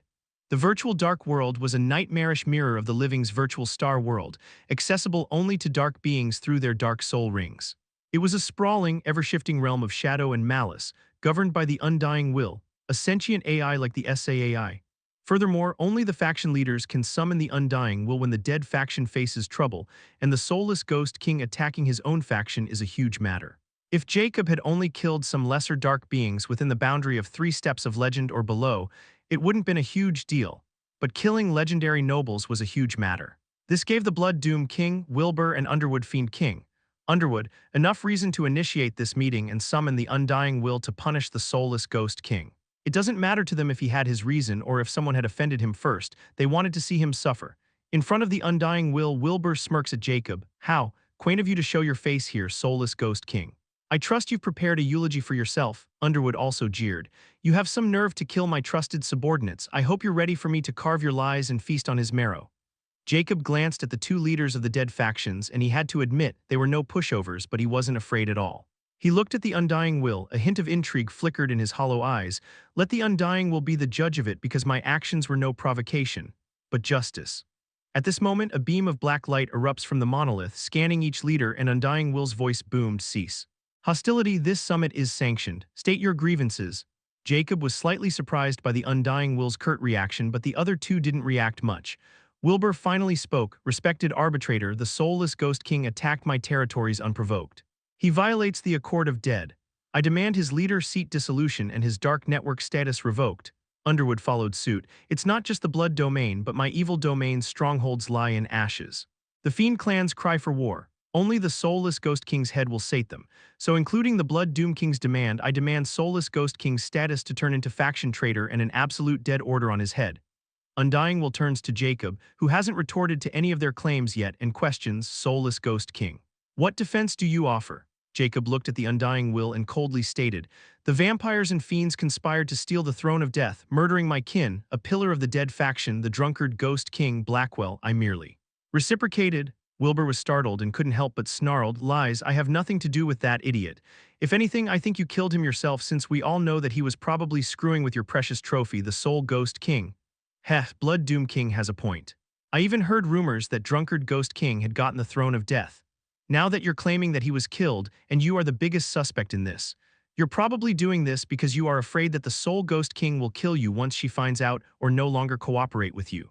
Heh, Undying Will, this guy has clear intent and reason to kill the drunkard Ghost King, and now he'll put up this facade to escape from responsibility. He's even trying to fool you so you can judge whether he's qualified to be the leader. Underwood didn't miss this chance to entrap Jacob even more, and he couldn't help but wonder if soulless Ghost King had turned into an idiot because he was just digging up his own grave by bringing up this irrelevant matter. It was as if he wanted to get punished by the Undying Will and bring calamity to himself. But it was not possible since soulless Ghost King would have no place among the dark beings if the Undying Will really declared him a traitor. Moreover, his enemies were numerous and powerful. They were spread all over the legendary plains, and they would come after him once they realized he had lost the protection of the dead faction. At this moment, Undying Will spoke again, silence. Soulless Ghost King, this evidence is inconclusive, but the Accord of Dead demands retribution. Soulless Ghost King, you have one more chance. You must submit to a Veritas Inquisition. Suddenly, a dark chain erupts from the monolith, aiming at none other than Jacob. It is clear the Undying Will wants to bind Jacob. Jacob was startled as he had no idea what this was about and what would happen if that chain touched him. Furthermore, he was just a virtual clone, but from the gloating and malicious smiles of Wilbur and Blackwood, Jacob knew something was wrong. So before the chain could touch him, with a thought, the dark soul ring vanished from his finger into the infinity pendant, and the next moment his avatar vanished and the chain smacked into his seat. Wilbur and Blackwood were shocked by this sudden development. Even the Undying Will seemed astounded as the eye flickered brightly. As long as the Undying Will was present, leaving the virtual dark world without its permission was impossible, but somehow Soulless Ghost King did. Wilbur and Underwood looked at the monolith and wondered if the Undying Will was playing tricks on them. They wanted to protest when the Undying Will's solemn voice rang. Soulless Ghost King has broken the absolute law of the virtual dark world and accord of dead. I hereby void his status as the faction leader and declare HIM traitor. But there is something wrong with the Soulless Ghost King, so I want the dead faction to capture HIM alive and bring HIM to the Dark Network server. I'll grant the two of you a one-time use relic to capture HIM. Complete this task and you'll be rewarded. Chapter 934, A Ghost's Dilemma. Jacob appeared back in the Soulless Palace, and the scene of Undying Will's chain was still vivid in his mind. Before releasing that strange chain, the Undying Will said something about submitting to Verida's Inquisition. Could it be something like the Pillar of Truth? If this is true, then the virtual star world should also have something similar to this thing, and here I thought these things couldn't be any more ridiculous. These networks and AIs are becoming more and more advanced, not to mention dangerous. And this made me think about that legendary king treasure in the Taurus Tower's reward list. The Spirit Natural Intelligence Phantasma SNP was created by a race called the Spirit Natural Intelligence Mechanics Ultimate Algorithm as a core. Even then, this got me thinking about SAAI, Dark Rose, and the other AIs of the factions. Maybe these AIs aren't just programs but evolved mechanical sentient beings. However, even in the two Ghost Kings' memories, there was no trace of such a race, nor had I heard anything about them. What if I hadn't chosen the Space Travesty shuttle and instead SNP? If I want to go against these networks and discover their secrets, I should probably start with this Spirit Natural Intelligence Mechanic race. Jacob's eyes flickered with coldness as he thought about his first encounter with the Undying Will, and he had to admit this thing was quite overbearing, unlike SAAI, and far more decisive, or he hadn't gotten on the SAAI's bad side to see its true nature. Nonetheless, whatever the case may be, Jacob knew he had already achieved his goal, and now he was probably going to be kicked out of the Dark Network, and those legendary kings would come after him. Furthermore, he no longer needed to wear that dark soul ring anymore since he had a justification for it, and he had already discussed it with the Soul Ghost King to show his sincerity and willingness to help her get revenge. Now all there was left was to tame those Ghost Kings, and then he could rally up the entire Ghost race against the Dead faction and start a faction-wide war, and then he could kill and retreat to his heart's content. But first, he needed to get to that vault, which was his initial target to begin with, and without stopping, he headed towards the throne hall where the throne of the Soulless was. It was the key to entering the location of this vault. Once Jacob was in the throne hall, he saw the empty throne of the Soul Ghost King before he sat over his throne of the Soulless, and muttered a special chant while challenging his soul force on the throne. The next moment, the throne of the Soulless released a hum, and the chain around it lit up in myriad runes. Thereafter, Jacob felt a strong pull and distortion in space before his figure vanished from the throne hall. However, the moment he vanished on the empty throne of the Soul Ghost King, a corporeal phantom materialized, taking the shape of a shadowy figure with icy cold eyes. It was none other than Soul Ghost King, who was supposed to be outside the Soulless Palace. Jacob failed to notice her because he was in Soulless Ghost King form, and Soulless Ghost King couldn't see through her ghost form, neither did he know its mysteries. So if Soul Ghost King didn't want to be seen or found, no one could find her in the realm of Legendary King. The moment Soul Ghost King appeared, she looked at the empty throne of the Soulless, and her icy eyes flickered with a hint of confusion. Since he knew the sequence to activate the secret teleportation, he has to be real. But then why did he tell me to go and subdue those Ghost Kings? Did he forget I can't leave this palace because the Soul Abyss is active for another decade? First, I thought he was an imposter, but his soul totem signature and the normal reaction of the throne of the Soulless were normal. But then his unusual behavior and taking my side isn't something he would do even if the sky fell. Then he personally started a war with the vampires and fiends, and just now he should be back from the faction meeting, yet he didn't show any fear of the Undying Will. Even I received the notification of Soulless Ghost King's status as a traitor, and the Undying Will even offered me his position as the faction leader as long as I cooperate with the vampires and fiends in capturing him alive. Which means he really went with his plan for me. Her shadowy figure flickered chaotically as if she was in a dilemma. If he had killed Blackwell, he would have never gone so far to cover it up. But then, why did he not let me use the Royal Ghost Seal, which would show his last moments before he died? It was like he didn't even know how the Royal Ghost Seals works. He wasn't even sure if those four had killed him, but he was pretty confident when he said Blackwell was dead and even started this war. I know compassion is the last thing he's capable of, so there is an ulterior motive behind his actions. Then his strange actions, if he's not an imposter and the real thing, something should have happened to him while he was away. However, if he is an imposter, who could be strong enough to overpower the real soulless Ghost King and even be capable of soul-searching him? That's why the chances of him being an imposter are extremely low, which means something had happened to his soul, but even I can't sense anything. But the main thing is whether he's telling the truth about Blackwell. I want to enslave and torture whoever killed my brother. However, even I won't dare to bet the entire ghost race's future and survival on it, and soulless Ghost King's even more so. Yet, he's doing completely the opposite. And now he had gone to the vault while thinking that I was away. What is he planning, and even more so, why is he going above and beyond to convince me? Soul Ghost King may be quite emotional when it comes to Blackwell, but when it comes to other things, even her husband, she is extremely cautious and calculative. That's why she instantly started suspecting Jacob when he tried to hoodwink her into his plan. She's been playing along by sending the ghost ministers away while hiding in plain sight and observing his actions. However, despite doing all of this, she still couldn't make up her mind if Soulless Ghost King was real or a fake, or if something had happened to him that changed his personality. Nonetheless, Soul Ghost King was in a dilemma because if Soulless Ghost King had changed and were doing everything for her, she would have liked it. After all, she had never received such treatment from anyone in her life. However, she also wasn't entirely convinced that he was not doing it for himself, and that he might be the one behind Blackwell's sudden death. Whatever the case was, Soul Ghost King was at a crossroads where her next choice would define the entire ghost race's survival or its probable doom. Chapter 935, Hall of Ghosts. With a flash of dark light, Jacob appeared in the middle of darkness, but the next moment, as if sensing his arrival, ghostly blue flames started to light up around him, revealing the mysterious place. Jacob found himself standing in the middle of a large runic array that seemed like a skeletal ghost face, and the surrounding space was a gloomy hall. Skulls and bones were etched on the walls, creating cryptic yet eerie texts and images. In the middle of this space was a 50-meter-tall arc black door engraved with ghostly murals and starry dark gemstones. Jacob instantly recognized this place from the Soulless Ghost King's memories. This is the Hall of Ghosts, and behind that door is the treasury vault of the ghost race. His eyes flickered with anticipation as he walked towards the door, and when he was only a meter away from it, his eyes locked on a large grove in the middle of the door surrounded by claw patterns. Jacob knew this door could only be opened with a specific key. Without it, even if something managed to get into this hidden space located on an elemental planet, they would be destroyed by a very powerful formation here if they weren't recognized by the throne of the soulless. Even if a Quasimoth came and somehow managed to break this door, another mechanism would be triggered, and the entire elemental world with this treasury would be destroyed. After all, this elemental planet was discovered by the ancestor of the ghost race, the first soulless Ghost King, and he set up everything here. However, when Jacob was about to take out the key, unexpectedly an ancient ghostly voice reverberated in the Hall of Ghosts. "You came again for what?" Jacob was alarmed, as he didn't know anything about someone else's presence in this place, but he didn't overreact and remained calm. He didn't sense any malicious intent, and he couldn't pinpoint the location of this voice.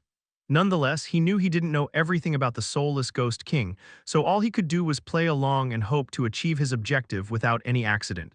"I need something," Jacob subtly replied as he looked back, and his eyes scanned the entire hall and even released his soul force. But he didn't find anything, and at that moment he missed his eyes of judge, since whoever this was, they couldn't hide from his eyes. However, if he turns back to his real self, he knows the formation here will be activated, and he will find himself in the world of trouble. He can't reveal himself now, even more so because he had no idea who this voice belonged to or what kind of purpose it served here. However, he was sure that since this voice was hidden here and with its familiar tone with him, the voice had to be something important, and Soulless Ghost King should be very familiar with it.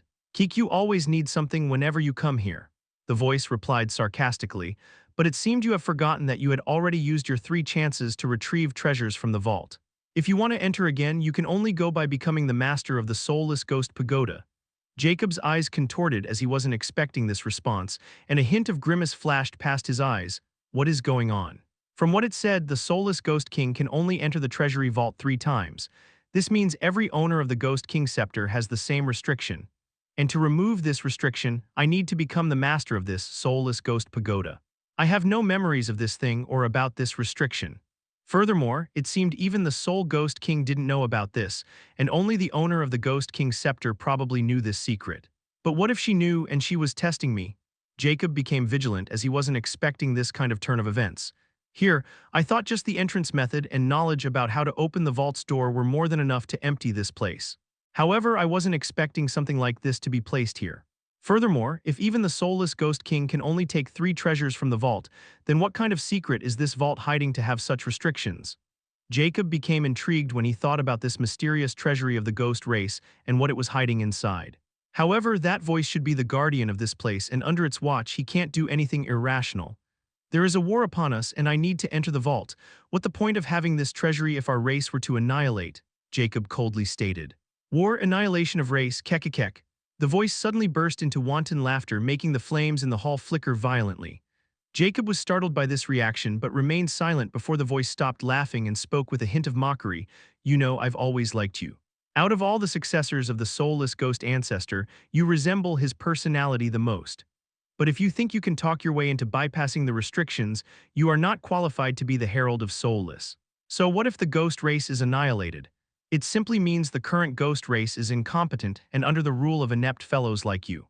Before his departure, the soulless ghost ancestor said that if in the future the ghost race faced the threat of annihilation, and at the time, if the generational herald of soulless didn't have the guts to enter the soulless ghost pagoda, then such a ghost race deserve annihilation. The voice was filled with cold fury and a hint of disappointment. However, Jacob wasn't frustrated at all because he wanted more information without appearing suspicious, and now he had enough to make a conjecture. So, this soulless ghost pagoda has some trial which even the soulless ghost king didn't dare to enter. Furthermore, this soulless ghost pagoda has to be something extremely important to hold such high regard in soulless ghost ancestors' mind, and whoever claimed it would get everything in this place. Jacob's eyes flickered in contemplation before he said, well, now that you put it this way, I can't ignore my kingdom falling apart like this. All right, I'll enter the soulless ghost pagoda. This time, the voice didn't reply for a while before finally saying, Kekekek, you at least have some gusts, I give you that. But you know what this means, right? If you fail, you'll become a part of soulless ghost pagoda for eternity. I'll be the judge of that, Jacob coldly stated, an eerie smile breaking on his face. Let's hurry up. I don't have much time to spare. Chapter 936, Soulless Ghost Pagoda Part 1. Let's hurry up, I don't have much time to spare. Just as Jacob's voice trailed off, the Hall of Ghosts turned silent for a little while before, all of a sudden, he felt powerful fluctuations behind him. Jacob turned around and looked at the door of the treasury vault. Under his astounded eyes, the door suddenly shifted into another, different door. It was a translucent blue door with countless ghostly souls within, as if leading straight to the underworld, and Jacob instantly sensed a threatening power emitting from this door. At this moment, the ghostly door suddenly started to open, and heart-wrenching wails of ghosts rage in the entire hall before the ancient voice rang again. I like your confidence, but be careful what you wish for. Now this is the entrance to the soulless ghost pagoda. If you still want to back down, now is your chance, but if you're really confident you can conquer the soulless ghost pagoda and don't fear death, you may enter. But be warned, there is no turning back once you step inside. Jacob's eyes flickered as he looked at the pitch-black entrance in front of him before he shook his head, took a step forward without replying, and vanished into the entrance of the soulless ghost pagoda, leaving the Hall of Ghost empty. The moment he entered, the entrance vanished instantly, replacing the entrance of the treasury vault again while the Hall of Ghost regained its eerie serenity. Jacob walked in the endless darkness as ghostly voices whispered in his ears, and he felt countless eyes watching him from the darkness, but he remained indifferent as he continued forward. Although Jacob's actions seemed overconfident and hurried, in truth, he had a trump card that would ensure his safety, which is why he wasn't afraid of this trial at all and took this risk without hesitation. After all, if he succeeded, not only would he get the treasury, but also this soulless ghost pagoda left behind by the soulless ghost ancestor, the most powerful ghost race expert and someone who had ascended to the upper planes. Furthermore, he was very interested in this trial and wanted to see what it was, and he even had a few guesses about what it would be. At this moment in the endless darkness, Jacob saw a source of light, and he continued to move forward towards it. Thereupon, Jacob reached this source of light. It was a runic platform shaped like a pentagram, and in the center of this platform was a translucent blue stele engraved with pitch-black words in the runic language of legendary rank. This stele was also the source of light. Jacob's eyes narrowed ever so slightly as he stepped on the platform, and the moment he stepped on the platform, the runes on the pentagram platform lit up, and he instantly sensed the space around the platform was sealed. At this moment, an indistinct, emotionless sound from the steel. To my future successor who has the talent to inherit my legacy, I stumbled upon the soulless ghost pagoda in the depth of Star Ocean's boundaries while chased down by a powerful enemy. Even I don't know from which era this treasure belonged or who built it, but when I stumbled upon it, many creatures of the void were guarding it, and I had to take advantage of my enemy to enter it. At that time, I didn't know this soulless ghost pagoda would change my life forever in the future of our ghost race. However, soulless ghost pagoda isn't as simple as soul artifacts because, unlike a soul artifact which only has an infant sentient, the soulless ghost pagoda has a fully mature sentient. Only after countless years did I learn that these sentient of soul artifacts were called artifact spirits, and the more powerful the treasure, the more intelligent and powerful an artifact spirit will be. The artifact spirit of the soulless ghost pagoda is capable of reasoning like us, and it can control the soulless ghost pagoda on its own by using the stored power in the artifact. Furthermore, because of this mature artifact spirit, claiming ownership of the soulless ghost pagoda without getting its acknowledgement or destroying it is impossible. But the latter option isn't a choice because by destroying the artifact spirit, the treasure will lose its soul and become an empty husk, incapable of functioning to its full potential. However, I also know no one in the entire legendary plains is capable of destroying this artifact spirit, especially when someone is inside its body just like you would be right now. Even Quasimoth won't stand a chance. Now you should be curious, why would I leave such a treasure behind for future generations? Why not take it with me? Don't worry, you'll get the answers as long as you can pass the first 3 trials of the soulless ghost pagoda and become its nominal owner. However, if you fail even one of them, you'll turn into nutrition for the soulless ghost pagoda and become a wandering soul like countless others trapped in here, taking this secret to the grave with you.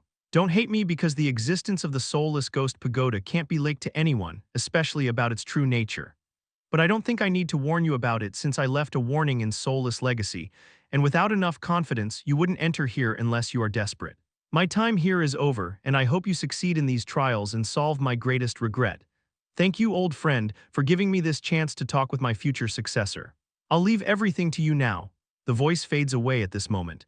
However, Jacob was shocked by this unexpected information and didn't expect this kind of secret hidden behind this soulless ghost pagoda. Furthermore, his expression changed subtly. Wait, what did he mean by his final words? Just when Jacob was wondering about the old friend mentioned by the soulless ghost ancestor, a familiar voice sounded. Kekekek. Now that the ranting is over, shall we start?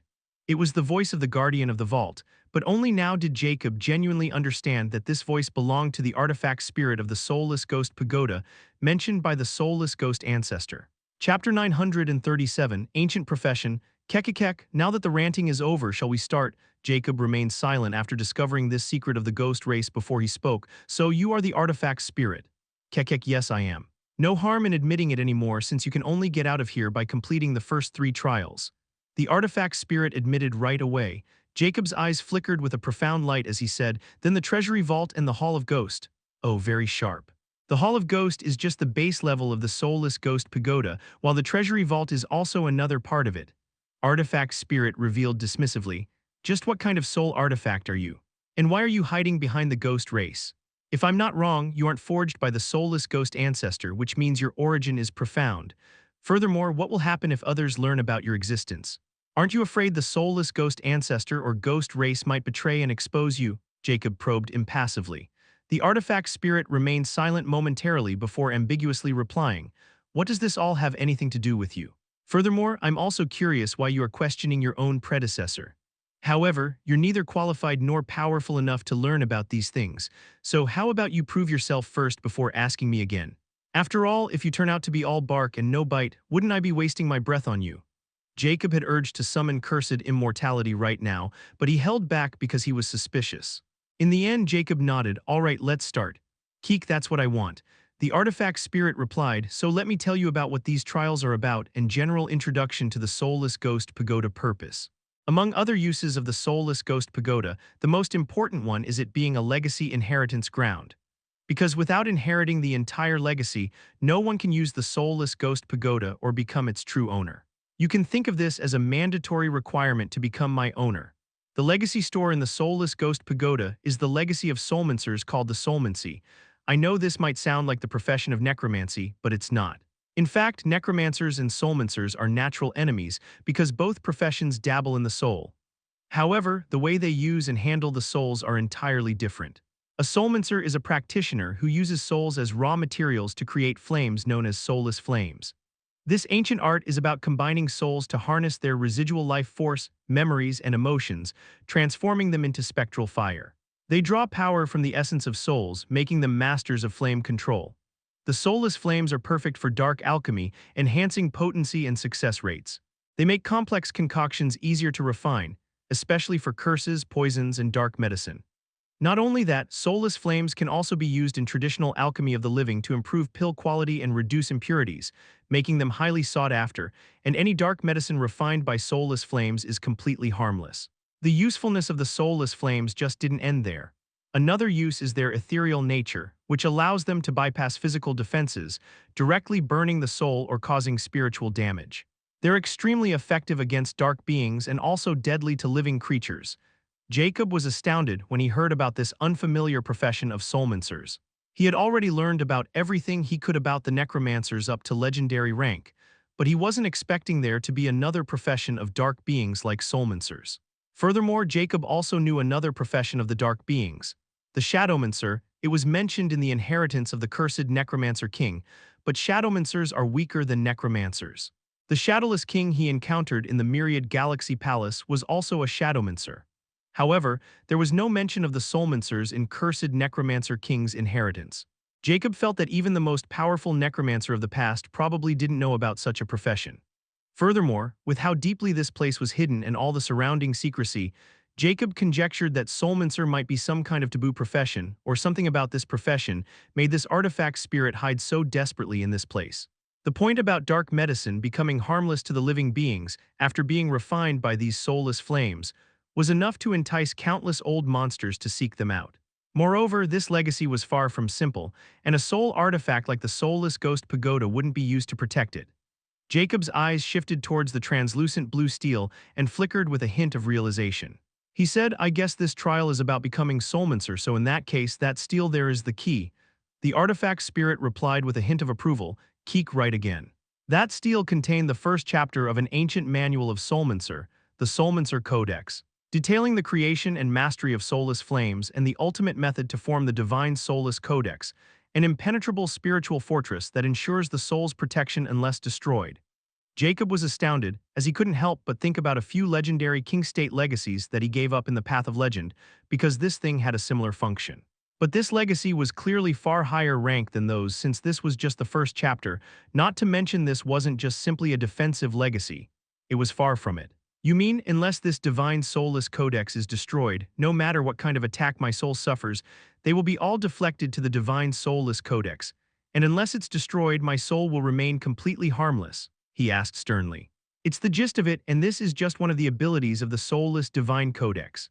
The Soulmancer Codex is divided into 12 chapters, each corresponding to a class of soulless flame ranking from class -1 to class -12, the same as the ranks of soulmancers, from class -1 soulmancer to class -12 soulmancer. These flames grow in potency, spiritual power, and complexity with each class, and so does the mastery of soulmancy. This is also your first trial. You see, this first chapter is divided into 3 sections. This is the first section containing the technique for refining the class -1 soulless flame. Only by refining class -1 soulless flame can one be called a class -1 soulmancer. You will be given 100 souls, which is also your deadline. You need to refine class -1 soulless flame before 100 souls run out. I don't need to remind you what will happen if you use up all the souls, right? Kekek, good luck. Chapter 938, Soulmancer, Part 1. After the explanation, the artifact spirit fell into silence, leaving Jacob standing there in contemplative silence. Soulmancer, soulless flames, and soulless divine codex are the main focus of this soulless ghost pagoda. Furthermore, while the former two are probably overviews of the soulmancy profession, the latter is clearly some kind of high-rank legacy. That's because the other sections are kept hidden, and by just making the class -1 soulless flame, I can consider a class -1 soulmancer. And since there are 12 classes, I can safely presume that this profession goes way beyond the legendary rank, and probably even the mythical rank. I must have it. Jacob's eyes flickered coldly as he focused on the steel and carefully read its contents. Just as the artifact spirit explained, there was only the formula of the class-1 soulless flames on it and a deeper understanding of the soulmancer profession. The first step to becoming a soulmancer is to have at least soul sense and a physique that can control negative life force. Jacob's eyes shimmered with a hint of realization. No wonder the soulless ghost pagoda chose the ghost race over the others. Only the ghost race has a physique compatible with the negative life force. They're probably made for soulmancy. As for the other races, it should be a sporadic case like Ilia's zodiac constitution. But then why did no one from the ghost race, even the soulless ghost king, become a soulmancer? Furthermore, the soulless ghost ancestor left the soulless ghost pagoda behind, and I don't believe it was just because of fear. There is something more to soulmancy that the artifact spirit is hiding for now. After all, just to become a class-1 soulmancer, at least one needed to be a ghost king. The more Jacob thought about this, the more curious he became, but he remained vigilant. Although he wanted to see if he could become a soulmancer with his own physique, he still didn't know if the artifact spirit would allow someone else other than the ghost race to inherit this legacy. Furthermore, the soulless ghost ancestor's relationship with the artifact spirit still existed, so Jacob didn't dare to reveal himself before getting the artifact spirit acknowledgement. Although he was confident in escaping this place, he also wanted the soulless ghost pagoda. He felt the soulmancer profession, especially the soulless divine codex, might be helpful. Since Jacob met the first requirement, he then looked at the second one and he was slightly surprised. The second requirement is to purify the soul from its resentment and any containment before it turned into an untainted soul, turning it into a pure material in essential, a soulless soul. But even ghost race can't do it because when they absorb the negative life force, they devour the entire soul without leaving anything, and there is no method written here to achieve this. Don't tell me this is the true test. Jacob's eyes flickered with a hint of grimace. It's just like how the necromancers use a dead body's lingering soul and use the law of death to turn them into undead warriors. However, there is also a requirement that the dead person have to die with some sort of grievance, and a necromancer can't turn someone who died without any regret into someone who is undead. However, soulmancer should also have a method to capture souls like the ghost race's innate talent, ghost slavery, within a few moments after someone dies. And if someone is weaker, they can simply remove a soul from the body without even needing to kill the other party. But there is still nothing about removing the negativity from the soul and turning it into pure material because after devouring the negative life form, there would be nothing left in the soul, much less energy to become material. The same goes for absorbing the blood vitality and soul vitality. These three things are essentially made the life force, and by removing just one, the other two will also be used up. It's just the races like vampires, demons, and ghosts have innate talent to turn everything else into one, whether it's blood vitality, soul vitality, or negative life force. So the trick here is not to absorb the negativity, but to purify it without damaging the soul vitality, since a soul only had soul vitality and negative life force once they died, and removed from the body. While the soul shall contain the bloody vitality, this also means the soul would always have less life force when it was alive, unless it's a being of pure soul. However, Jacob quickly shook his head. No, it's not right because of the immortal chapter of Cursed Blood Progenitor. I can turn soul vitality into blood vitality or both into pure life force without wasting any. I might even be able to turn negative life force into pure life force if I try. I have authority over the life force like no one else. Even dark beings can't escape from me. So, would it work if I use the Lifebane Wheel's Life Devour to purify the soul of its containments? This is the strongest ability I created after comprehending the Immortal chapter, and I wanted to imbue the entire Immortal chapter with this ability. Still, I don't have the capability yet. But purifying the soul should be easy if I try, even if the soul shows signs of losing the life force. Can't I just use the life injection simultaneously to keep the soul intact? At this moment, Jacob's eyes suddenly flared as a sudden realization struck him, turning soul into a pure material. The Life Devourer can turn anything into pure life force, and life injection can inject that life force into me or others. But what if I can imitate the dark beings and turn life force into something similar to life crystals? Since I have authority over life force, it shouldn't be as difficult as I knew in and out of life crystals. If I can do this, then can't I turn the life force into soulless souls as well, since they are essential to purifying the life force? I need to create a soulless soul force to confirm this, and if this is true, then I don't need to go through so much trouble at all. Jacob's eyes flickered with a hint of excitement as he wasn't expecting this trip to give him so many new ideas about the unique ways to use the Immortal chapter, or this might be the right way, and he just didn't realize it yet. After all, the Immortal chapter only revealed the truth about the life force and cursed blood and how to maximize its potential. It didn't have anything about how to use it differently, but everything was there, and Jacob just needed to figure it out himself. Just like in the past, Jacob was only thinking about using the immortal chapter to refine their life force to fuel his cured blood and increase his strength. But now, he has started to think differently. This was just the start of his discovery of the true terror of the cursed blood progenitor. Chapter 939, Soulmancer, Part 2. After comprehending the method of creating a class-1 soulless flame and the basics of soulmancy, Jacob decided to give it a try with the soulless ghost king physique. After all, if he wanted to use the life-bane wheel, he needed to show his real self, which was the real problem. That's why Jacob must show the artifact spirit some hope before taking any risk. "Where are the 100 souls I'm supposed to use?" Jacob impassively inquired as he looked at his dark surroundings and waited for the artifact spirit to reply. The artifact spirit told him he'd get 100 souls in this trial, but there was nothing else on the platform except for the steel. The artifact spirit's jeering voice reverberated at this moment. "I've already released sufficient souls." Jacob's eyes flickered with coldness as he interpreted the hidden meaning behind its words. "So I need to capture those souls myself. It seems this thing wants to test my ghost-controlling abilities, and as a ghost king, if I can't even find some souls, what qualification do I have to be a soulmancer?" Jacob didn't speak and instantly spread the soulless ghost king's soul sense, but to his surprise, the soul sense suddenly encountered an invisible wall when it was about to spread outside the platform's range. It was like he was trapped in a container, and Jacob's expression changed slightly. Just what could have blocked a soul sense like this?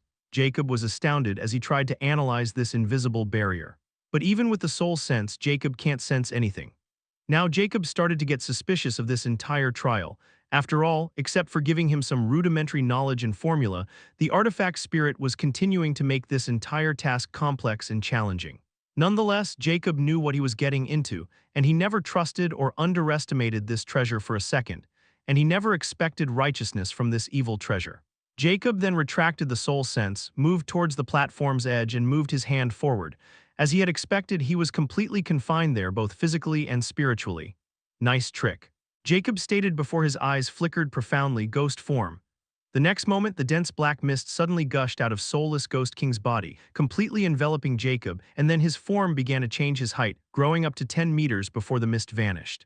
A towering ghost form was revealed as Jacob appeared in his original skeletal body and infernal eyes. The ghost race's ghost forms were scarce, and every owner of this manifestation had a different form than the other. So under the pretext of ghost form, Jacob decided to reveal his real body, so even if the artifact spirit knew about the ghost form, it would only be suspicious. And unless it can see through the cursed immortal totem skeleton, and Jacob knew it can't, the artifact spirit would be able to find any fault. Furthermore, after witnessing this artifact spirit's eccentric personality, he had this nagging feeling that he was also into this for fun.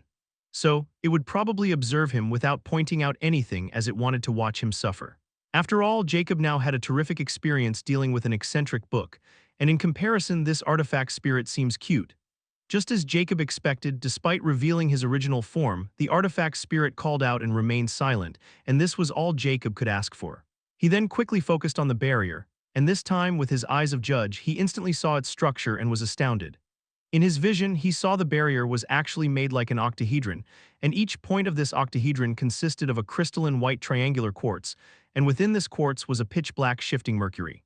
Jacob's eyes flickered as he used soul force to reinforce his vision further, and then he could see the mystery of this mercury. And realization dawned on him when he saw a familiar structure of particles.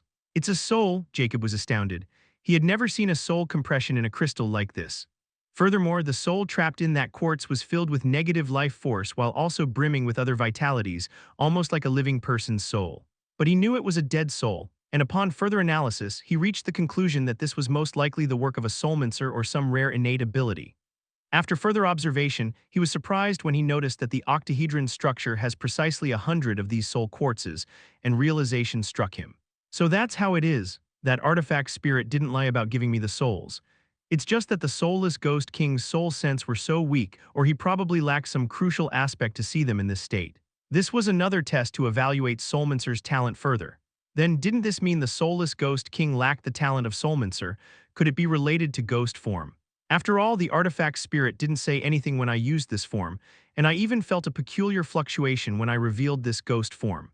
Although Soulless Ghost King had tons of spells and other abilities, Jacob couldn't be bothered to test them since his own abilities matter in the end. Now that he sees through the artifact spirit's trick and finds the materials, he quickly moves to the next step. Jacob released his own soul sense, which was far more powerful than any legendary king or even a quasi-myth. And this time his soul sense easily seeped into the barrier like water into cracks, and Jacob tried to cover a soul quartz before pulling it out of the structure. He instantly met with a strong attraction force. Jacob instantly pulled it with more force, and the next moment he successfully plucked the soul quartz from the octahedron structure. The moment the soul quartz was pulled out of the structure, it instantly became visible. In contrast, another web line shot from another soul quartz filled the gap between the barrier, instantly mending it without any damage. However, Jacob could sense the barrier had lost some of its power. At this moment, all of a sudden, Jacob sensed intense fluctuations in his surroundings before the artifact spirit's ecstatic laughter reverberated like thunder. Kekekek, after countless years, someone with nether vision ghost form has finally appeared. Chapter 940, Soulmancer, Part 3. Jacob was startled and his eyes flickered intensely, nether vision ghost form. So I was right about ghost form being the key to completing this trial, and this nether vision ghost form should be quite rare even among the ghost forms. Jacob had many questions, but he held them to himself this time and focused on the trial. He knew he would get the answers as soon as he cleared these trials, and he had a feeling that this artifact spirit wouldn't be so kind to reveal everything at this stage. No longer paying attention to the artifact spirit's wanton laughter, he sent his soul sense into the octahedron again and directly enveloped 9 more soul quartzes with it. Thereafter, Jacob pulled them out using half of his power and gained 9 more soul quartzes, making 10 total. In the class-1 soulless flame formula, Jacob is required to combine 10 souls to create class-1 soulless flames. However, before combining them, he needs to purify them, or even with a sliver of negative life force or contamination, he would lose his materials. Jacob grabbed a soul quartz and felt the life force within, and a hint of surprise flashed past his eyes as his eyes of the judge shimmered. This soul should have been in at least a legendary noble state when it was alive. Moreover, this quartz greatly resembled the life crystals that dark beings and I formed. But unlike life crystal, this quartz is purely made to trap souls, not just life force, and there is something different about this soul within. It neither seems to belong to the living nor dark being, yet it holds such a terrifying resentment and negative life force. Life Bane Wheel. Jacob instantly activated the Life Bane Wheel, and the next moment a blurry scarlet ring divided into 2 sections, pitch black and pure white, formed above Jacob's palm. This was the initial structure of the Life Bane Wheel, the manifestation of his comprehension of the immortal chapter. While the 2 sections consisted of the Life Bane Wheel's aspects, the Life Devour black and the Life Injection white.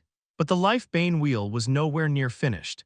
Jacob created it with the intention of assimilating the entire immortal chapter of Cursed Blood Progenitor into it. That's why he chose the shape of a wheel, where he can easily add more sections as he creates and understands more of the use of immortal chapter.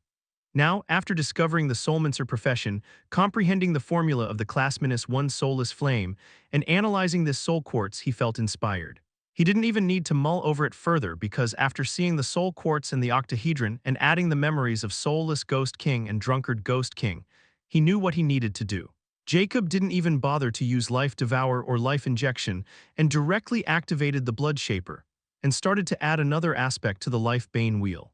The blurry Life Bane Wheel started to revolve, invisible glyphs began to emerge on its scarlet ring, and a thread suddenly shot towards the soul quartz in his hand and connected to the Life Bane Wheel.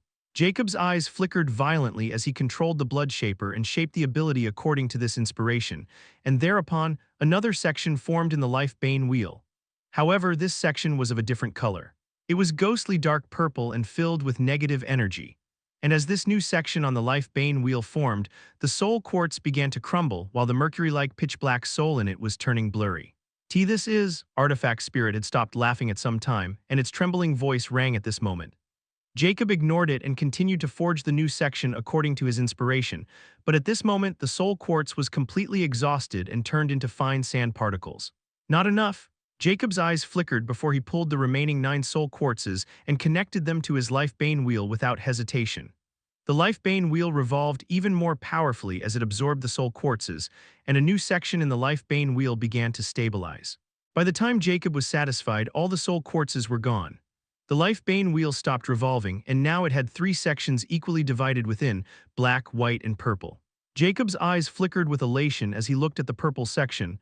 I finally managed to create an aspect after combing the ghost race's innate aspects, and all thanks to soulmancy. Let's call it spectral despair. Spectral despair, the third aspect of the life-bane wheel, was created after Jacob understood the ghost race's innate talent related to the negative life force and their control over souls. It was a unique aspect that would not only allow Jacob to use the negative life force freely, but he could also devour or remove it even the ghost race couldn't typically. Now, even if Jacob's physique can't handle negative energy, he can easily achieve it with the spectral despair. In retrospect, Jacob just created an ability that could imitate the entirety of Ghost Race's unique talents. With the Life-Bane Wheel's infinite growth potential, he can continue to evolve it. This was just like how Immortality had told me about the ability to create aspects with the Cursed Blood Progenitor's complete mastery. Jacob didn't fully grasp it before, but now he knew how to achieve it.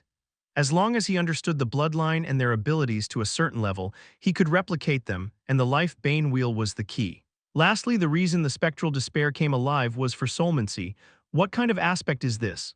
Artifact Spirit's inquisitive voice rang at this moment with a hint of fear. Jacob completely ignored the Artifact Spirit since he didn't want to give it time to suspect anything, and he wanted to complete this trial so the Artifact Spirit wouldn't go against him even if it wanted to. Without any hesitation, Jacob pulled 10 more soul quartzes and activated the spectral despair, creating a strong suction force, and those soul quartzes were absorbed into the Life-Bane Wheel. Purify, Jacob's eyes flare as the Life-Bane Wheel revolves, and black miasma filled with negativity begins to release from the Life-Bane Wheel. This miasma has poisonous properties and it's quite potent. Jacob looked at the miasma, and he could feel it had an effect on one's mind, which made it quite useful. He wasn't expecting even this miasma without any life force to be helpful, but he didn't gather it since it wasn't the time to research poisons. Now that he has the spectral despair, he can research this whenever he wants. Thereupon, the black miasma became thinner and thinner before it completely vanished, and Jacob controlled the Life-Bane Wheel, life injection, spectral condensing. The next moment, the spectral despair and life injection sections of the Life-Bane Wheel started to overlap. This is how the life injection works.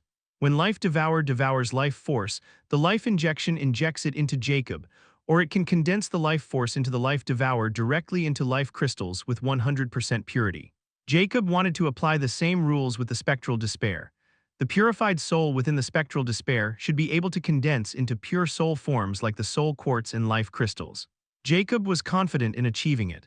The next moment, the entire Life-Bane Wheel's interior turns white, like a portal, and spits out 10 ethereal white beads filled with pure life force. Even Jacob was slightly astounded by the pure life force within these white beads, and they hadn't lost their spirituality. They were still souls, but in the purest form, and anyone should be able to absorb them without any backlash, even the living beings. Grabbing the 10 white beads, Jacob looked towards the dark surroundings and impassively questioned, "What do you think, Lord Artifact Spirit? They should be sufficient to create Class-1 soulless flame, right?" Chapter 941. Soulmancer, Part 4. The Artifact Spirit didn't answer Jacob's inquiry as if rendered completely speechless. After all, what Jacob did would probably only be possible for high-class Soulmancers. Jacob took the Artifact Spirit's silence as a positive reaction, and without hesitation he moved towards the next step, combining the souls according to the formula. This step required control over soul sense and mastery over runic language, and one had to be a fable legendary rune artificer. Jacob enveloped the 10 purified souls with his soul sense, and according to the stele, he tried to use the soul sense to conjure unique runes called the soul runes using his pure soul force through the soul sense. It was a strange way of creating runes, which Jacob hadn't thought about yet, and Soulmancers seemed to have a special way of using runes. They were like a new class of rune artificers, but instead of magic materials and magic power, they used pure soul sense to conjure unique runes. Jacob's mastery over runes was evident, especially when he had Myriad Galaxy King's entire legacy, and the Soulless Ghost King was also a rune crafter. Still, he never revealed this fact to anyone. At this point, Jacob was a king rune artificer alchemist. Although he had no experience creating runes with soul sense, with the help of his eyes of judge and the profound information on the stele, he was confident he could succeed. As Jacob manipulated his soul sense according to the stele, ethereal soul runes began to surface over the 10 purified souls like spider webs. Then Jacob arranged them in a decagon 10-pointer star array, and the next moment something magical happened. The soul runes on the souls shimmered, and the moment they were arranged in sequence, ethereal white threads started shooting in the center, connecting all 10 souls at a single point. Jacob was immersed in the changes happening to the souls and the central points where all the soul threads were connected. The energies in the souls are gathering in the center point. It's as if they are mere fuel being used to ignite something. And this something should be Jacob's eyes flickered as he saw the soul runes changing the souls into a peculiar energy. The array of souls was gathering this energy into the center instead of letting it waste. The decagon was like a runic circle while the souls were its energy cores, yet at the same time this array was also working as a cauldron. At this moment, the central focal point of the souls suddenly ignited into ethereal white flames. The flame was only a centimeter in size, but the moment it appeared, the soul in the decagon array started to release more energy toward the flame, making it grow while the souls decreased in size. Class-1 soulless flame. Jacob's eyes flickered profoundly as he witnessed the process of soulless flame condensing without missing anything. Now, I understand why the soul needed to be completely purified. These soul runes are made of pure soul force, and if there is even the slightest impurity, they would be destroyed, thus ruining the entire array. Furthermore, the soulless flame needed a certain amount of spiritual soul power. If there were even a little missing, the result would be the same. As for adding more souls to cover for the missing energy, it would distort the array. As for the souls purified by spectral despair, they seem to have more than sufficient energy to supply for the soulless flame, which further decreased the chances of failure. As the soulless flame continued to burn bright and grow larger, Jacob instantly started the final step in the process when all the souls were completely exhausted. He creates more soul runes to solidify the Class-1 soulless flame, which was the heart of this formula, and without it, the soulless flame would burst apart the moment the array was exhausted. As those soul runes entered the soulless flame, the tongue of flame stopped flickering and burned without any sign of vanishing above Jacob's palm. This was strange yet magical as Jacob could feel and see the hidden power within this 1-foot tongue of flame. It contains energy almost equal to a hydrogen bomb, yet it's completely contained without any sign of instability, and the terrifying part is this energy is harmful to souls. If even a Class-1 soulless flame contains such energy, what about Class-2 or the most powerful one Class-12 soulless flames? What if I can turn it into special bullets? Jacob's inner gunsmith instantly wakes up as he looks at the tongue of soulless flame on his palm. Even soulmancers might have never thought about using priceless soulless flames as mere bullets. At this moment, Jacob suddenly snapped out of his stupor when he sensed a terrifying pressure locked on him, and the next moment, the soulless flame in his hand was gone. His eyes flickered with chilly killing intent as he didn't need to guess who was behind it. Unbelievable, you've created a 1-foot tongue of Class-1 soulless flame. Only a Class-4 soulmancer can achieve this feat with a Class-1 soulless flame. If I hadn't personally witnessed it and knew better, I would have considered you a veteran Class-4 soulmancer. The artifact spirit was void of its previous mischievousness. Still, I won't change the fact that you completed this trial on your first try, if I ignored that strange ability that you used by consuming the tainted souls. You should be a one-of-a-kind soulmancer talent, and I admit I've underestimated you. Now I have high hopes for you, and you might be able to achieve what the soulless ghost ancestor couldn't. Let's move to the next trial. The artifact spirit didn't waste any time nor give Jacob any chance to speak up. So it didn't suspect anything and still consider me a ghost. Jacob quickly calmed down, and the next moment he felt the platform under his feet release soul fluctuations, and the runes on it lit up. The next moment Jacob felt a peculiar change on the steel, and when he looked over it, it appeared the same, but the words on it were completely different. Furthermore, at this moment, the Class-1 soulless flame that Jacob had just made reappeared in front of him. The artifact spirit's voice rang again. Your last trial will be the second and third section of the Soulmancer Codex's first chapter. All you need to do is to create the Class-1 Divine Soulless Codex. Chapter 942. Soulmancer Part 6. Jacob remained calm as he evaluated the new development, the second and third trial together, or did he just merge them on a whim? However, after the artifact spirit's unusual solemn speech, Jacob knew he had successfully shown his talent as a soulmancer, and that's probably the only thing the artifact spirit wants. Now, he was just a step away from unraveling the secrets of the soulless ghost pagoda and acquiring it. Jacob then took the Class-1 soulless flame and approached the steel. The entire first chapter of the Soulmancer Codex was revealed. The first section, like the artifact spirit stated earlier, inscribed the formula and introduction to Class-1 soulless flame and soulmancy. In the second section, things were completely different. The second section is foundation of Divine Soulless Codex, which required to create the Divine Soulless Codex's structure, which is actually shaping the soul sense into Divine Soulless Codex. Jacob's eyes flickered in astonishment, shaping the soul sense into a structure. Not even those legacies and memories I have didn't have any information like this. In fact, according to what I have, soul sense is like a projection of a soul, and its power is directly connected to the soul. So unless someone can entirely reshape their soul sense shouldn't be changeable yet, this Soulmancer Codex stating otherwise. Furthermore, the more powerful a practitioner's soul and law, the more powerful the divine soulless codex will be. But will it work on someone with 13 laws, including a forbidden arcane law? Jacob was fascinated with the Soulmancer Codex, which was filled with mysteries and overwhelming wisdom, especially the divine soulless codex, which had the title of divine in it, making it evident that this Soulmancer Codex was probably something at the peak of mythical rank or might be higher.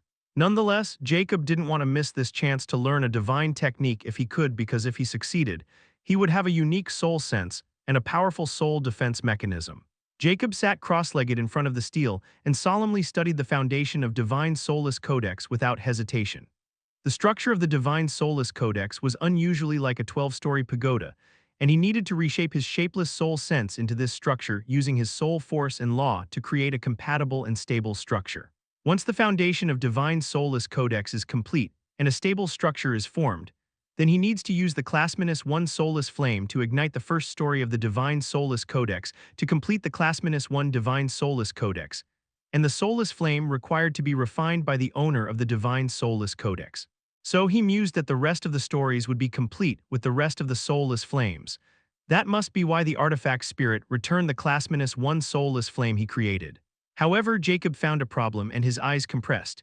There are 3 methods to shape the soul sense into Divine Soulless Codex according to the laws imbued within the Soul Totem, Singular Law Totem, Dual Law Totem, and even the rarest Tri-Law Totem. But my Soul Totem is something created with a universal godly scripture, a 13-law totem, and unlike soul totems, my entire body is a totem, not just my soul.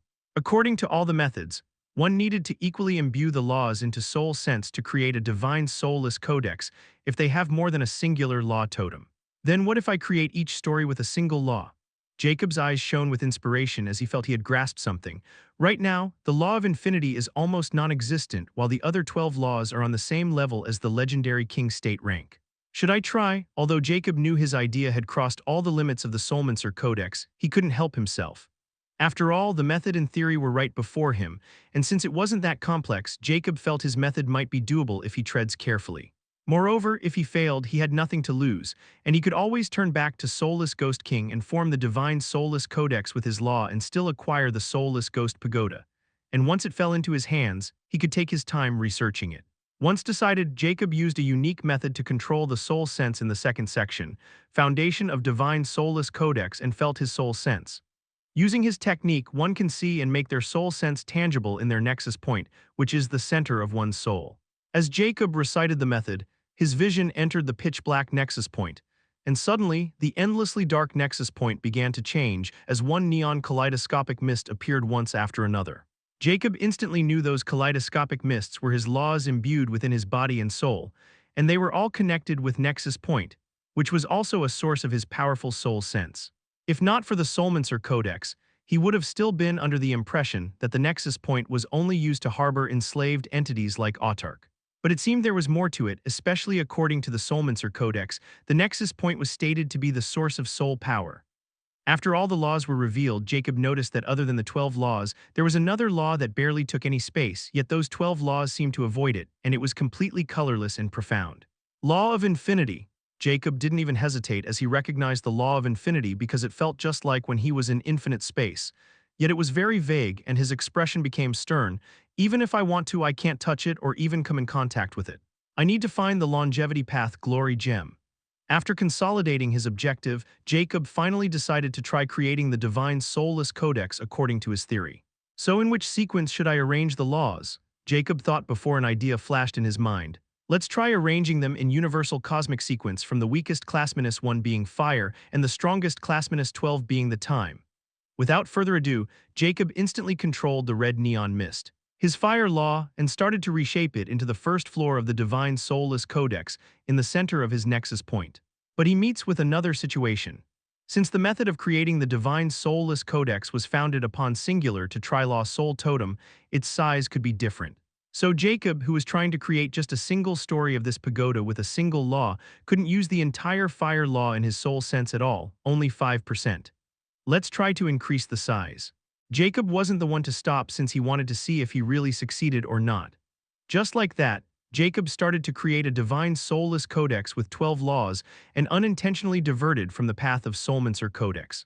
Not even the artifact spirit of the soulless ghost Pagoda would have expected Jacob to be such a madman. Chapter 943, Soulmancer, Part 7. Jacob remained sitting cross-legged for an unknown amount of time without any movement. The flames in his hollow sockets were compressed into compressed dots as if sleeping. Suddenly, the compressed flames flare, a mystical fluctuation filled with law powers ripples through his body, and a vague kaleidoscopic pagoda materializes in front of Jacob. Jacob's hands moved and he started to form hand signs. The next moment, the classminus one soulless flame beside him moved and instantly landed on the phantom of the vague pagoda and ignited it into raging flames. At this point, Jacob finished completing the hand signs according to the third section of the classminus one Divine Soulless Codex and solemnly muttered, Divine Soulless Codex. First index inscription. The next moment soul runes emerged endlessly on the flaming pagoda and merged with the infernal structure. As those soul runes merged with the flaming pagoda, the soulless flames started to absorb in the pagoda, and its vague image became clearer, especially the first story of the pagoda, which became extremely vivid with its deep red color with beautiful white runic marking. In the center of this first floor, an ethereal soulless flame burns like an eternal fire, while the other stories remain still vague. The moment Jacob completed the first index inscription, a sudden tremor rippled through his soul star, and the classminus one soulless codex in front of him turned into a streak of kaleidoscopic light and entered his nexus point. The true colossal classminus one divine soulless codex hovered in the center of his nexus point. Moreover, unlike the structure shown in the divine soulless codex, his divine soulless codex was far more imposing, and each floor was made with a different color. The biggest difference was that there was a symbol of infinity at the base of the pagoda, and this can only be seen within Jacob's nexus point, not outside. The law of infinity appeared like this once Jacob arranged the laws in the universal cosmic sequence. But it wasn't all for the next moment. A red layer suddenly enveloped his entire soul star, and around Jacob's whole body, a corporeal image of a pagoda was condensed and appeared just like a soul totem manifestation. The infinity symbol flashed above Jacob's apex eminence before vanishing with the image of the pagoda. At this moment, Jacob was completely awake as his eyes flickered in astonishment and elation because he knew what kind of changes had just ensued. The most significant benefit he received was the passive protection of the Divine Soulless Codex. Just like the artifact spirit stated, his soul was completely protected by the Divine Soulless Codex, and unless it was destroyed, nothing could reach his soul. Furthermore, only after completing the Divine Soulless Codex did Jacob discover that his soul sense was now completely different from before. Before, his soul sense and soul force were the combination of 13 laws entwined with each other, but the moment he created the Divine Soulless Codex, they became systematic and arranged. Now he can use soul force and soul sense with any law or combine them as he wishes. Although this will decrease his soul force and soul sense power, Jacob likes it this way. First, this will significantly reduce his soul force consumption. Second, those legendary rank experts might not be able to tell, but those mythical rank or gods will notice his unusual soul force and soul sense, especially with the law of infinity presence. That's why now he can control his soul force and choose what kind of law to show outside. As for combining them differently, Jacob didn't think much about it, but since it was possible, he knew there might be more to it and discovered its benefits or uses in the future. But one thing was clear. His Divine Soulless Codex was completely different from the traditional ones. However, it still followed the same principles as the Soulmancers. Last but not least, the Divine Soulless Codex has innate aspects that will awaken upon completion of each story. The information about it was only revealed in his mind once he successfully created the classminus one Divine Soulless Codex. The strangest thing Jacob sensed was after completing the Divine Soulless Codex, the yin magic core was slightly more stabilized, and he could draw more of its prowess. Soulless Flame Controller. Just as Jacob thought about the aspect that he gained when the platform under him suddenly shimmered, Jacob felt strong space fluctuation. I'm being teleported somewhere. Jacob instantly noticed, but this power of space was extremely strong and he couldn't resist unless he used that. Nonetheless, since he had already cleared the trials and hadn't heard from the artifact spirit yet, he was sure this was the artifact spirit's doing. Now that he personally experienced the benefits of the Divine Soulless Codex, he wanted this legacy no matter what. So he remained silent yet vigilant as he vanished from the platform. The next moment, Jacob appeared in endless black space, and he was startled because he was apparently enveloped in a white bubble and seemed to be hovering in this space. But what his eyes of Judge showed made him even more startled because the dark space around him filled with an invisible current, and even with his eyes of Judge, he couldn't measure or see through this current at all. This is. Jacob finally looked to the side and was flabbergasted because there was a colossal structure towering within this space, and that mysterious current seemed to be gritting against its obsidian walls. Still, the structure seemed completely unscathed and pristine. Moreover, the structure was so massive that he couldn't see the end of it, whether its length or width. Magnificent, isn't it? At this moment, a familiar, eerie voice rang outside the bubble. Jacob instantly looked over with a hint of vigilance because he didn't feel any presence at all until it revealed itself. Outside the translucent bubble, a small being was hovering. It was around a foot tall and adorned in demonic black armor, covered in white glowing runic markings, which covered every inch of its body, and the helmet was completely faceless. Seeing Jacob looking over, the tiny armored being speaking, its voice was extremely familiar. "Nice to greet you finally, you've earned the right to learn my name. I'm the artifact spirit of the Divine Soulless Pagoda, Soulless." Chapter 944. Divine Artifact Spirit Soulless Part 1. Nice to greet you finally, you've earned the right to learn my name. I'm the artifact spirit of the Divine Soulless Pagoda, Soulless. Jacob's eyes flickered furiously as the artifact spirit Soulless revealed itself before him. Furthermore, he instantly discovered how Soulless called the Divine Soulless Pagoda instead of Soulless Ghost Pagoda. However, it wasn't necessary at this moment as he asked curtly, "Where am I and what is this place?" Soulless' snickering voice rang, "Keek, weren't you curious about where the pagoda was located all this time? Well, this is it. We are in the depth of chaotic space between the legendary plains and the universal void. Normally, those legendary kings with space-type abilities travel through the periphery of the chaotic space, where the space current is the gentlest. Some of the ordinary elemental planets were also born there.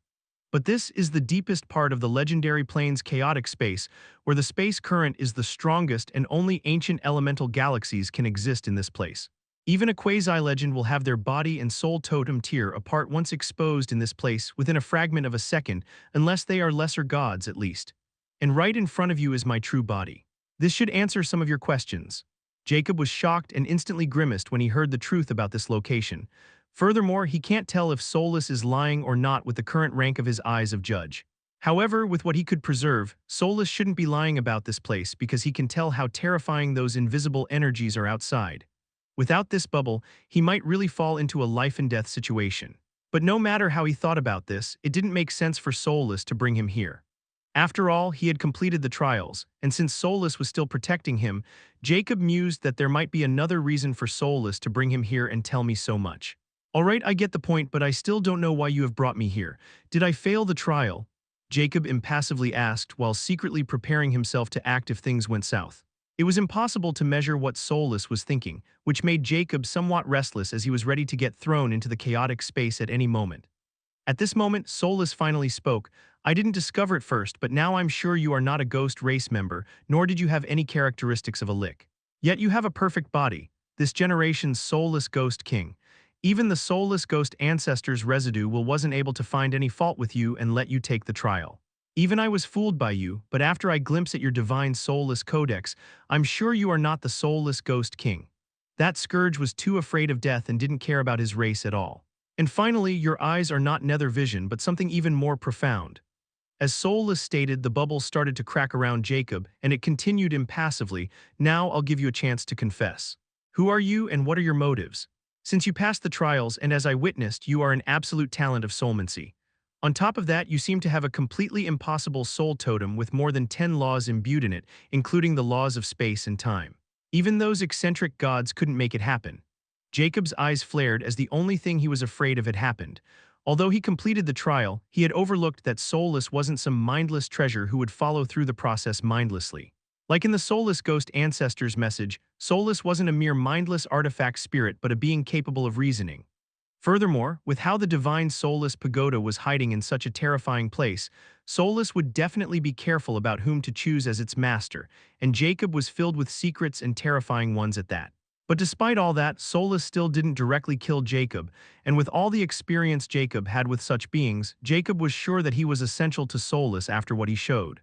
This might be a carrot-and-stick tactic. He probably wants to scare me into revealing my identity and then coerce me to reward myself for doing his bidding. But if not, I would have to escape this place and think of another way to get my hands on this pagoda some other time. But for now, I should play along and see what he wants and how he's planning on going forward with me. Jacob instantly put a submission front and bowed towards the artifact's spirit before he said, I shouldn't have overestimated myself in front of you, and that was my mistake because of my ignorance. Lord Soulless is right. I do not belong to the ghost race and only robbed the soulless ghost king of his identity when he came after me with ill intent.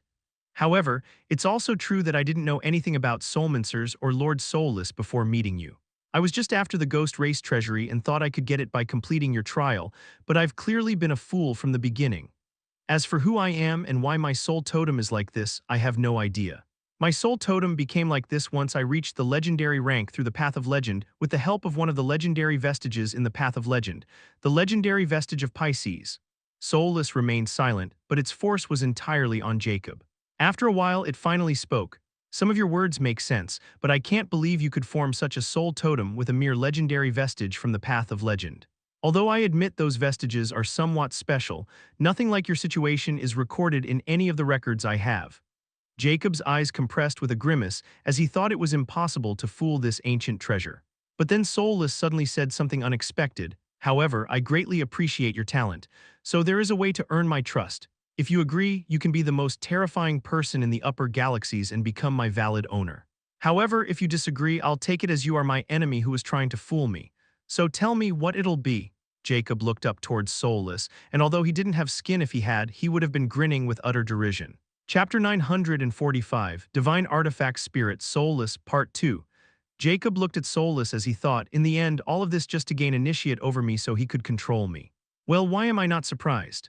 After all, he is far too powerful than me, so should he be willing to bow his head?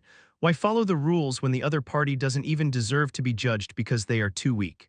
If I was at least on the same rank as this artifact spirit, wouldn't I have gone through so much trouble? What other choice do I have? I agree to your proposal. Jacob bowed his head again. The next moment, the bubble that was cracking instantly mended itself, and Soulless suddenly sent something inside the bubble. Jacob looked at the thing that Soulless had suddenly sent inside. It was a pitch-black scroll filled with crimson runic words, and Jacob's eyes flickered coldly as he couldn't recognize even a single word on this paper at all. Nor could eyes of judge see through this scroll. Soulless impassively spoke at this moment. All you need to do is to place this scroll into your divine soulless codex, and then we'll be true allies and you'll get my full support and trust. Jacob asked, What is this? Soulless replied coldly with a hint of impatience, something that will make me fully trust you. You can consider it an ownership contract of divine soulless pagoda as well. You won't be able to betray me, and I can freely enter your nexus point without needing you to claim my full ownership. This is nothing but beneficial for you.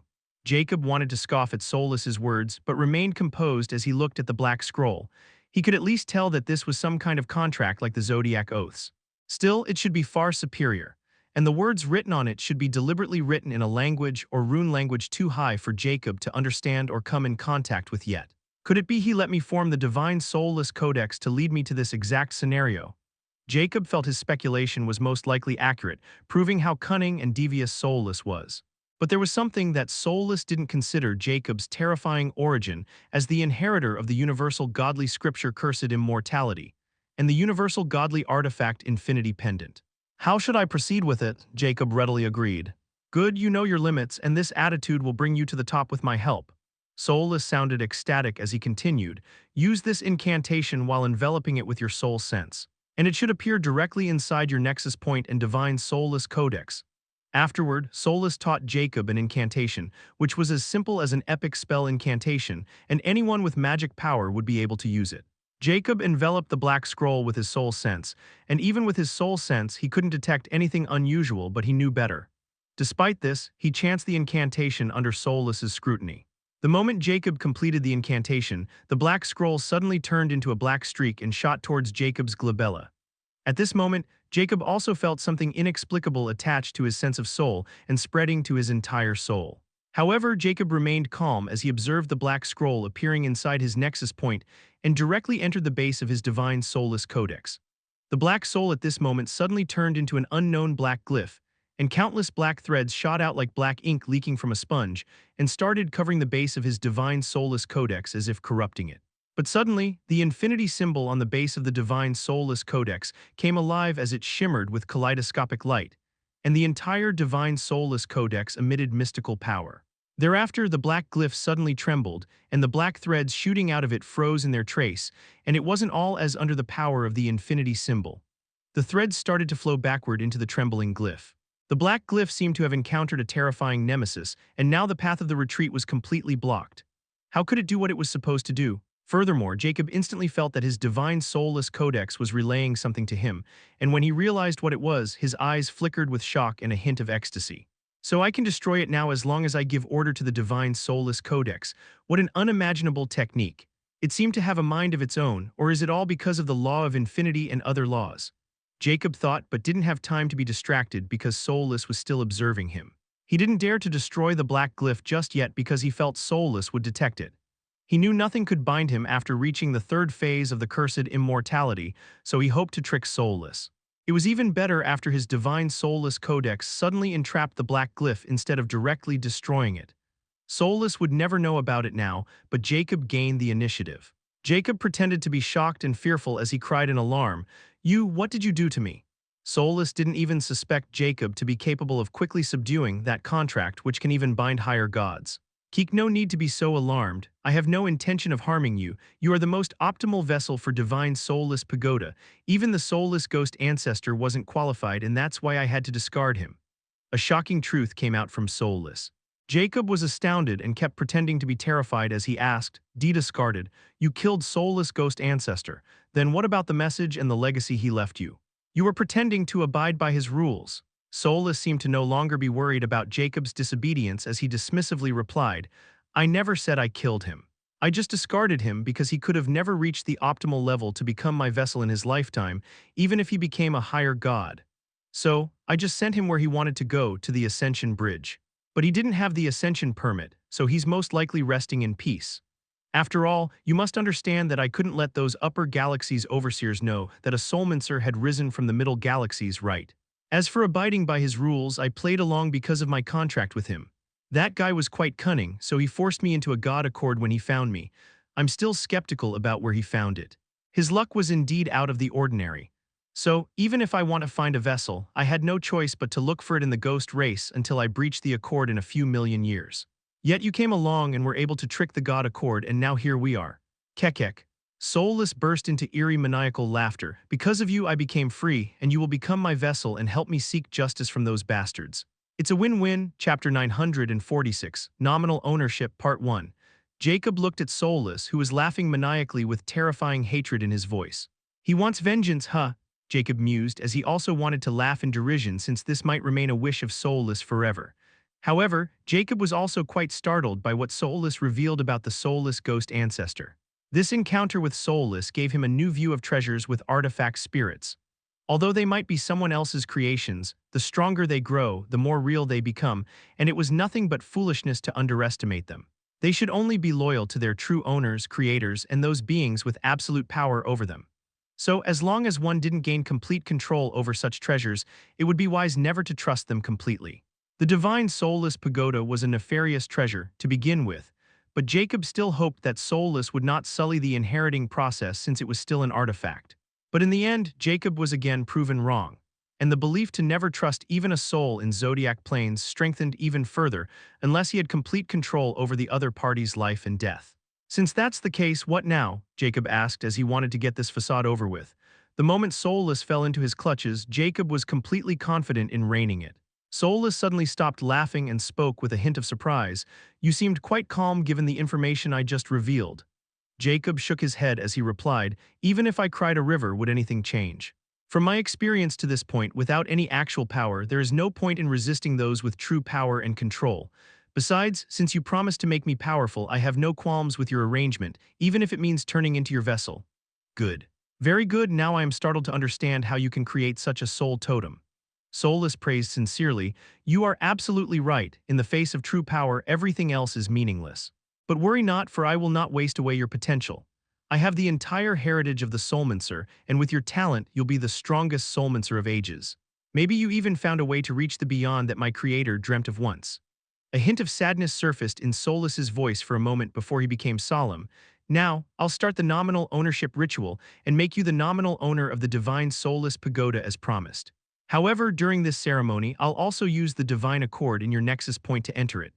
Since you have such a ridiculous soul totem and your peerless divine soulless codex, as long as I don't use my prowess or abilities, your soul won't suffer any damage.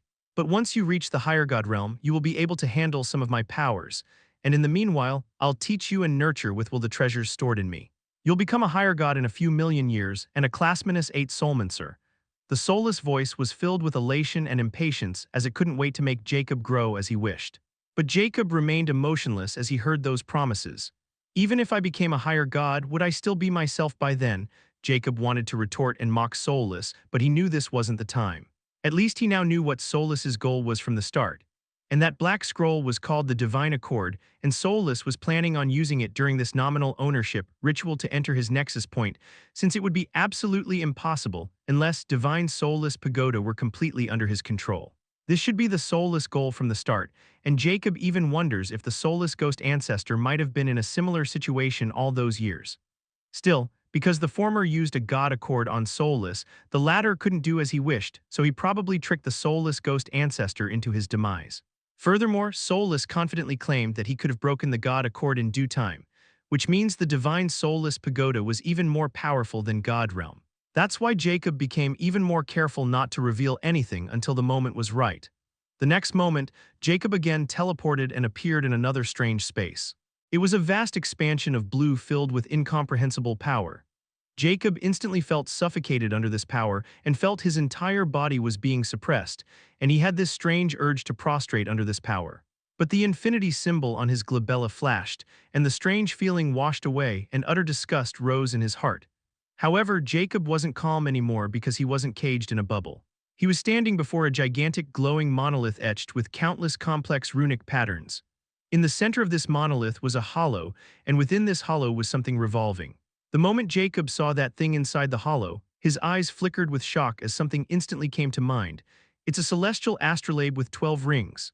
Jacob knew he wasn't wrong as he was the owner of the legendary Master Key, and Immortality had already explained the god's crown, the celestial astrolabe, to him. Furthermore, different from the legendary Master Key, this celestial astrolabe should be a genuine god's crown because its color is ethereal blue.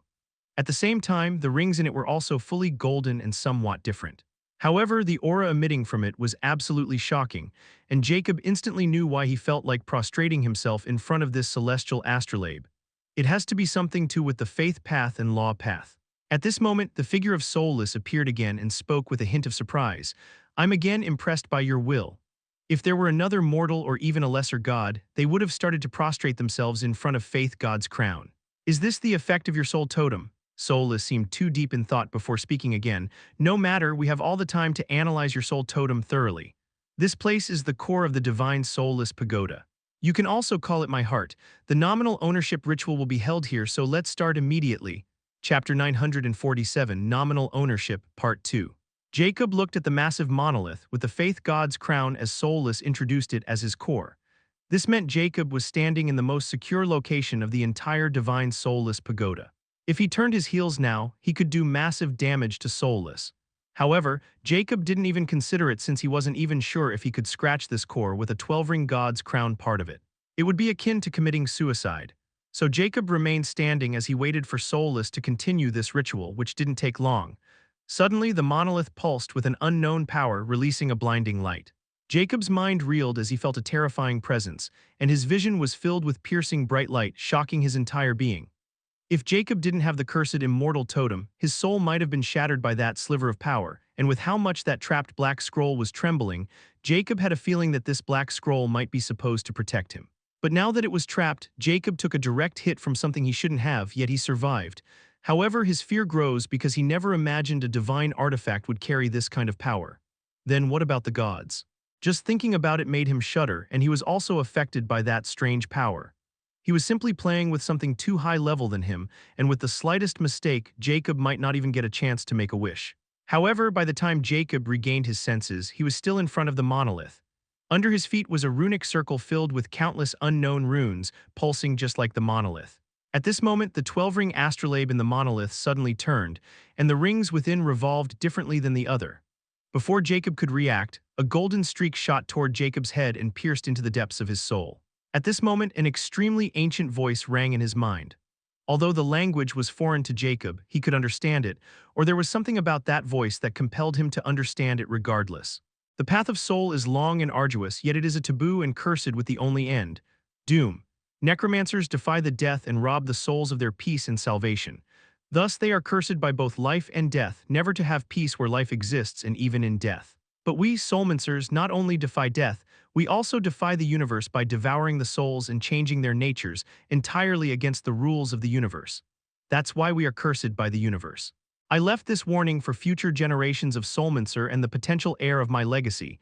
Every soulmancer is cursed by the universe and C.S. universal retribution, reaching class -12 soulmancer rank. There. O y inget so r absolutely v y ria h n k d nev de y. Jacob instantly snapped out of his trance. He was shocked to find that his soul force and magic energy were exhausted, all because he had heard that mysterious voice. What was the last part? Jacob felt extremely uneasy as he couldn't hear the rest of the message, which seemed the most crucial part of the warning. Furthermore, Jacob was sure that voice belonged to the true owner of the divine soulless pagoda. And that being should be extremely terrifying since just listening to his words drained Jacob's soul force and magic. It should be something one gains after they pass the trial and become nominal owner. There has to be more, and I'm sure this warning should be related to the demise of soulmancers. Furthermore, the part about universal retribution and cursed by the universe makes me feel extremely uneasy. Some words were omitted. What did I get myself into? Jacob wanted to lament his luck, which was both excellent and terrible.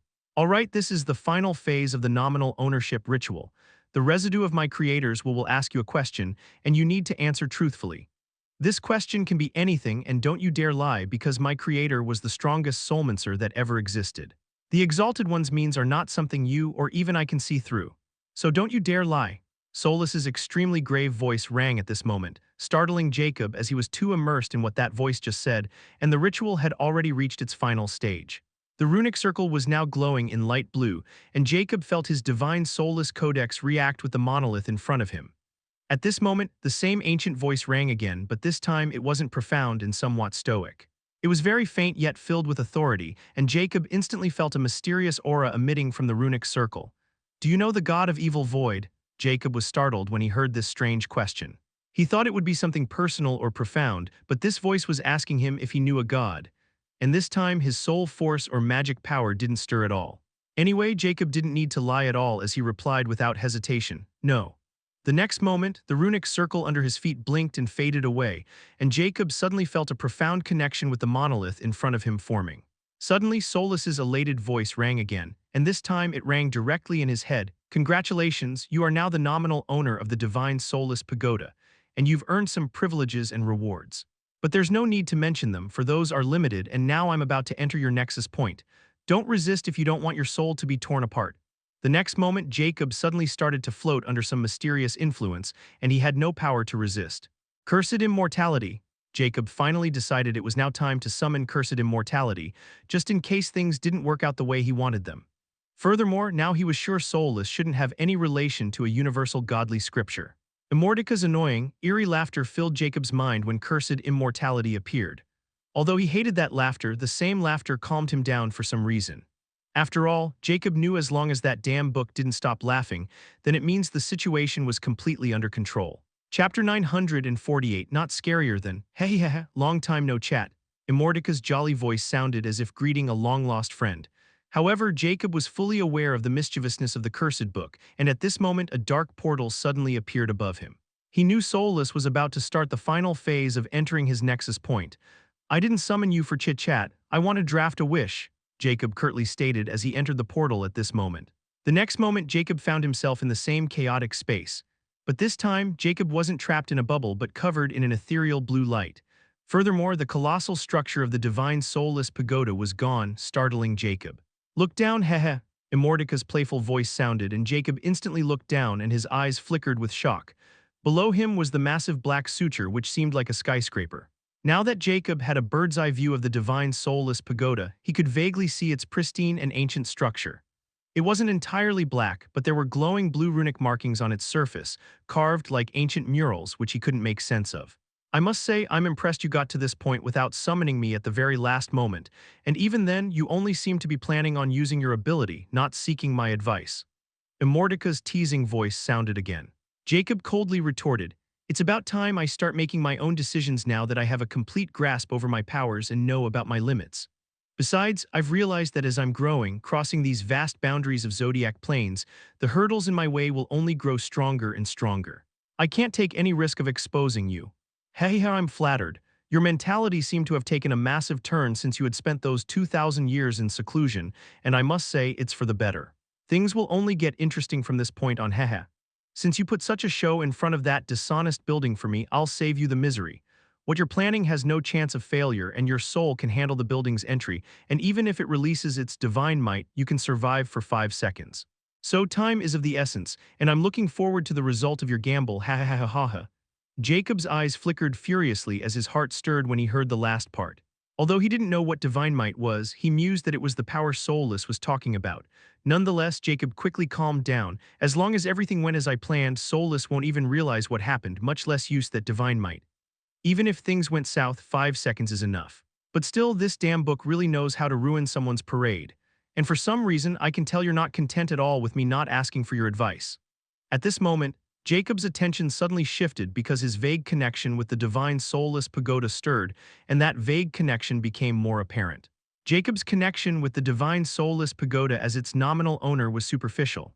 Despite being the nominal owner, Soulless's status was still far higher than Jacob's, and he couldn't force Soulless to do anything against its will or overuse his authority.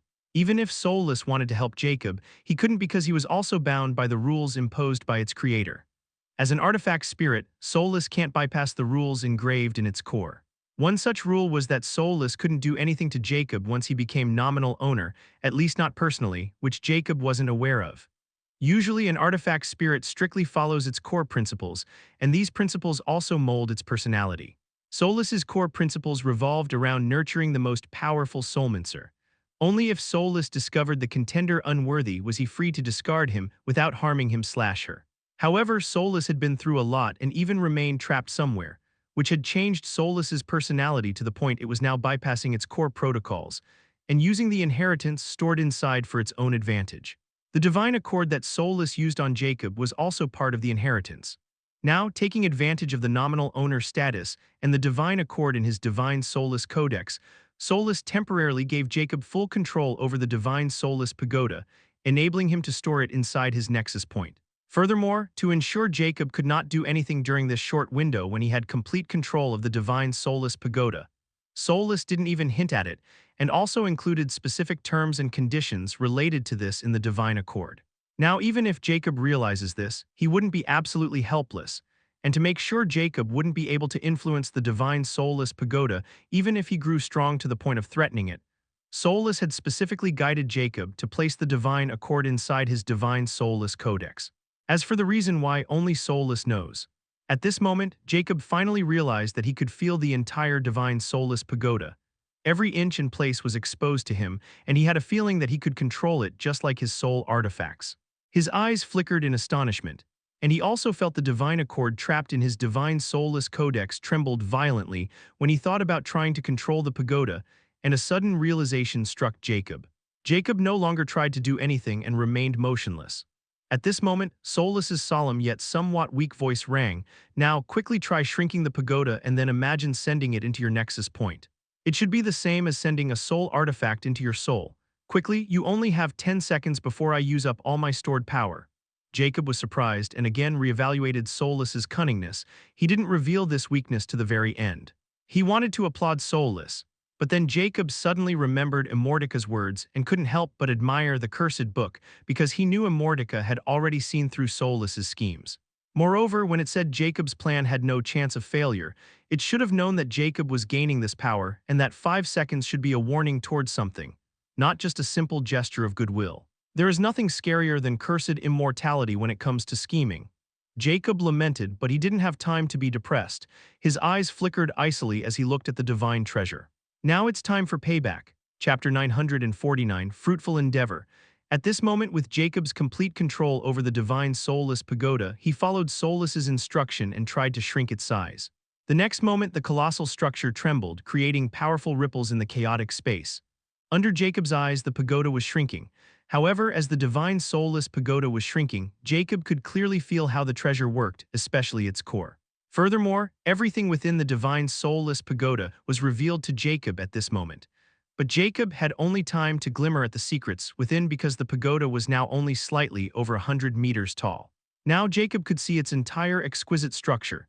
It had 99 floors, each covered in ghostly runic lines. However, Jacob's eyes instantly fell over the pitch-black chains wrapped around the base of the divine soulless pagoda, and those chains seemed broken as their edges dandled. Moreover, the moment Jacob laid his eyes on those chains, his cursed heart suddenly stirred on its own as it started to pulse furiously as if it was about to burst out of his chest. Jacob nearly lost control of his body but quickly controlled his cursed heart and calmed it down.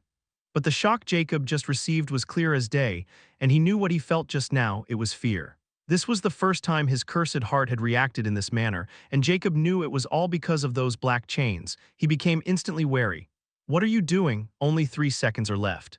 Quickly store me in your nexus point." Soulless's furious yet anxious voice jolts Jacob awake from his stupor.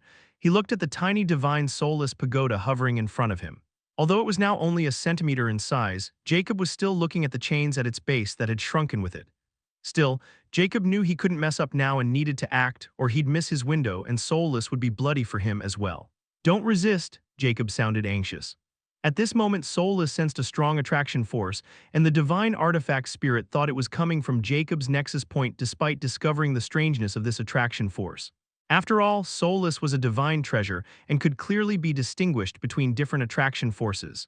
But Soulless had really used all the stored energy in itself to enter Jacob's nexus point. Furthermore, it only had 10 seconds. Instead, it had 15 seconds. Since each second would waste a considerable amount of power, it didn't want to waste all of it because it would fall into a dormant state for a long time if that happened. Unless Jacob created his own god's crown, Jacob's soul force and magic energy were useless to Soulless. But Soulless didn't want that since it had plans for Jacob, and God's crown was a crucial part of it. However, Jacob wasted 3 seconds because of his cursed heart's strange reaction to those chains. Soulless became extremely anxious, so Soulless didn't bother to investigate that attraction force since it'd directly waste 2 more seconds, leaving it with only 3 more. Moreover, Soulless didn't even think that Jacob could bypass the divine accord or even remotely harm the divine soulless pagoda, while Soulless still had its energy left. It can easily wipe away Jacob just by accidentally releasing a sliver of its divine might. That's why Soulless didn't resist the attraction force at all, and thus, this became the reason for the start of Soulless's downfall. The next moment, the divine soulless pagoda appeared in endless darkness, eerily still as if time had lost its meaning here. But it wasn't Nexus Point, and Soulless realized it instantly. The mortal, the ant, the thrall had tricked him. However, before Soulless can call upon its wrath, it suddenly starts to lose consciousness. Despite having enough energy to wipe away an entire elemental galaxy, Soulless couldn't even tap into any power. It felt so helpless that it suddenly reminded him of that time when that terrifying existence locked it there. This was the last thing that came into Soulless's mind before it fell into a dormant state. At this moment, Jacob started to lose the protective layer and instantly made a wish before the space current ripped him apart. The sudden tremor caused the divine soulless pagoda to be still there, so Jacob wanted to leave. He didn't even have to check on his trophy. Since Jacob had already summoned the cursed Immortality and wrote the wish beforehand, he only needed to say those 2 words. "Carry through," Jacob instantly proceeded, as he naturally used his lifespan as a payment instead of his infinity blood since he couldn't afford to be in a weaker state while still in the ghost domain. Wish. I wish to return to the throne of the soulless in the soulless palace of Ghost Domain in the great cosmic continent of Sagittarius of legendary planes/middle galaxies. Cost. 50% infinity blood or only 750 years of lifespan.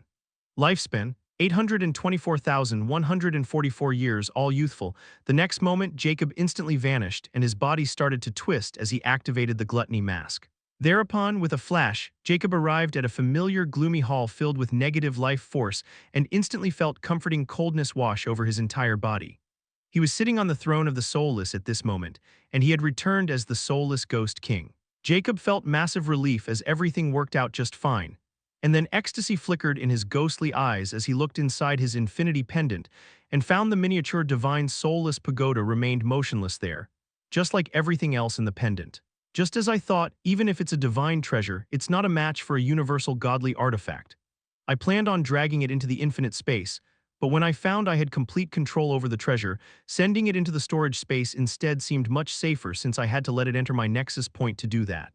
After all, it'll become completely immobilized in the storage space, and I need time to recover my exhausted soul force and magic energy before I'll deal with it. Jacob's eyes flickered with derision and killing intent. Nonetheless, now that it had fallen into my hands, there is no escape from it.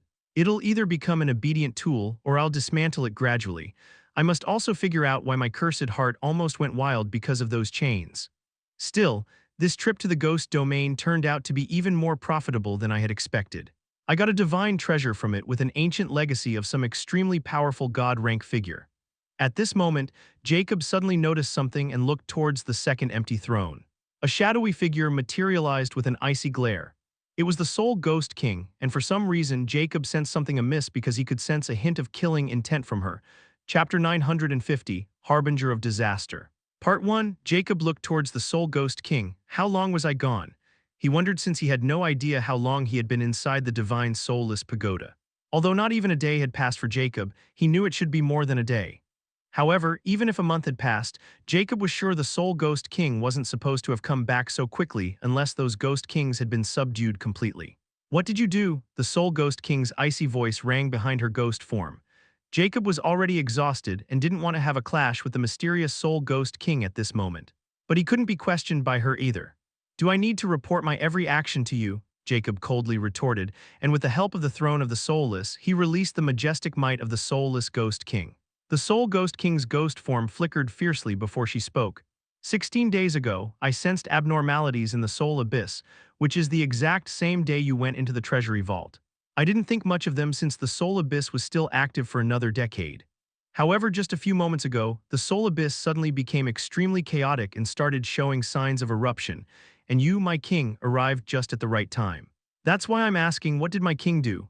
At this moment, Jacob was stumped by this estranged question. He had no idea what the Soul Ghost King was talking about.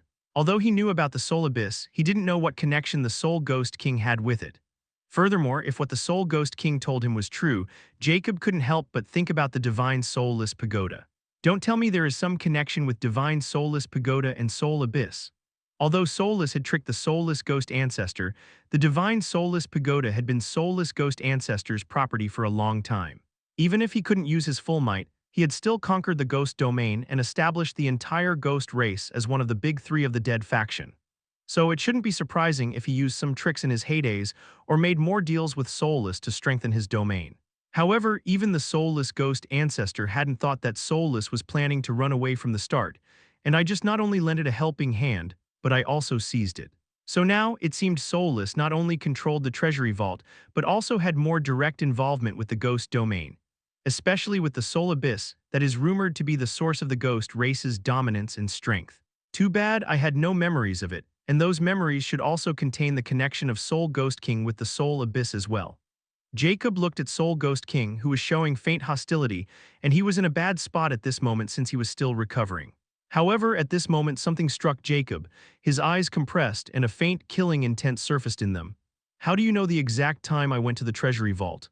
You were spying on me instead of following my orders. The Soul Ghost King's shadowy form trembled slightly before she impassively replied, I don't know what happened to you, my king, but it seemed you have forgotten that I can't leave the Soulless Palace while the Soul Abyss is in active state. You were behaving too strangely, yet you couldn't be an imposter.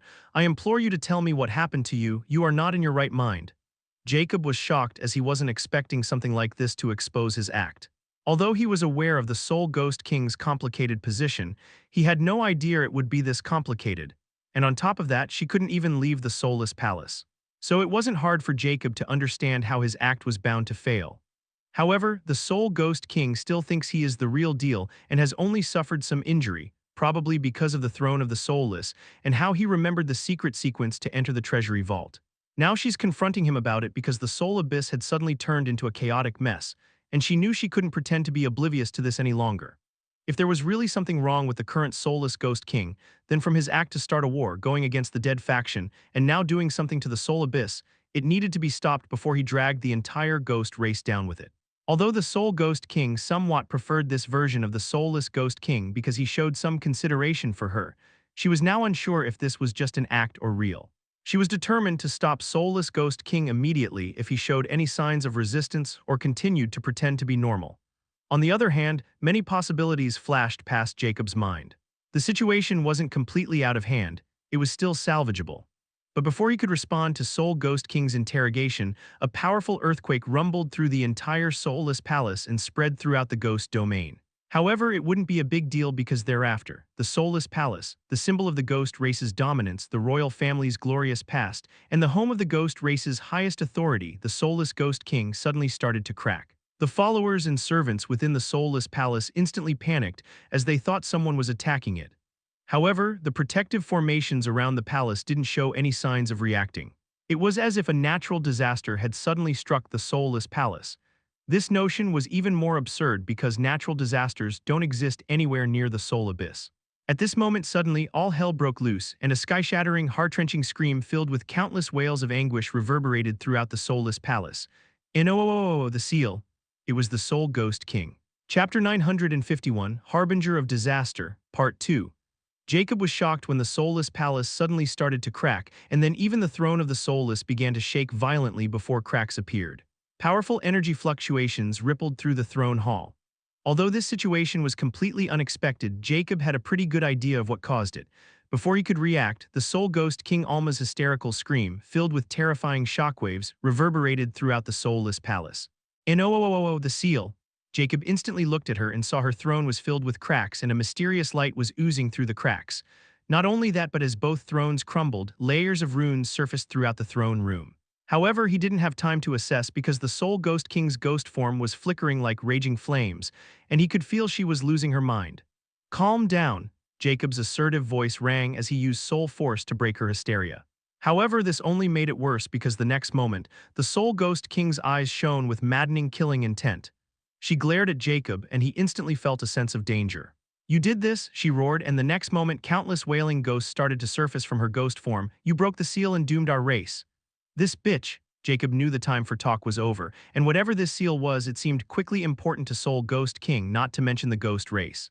Furthermore, now that the Soulless's throne was crumbling, the Soul Ghost King wouldn't fear the Soulless Ghost King anymore, and Jacob felt she was sane enough to consider this. A plan instantly formed in Jacob's mind to get rid of Soul Ghost King since he couldn't take her down in this form while he was still exhausted. If he wished to recover his prowess, he'd lose more lifespan, and if he used those life crystals, the Soul Ghost King wouldn't be kind enough to let him recover. In fact, the moment he showed his true form, the Soul Ghost King would attack him even more fiercely, and those ghost ministers and members of the Soulless Palace would attack him together once they found he wasn't their king. Even if he wasn't afraid of them, he was wary of Soul Ghost King, and getting rid of her was the priority, and he didn't want to drag this.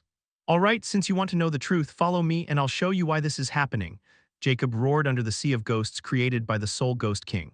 The next moment, a portal opened in front of Jacob, and he entered it without hesitation, escaping the sea of ghosts before it could overwhelm him. What? The Soul Ghost King, hidden in the sea of ghosts, was startled when Jacob suddenly opened a portal. This shouldn't have been possible because this was her absolutely ghost domain, powered by her unique ghost form. Even a legendary king with a space soul totem won't be able to use space portals within. Yet the soulless Ghost King had done it, and she suddenly felt uneasy because despite the throne of the soulless and the seal starting to break, the soulless Ghost King could still use power beyond his means. Furthermore, with his suspicious behavior and this sudden crisis, the Soul Ghost King's confidence started to waver. Her hysterical behavior was nothing but a facade to eliminate Soulless Ghost King, especially now that she had gotten a chance. The broken seal wasn't actually harmful to Soul Ghost King, but on the opposite, it was a massive opportunity for her to claim her freedom. She would have never expected the chance she was looking for to break this seal for a very long time to be granted to her by none other than the Herald of Soulless. In fact, she had already lost all her hopes and considered it impossible. She knew that if that seal were broken, the entire ghost race would lose its dominion over the ghost domain and slowly wane away, turning into a lord race like the skeletal race, the zombie race, and others without any legendary kings in its ranks. After all, the Soul Abyss was the only reason the ghost race was born with the potential of reaching the legendary king. At the same time, anyone who inherited the title of the Soulless would become a legendary king within a few years. Yet not only was the seal broken, but she didn't even need to do it personally to become the traitor and sinner of the ghost race. She felt no joy in it since Blackwell was dead. With the seal gone, the other powers would soon realize the Soulless Palace had lost its protection, especially with Jacob's action of turning against the dead faction. But before any of this, the Soul Ghost King had to take care of the Soulless Ghost King who was behind all of this, and she also needed to know what had happened to him, and that still open portal was the only thing that could possibly give her answers. Lastly, the Soul Ghost King still suspects the Soulless Ghost King of killing Blackwell, but now that he has lost his authority and freed her, she has nothing to be afraid of. Moreover, now she had a righteous reason to get rid of the Soulless Ghost King and then claim the throne of the Ghost race's only king, her birthright. Yet she still didn't underestimate the Soulless Ghost King and sent her ghost slaves into the opened portal. However, the moment they enter that portal, the Soul Ghost King instantly loses all connections with those ghost slaves, alarming her. After all, ghost slaves were part of her own soul, and unless they were killed, it was almost impossible to free or snatch a ghost's ghost slave. Yet this situation was quite strange because her ghost slave wasn't killed or attacked. Instead, her connection with them was suddenly as if something had turned it off. The Soul Ghost King became even warier as she sent hundreds of ghost slaves inside, yet the same result every time. Where did this portal lead to? She wondered gravely. Could it be that this portal leads to the inheritance grounds, where the treasury vault is also located? Only that place forbids fighting or attacks and has absolute authority over the ghost race. This means that if I go in, he won't be able to attack me. Furthermore, he said the answers lie beyond that portal. Was he telling the truth? The more Soul Ghost King thinks about it, the more things start to make sense to her, yet she is still hesitating. However, at this moment, the entire soulless palace started to cave in, and those runes were getting dimmer while the two thorns were like a ticking time bomb about to burst apart, and a terrifying momentum was forming within. The Soulless Ghost King instantly made her decision, and her cold voice reverberated throughout the Soulless Palace. Everyone evacuates the Soulless Palace. This was done by the Soulless Ghost King who had turned traitor, and now I'm going to pursue him to bring justice to the ghost race. After defaming the Soulless Ghost King, the Soul Ghost King retracted her domain, turning back to her shadowy ghost form. Like a dark cloud, she drifted towards the portal. With a moment of hesitation, she vanished into it and the portal closed. Chapter 952, Hunter and Prey. At this moment, as the soulless palace crumbled, a dark vortex began to form and started to swallow the entire soulless palace as if a passage to an endless abyss, and nothing could escape it. Furthermore, as the soulless palace was being swallowed, the vortex started to expand, and every ghost race member in the legendary rank sensed it, and they almost lost their mind with fear and uncertainty. No one witnessed this terrifying scene. However, at this moment, the space above the vortex suddenly ripped apart, and an eerie figure enshrouded in inky darkness levitated out of the split space. An infinity-shaped object was hovering in front of this mysterious figure. When this figure witnessed the scene below, it seemed indifferent, as if the power emitted by the vortex had little effect on it. A gruff, spooky voice rang from its hooded head. The Cursed One used its power again in this region before vanishing again. How are you hiding it? Moreover, why did these fluctuations feel somewhat familiar? The figure sounded intrigued yet somewhat frustrated, and then it suddenly pointed its sharp finger toward the vortex and a black streak shot toward the vortex. A few moments passed and the figure spoke again. Oh, a trace of divine power. And it's corroded with the void. How strange, the Cursed One was so close to a child of void, yet I wasn't able to detect it. The only possibility is that the Cursed One is using something that can hide a godly artifact's traces unless it is being used. The only thing that is capable of hiding a godly artifact is another godly artifact. Impossible. How could someone have two godly artifacts in Zodiac Plains and the Cursed One at that, the harbinger of universal misfortune? He started to shake his head hysterically. But this is the only explanation, or could it be the Cursed One had entered an unknown territory of progress? Yes, it has to be it. This generation of Cursed One is special, and I might not be able to capture the Cursed One with my new plan as well. However, I need to find the Cursed One first and see for myself how the Cursed One is eluding its own artifact component. Furthermore, since this place was the last place where the Cursed One used the artifact, and it has the corrosion of void, I can use it to strengthen myself. The next moment, the figure flickered its finger, and the expanding vortex that seemed to swallow everything suddenly stopped in its tracks and began to shrink at a terrifying rate. You will not escape the next time, Cursed One. Done declaring, without hesitation, the figure directly dived into the shrinking vortex. Within the infinite space, Jacob stood in front of the Soul Ghost King Alma. However, unlike her majestic shadowy ghost self, Alma lost her power and ghost form the moment she stepped into infinite space. She was now in her true form, which wasn't any different from Blackwell or Soulless Ghost King, except for her womanly features. Ash-white hair and her eyes were completely white, and her most striking feature was a mysterious purple glyph between her glabella as it shimmered over her translucent skin. Alma was incredulous. She couldn't believe what had just happened. She stared at her hands as if she hadn't seen them for a very, very long time, as if she had forgotten she looked this way. But what appalled her even further was that her power had been wholly quashed in this strange place, and she couldn't even feel her soul totem or bloodline anymore. However, she was still the sole Ghost King, and she quickly suppressed the uneasiness in her heart and looked towards Jacob, who was still in his soulless Ghost King form. "What is this place?" she inquired. Her voice transformed from an eerie tone to a more feminine one, revealing a subtle hint of vigilance despite her efforts to conceal it. Jacob looked at Alma, no longer worried about her, and he didn't reply right away. Instead, he deactivated the gluttony mask, and under Alma's incredulous expression, Jacob revealed his true self. Alma instinctively took a step back, especially when the eyes of Judge revealed themselves. It was as if those flames could burn past her every secret, and she was right. The moment Jacob saw Alma with his eyes of Judge, he was astounded because, despite her ghost race form, her anatomy seemed different. On top of that, her magic orbits in Soul Star were also different from Soulless Ghost King and Blackwell. Lastly, what surprised Jacob the most was the glyph, which was spread all over her body like tree roots and interconnected her soul, magic, and an unknown power he had never seen within a ghost race member before. A ghost with a ghost form is truly different from those without one. I guess it was the right decision not to kill you immediately, Jacob impassively stated as he looked at Alma as if she was an excellent test subject. This gave Alma the creeps as if she was under the gaze of a predator. It had been a long time since she felt absolute fear of someone else. Not even the soulless Ghost King can instill such terror in her that Jacob established within a few seconds. After all, now that she knew the soulless Ghost King wasn't actually the real one. Instead, this mysterious entity had been pretending to be him all this time and was able to trick not only her but the throne of the soulless. She knew whoever this person was, he was far above her level. "Who is your excellency and what is this place? How did my ghost race offend you?" Her tone changed as she tried to be as respectful as possible while secretly trying to tap into her power, even trying to burn her soul. No matter what she tried, it was hopeless. Not even the glyph on her forehead, which might not even be suppressed by a quasi-myth, wasn't reacting to her call. She realized she had made a massive mistake by entering this strange place. Her freedom had clouded her judgment and her arrogance doomed her. Now she was at the complete mercy of Jacob. Jacob was intrigued by Alma's change in tone. He was used to her indifferent and icy demeanor as the sole Ghost King. Yet in the end, she was submissive like any other in the face of absolute power. "Well, I think I owe you this much. This is my world, making me the god here, so any resistance is meaningless." "As for who I am," Jacob's eyes flickered coldly, "for starters, I'm the one who killed your brother when he tried to cross me. I'm also the one who killed your husband when he invaded my privacy. Last but not least, I'm the one who is holding your life in my hand, and resistance is futile. So I suggest you to cooperate with me while I'm still interested in your curious powers, unless you prefer to be dissected and make it unpleased for both of us."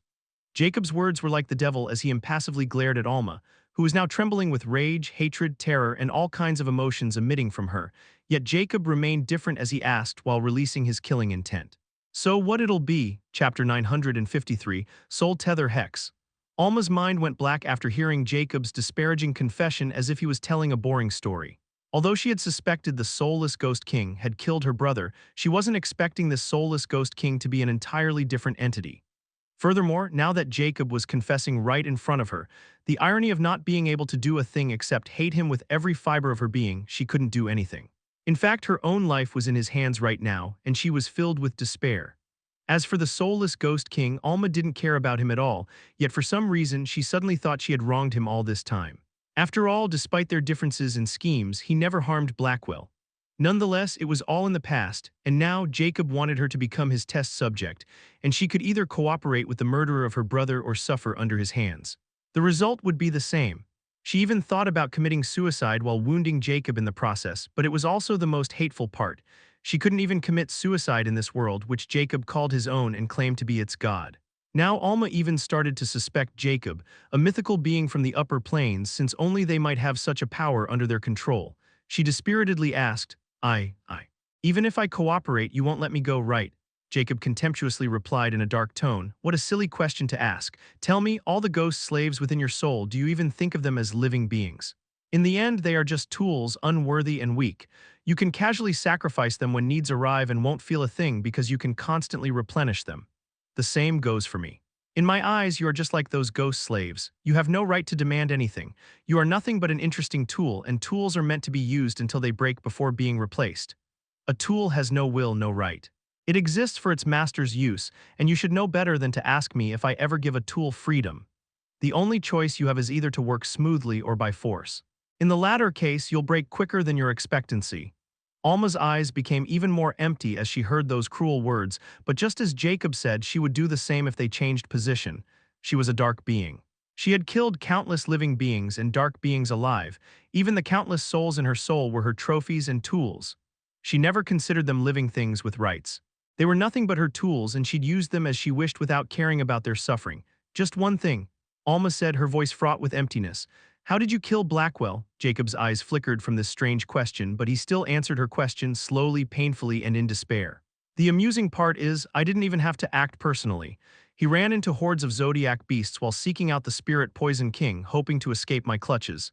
Yet there was no hope from the beginning to the end. He tried to scheme against me but ended up part of my stratagem. This is the game of life. If you win, you live to play another day. If you lose, it's game over forever. His eyes flickered with a cruel glint as he looked at Alma. He could sense her mind was falling into utter despair. Despite her hatred for him, despite wanting to rip him apart, she longed for just a chance to hurt him even a little, yet she knew she couldn't, which was breaking her mind, especially with her powers completely suppressed. She was extremely vulnerable both mentally and physically. Jacob knew her mind was now in the optimal state to cast Soul Tether Hex. The moment he activated the Soul Tether Hex, an invisible circle appeared where Alma stood with empty eyes, and he asked, his voice laced with subtle power, "So, are you willing to be my slave forever and follow my every command?" The moment he established the rule of the Soul Tether Hex, the circle under her field shimmered darkly. Alma replied like a puppet at this moment, I do. The next moment, the circle under her instantly started to twist before turning into infinity, and Jacob's eyes flickered with a hint of ecstasy as he sensed the connection was formed. The Soul Tether Hex was like a soul contract. Calling it a cursed contract would not be wrong. However, unlike the other contracts, Soul Tether Hex can only have a single rule consisting of 99 words. This condition couldn't be changed, or the Soul Tether Hex would not be established. Moreover, the Soul Tether Hex can't be forced, the other party must willingly agree to it. Once the hex was successfully established, there was no escaping it unless Jacob himself willingly nullified it. However, it wasn't even the most crucial part of the Soul Tether Hex. According to the rule established, it can manipulate and brainwash the very minds of its victims without them even realizing it. The victims can't hide from Jacob or escape, no matter how much the victim grows after the establishment of the Soul Tether Hex. But there was a limited number of Soul Tether Hexes. They couldn't be used endlessly and as much as Jacob wished, and it all depended on Jacob's soul. With his current soul, Jacob can only establish 6 Soul Tether Hexes, no matter the power level of the victim. Yet Jacob didn't have enough cursed mana to cast it on a legendary king like Alma because of her legendary King Soul Totem. However, in infinite space, it was possible that as long as her powers were completely suppressed and her mind harmed, no matter how powerful her soul was, she could only succumb to this curse. Jacob wasn't planning on casting the Soul Tether Hex on Alma until he discovered the Soulmancer profession and created the Spectral Despair. He wanted to further strengthen the Spectral Despair by assimilating the secret of the ghost form into it, and he didn't want to risk using Soul Search or Nyx's Nightmare Sepsis since their results were random. So instead of going through the trouble of torturing her, he simply decided to hex her and turn her into an obedient slave with Soul Tether Hex. Furthermore, he could see that Alma had more secrets hidden in her body, and he wanted them all.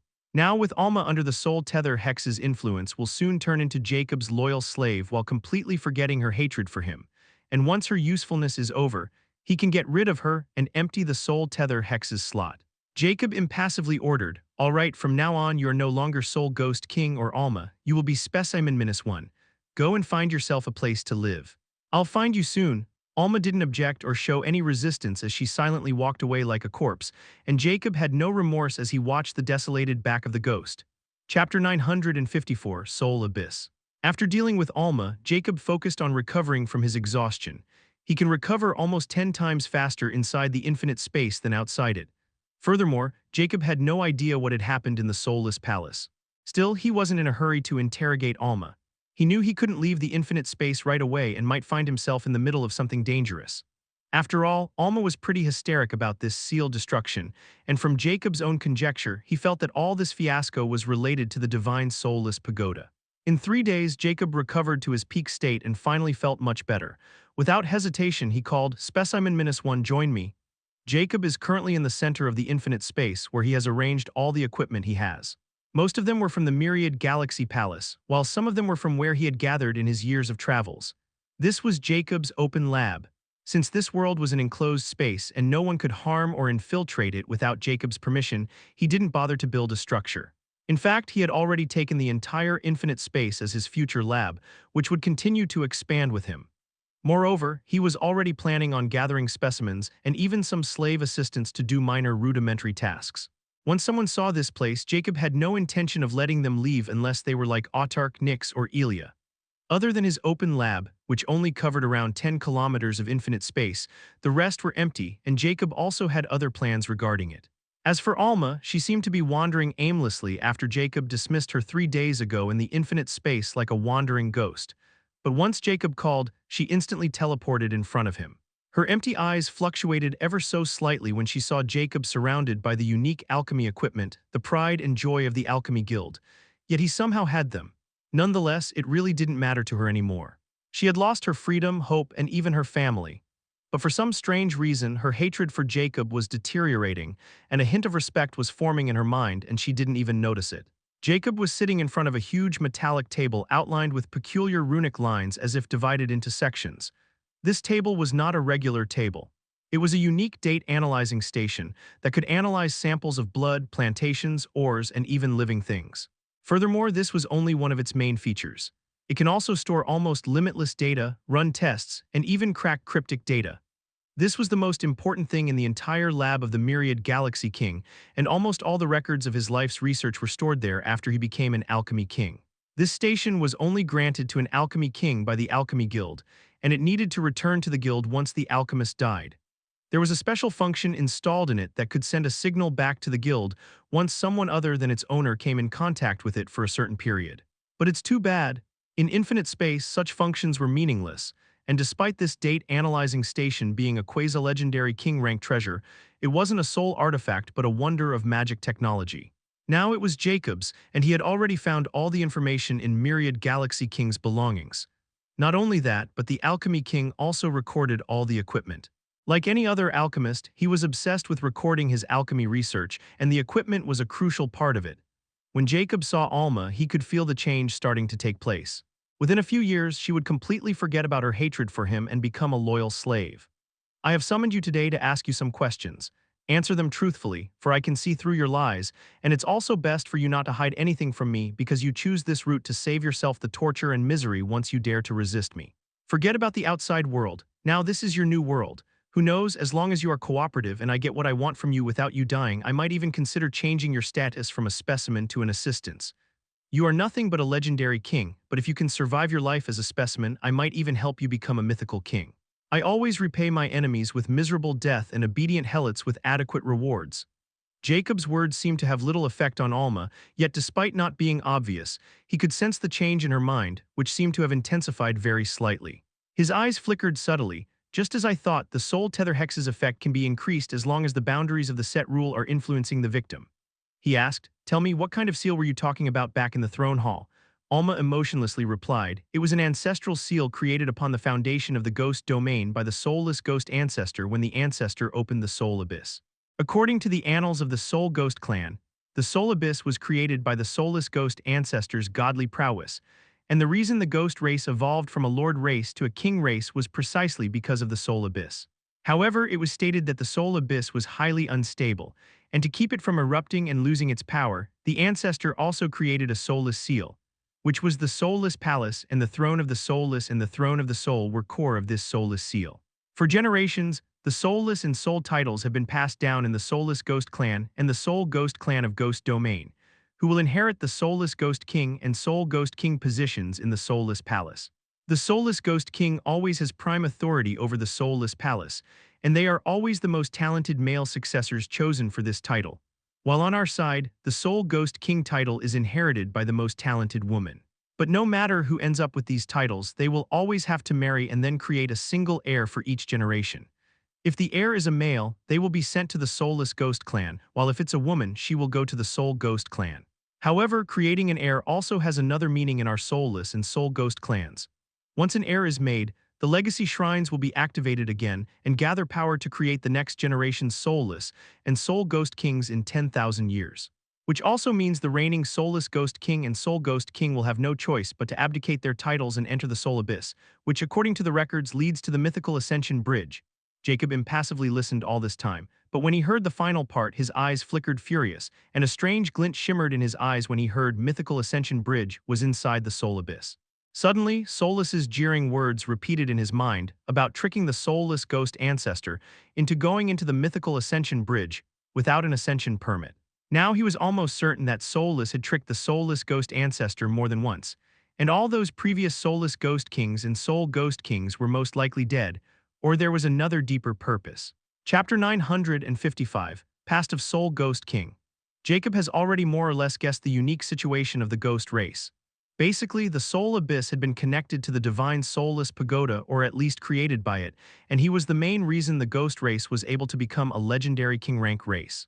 Although Jacob had no idea about the more profound mystery of the Soul Abyss, he was sure that Soulless knew everything.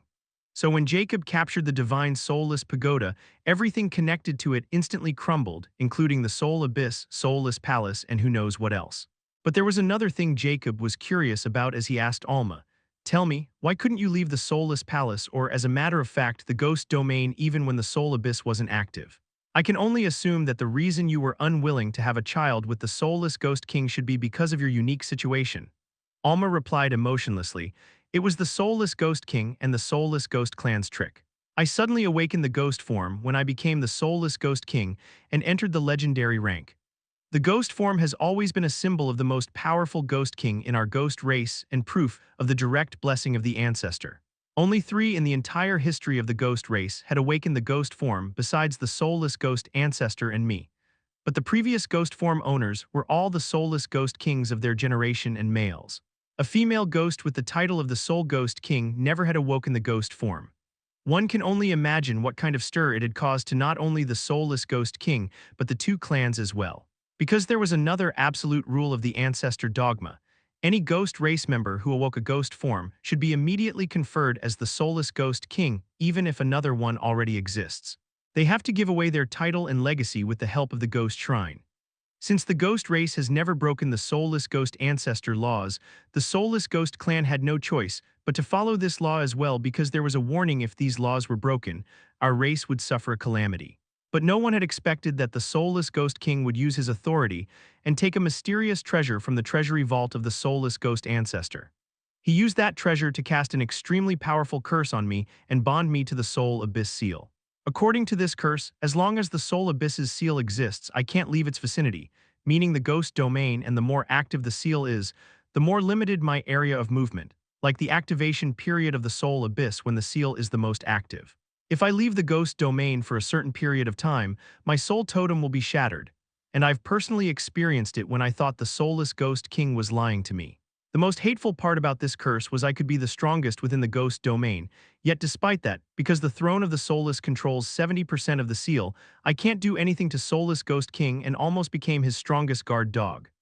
A trace of deep hatred and resentment was laced in her voice as she recounted her past. Jacob was astounded when he heard about this so-called curse that bound a powerful legendary king like Alma to the seal of Soul Abyss, not to mention the soulless ghost king, who had even thought of this ingenious plan. His eyes flashed with a cold glint as he chuckled darkly. "Since that's the case, didn't this mean that you became free after I broke the seal, yet you were probably pretending to go mad and attack the soulless ghost king, which would justify your actions. And when you killed the soulless ghost king, you can easily take back what should be yours without any protest or pressure from the 2 clans. After all, you might be a ghost king with ghost from. I'm pretty sure there should be some contingency backup in place in case the soulless ghost king or soul ghost king goes rogue. However, your plan was destined to fail because you have never even thought that someone else could not only kill the soulless ghost king in cold blood, but also take his memories and everything else. I guess we are no different from each other. The only difference between you and me is that I'm stronger," Jacob said matter-of-factly. Alma didn't deny it. In fact, she thought Jacob was being too humble. He was not only powerful but also had too many strange abilities and unknown trump cards. After 3 days of wandering this strange world, aimlessly, she discovered one terrifying thing. The presence of laws was far more profound than the legendary plains. Despite her suppressed powers, she could still sense them but couldn't connect with them as if the laws were loyal to someone else. She even started to suspect Jacob of being a god who had descended from the upper plains. just as another god had descended thousands of years ago in the Cardinal Spirit Temple. Even the dead faction had no choice but to bow their heads, and even to this day no one dared to mess with the Cardinal Spirit Temple, afraid that the god was still hidden there and would annihilate them all with a flick of its finger if enraged. But Jacob's previous actions didn't match the demeanor of a regal god. He was more like a devil who played with his prey and brought them nothing but despair. Nonetheless, Alma had accepted her fate, and her mind was changing as if she started to slowly believe that she couldn't go against Jacob, and that being his slave might not be a bad thing after all. Even the thought of Blackwell courting his own death by offending Jacob flashed in her mind for a moment before she quickly erased it. Jacob could also feel Alma falling into the pits of the abyss, and the process only became stronger the more he established his authority and power. At this moment, Jacob suddenly stood up and said, "Let's start with our first experiment. Show me the full power of ghost form." Chapter 956, Dead Faction Moves. In the virtual Dark World, the Blood Doom King and Underwood Fiend King appeared in their virtual forms within the Dark Nexus Citadel's Judgment Hall. "What's the rush, Underwood? I was having a meal and I don't like it when someone disturbs my meals," Wilbur coldly stated as his blood-red eyes flashed with bloodlust. Underwood retorted, "You still have time for meals. It seems you haven't received the news about the ghost domain. Tusk. You guys know nothing but sleep around and drink. I sometimes wonder how your race manages to survive to this day." Wilbur's virtual form flickered menacingly, mirroring his rage, but Underwood was fearless. They both knew it was meaningless to attack each other here. If anything, the undying will would punish them. Furthermore, Wilbur's attention was instantly drawn when Underwood mentioned ghost domain. He knew something had happened but didn't get any information. Wilbur's expression turned ugly as his rage shifted to his Viner, who had made him lose face in front of Underwood. But it wasn't Viner's fault either, because the Fiend race had the most advantageous runic technology among the dead faction, and their abilities were even stranger to say the least. Fiends have the strongest talent when it comes to rune crafting among the dark beings. As for the vampires, they were just as Underwood said, they were well versed in dark alchemy and the ghost race. Their magic scroll and talismans were famous in the legendary plains. Although they weren't a match for the Alchemy Guild, they had unique products such as life medicines, terrifying runic treasures, talismans, arrays and formations, and dark magic. At this moment, before Wilbur can counter Underwood, an unexpected voice rang. "I've detected all that the dark soul rings inside the soulless palace of Ghost Domain, and its vicinity abruptly lost their connections with their owners. This includes the Soul Ghost King and Ghost Ministers. As of now, my dark space satellites aren't workable in the area of the soulless palace. In fact, when I sent a dark space satellite closer and used its scanner, it was instantly destroyed despite being hidden in the chaotic space. You seem to know something, Underwood Fiend King. Report everything, and if this information is precious, you will be rewarded." The undying will's solemn voice left Underwood and Wilbur stunned for a few moments before Underwood's eyes shimmered with a hint of shock and elation. While Wilbur appeared muddled for a moment, he finally realized the gravity of the situation. But regret soon surfaced in his heart, and he cursed Viner again for his incompetence since Underwood had gotten this unexpected opportunity by just having a good spy on the enemy side. Still, he couldn't do anything now, and he was curious about the situation in the ghost domain. After all, everyone knew that the Undying Will weren't even afraid of SAAI and were just as capable. Yet it had failed to analyze the problem and even seemed to have lost something extremely valuable. The situation in the ghost domain was already dire because of the soulless Ghost King's arrogance. He was currently the most wanted criminal of the dead faction. Yet before Underwood or Wilbur could finish their preparations, something unexpected happened, and it happened right where the core of the ghost domain was and where the soulless Ghost King lives. At this moment, Underwood said, "It's just as the arbitrator had stated. Around 4 or 5 days ago, the ghost domain's unique layer of negative energy, which can significantly influence anyone below legendary lord rank, experts of other races' prowess and mentality, suddenly started to dissipate. This unique energy is also the source of the ghost race's increased strength within the ghost domain, and is said to be connected with their forbidden region, the Soul Abyss, which they claim to be the source of their racial prowess and gift left behind by the soulless ghost ancestor. We fiends are also sensitive towards souls, and negative life force is the strongest in the soul. So my men posted along our borders insistently noticed the disappearance of the negative energy 5 days ago, and since then, it has been continuing to dwindle, and its speed is increasing with each passing second. Up until now, it has already been reduced by half, and now it can't influence anyone above unique rank. If I'm not wrong, the arbitrator should have encountered the source of this diminishing negative energy. Whatever it is, I think we should let it continue. And once all the negative energy in the ghost domain is gone, our fiend and vampire races can start our invasion without having to worry about a decrease in our powers. And we can capture the soulless Ghost King if he had lost the advantage of the soulless palace without having to use the relic granted to us by you. Wilbur's eyes flashed with realization as he fully grasped the situation and felt the same train of thought as Underwood. Although he had missed the chance to earn merits, it didn't mean he didn't have another, and a much bigger opportunity presented itself again. Respected arbitrator, if what Underwood said is true, then I can have my men use dark alchemy to influence the environment of the ghost domain. The ghost race hates blood vitality because it has the least amount of negative life force, while it is a strong yang attribute, instead of a pure yin attribute of the negative life force. This can greatly weaken the ghost race as long as they have lost the protection of the negative energy. Wilbur confidently stated as his eyes flashed with killing intent, as if he couldn't wait to dig his fangs into soulless Ghost King's bloodless flesh. Underwood's eyes narrowed subtly as he wasn't expecting Wilbur to suggest something like this, and he knew Wilbur was probably using this chance to wipe out the entire ghost race, because the vampire and ghosts have the strongest enmity as they were both natural enemies. The vampire physiques were full of yin attributes and could naturally produce them, but it wasn't a good thing for the vampires because the stronger the yin attribute, the weaker they became and the longer their slumber. That's why vampires like blood vitality are filled with warmth or yang attributes, which not only stop them from falling into slumber, but once they reach the perfect balance of the yin-yang in their body, their prowess can skyrocket. However, if they somehow accumulate more yang in their bodies, they'll instantly start to burn. That's why the vampire race also hates the ghost race. Ghost race have natural physiques to yin attribute, and the stronger the yin attribute, the more powerful they are. Yet unlike the vampires, the ghost race can't produce yin attributes naturally, so they envy the vampires. Furthermore, ghost race's greatest weakness was the yang attribute, which was also one of the main attributes of the holy element. So their hate and disgust for the vampires was etched in their souls. Only the fiend race was immune to both yin and yang attributes of any race of the dark beings, and only pure holy magic or powerful soul magic could harm them. Physically, fiends can almost match a giant because of their lesser demon bloodline. But there was a problem. They needed the Undying Will's approval to take such action against one of the top races of the dead faction. No matter what, only the soulless Ghost King had turned traitor, and other Ghost Kings had already taken the dead faction side, while the Soul Ghost King was also given an offer she hadn't rejected before she vanished. At this moment, the Undying Will finally spoke. You have permission to take action as you see fit, but make sure at least 5% of the ghost race survives. They are an important part of our system, and their absence can affect the balance between living and dead. Chapter 957. A Secret Fraternity. While the dead faction was on the brink of civil war, it should have been an excellent opportunity for the life faction to take advantage of the situation, while the neutral faction would fish in troubled waters.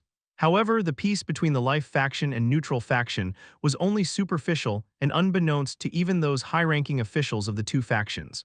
A secret fraternity has been forming ever since the calamity of Zodiac Beast. The members of this fraternity can only join this group by meeting two conditions. First, they had to be anointed by the upper planes, and second, the anointment purpose has to be to find the Cursed One. Consequently, each member of this fraternity was someone who could come in contact with the upper planes, meaning at least a legendary king with limitless talent and talent in the legendary planes.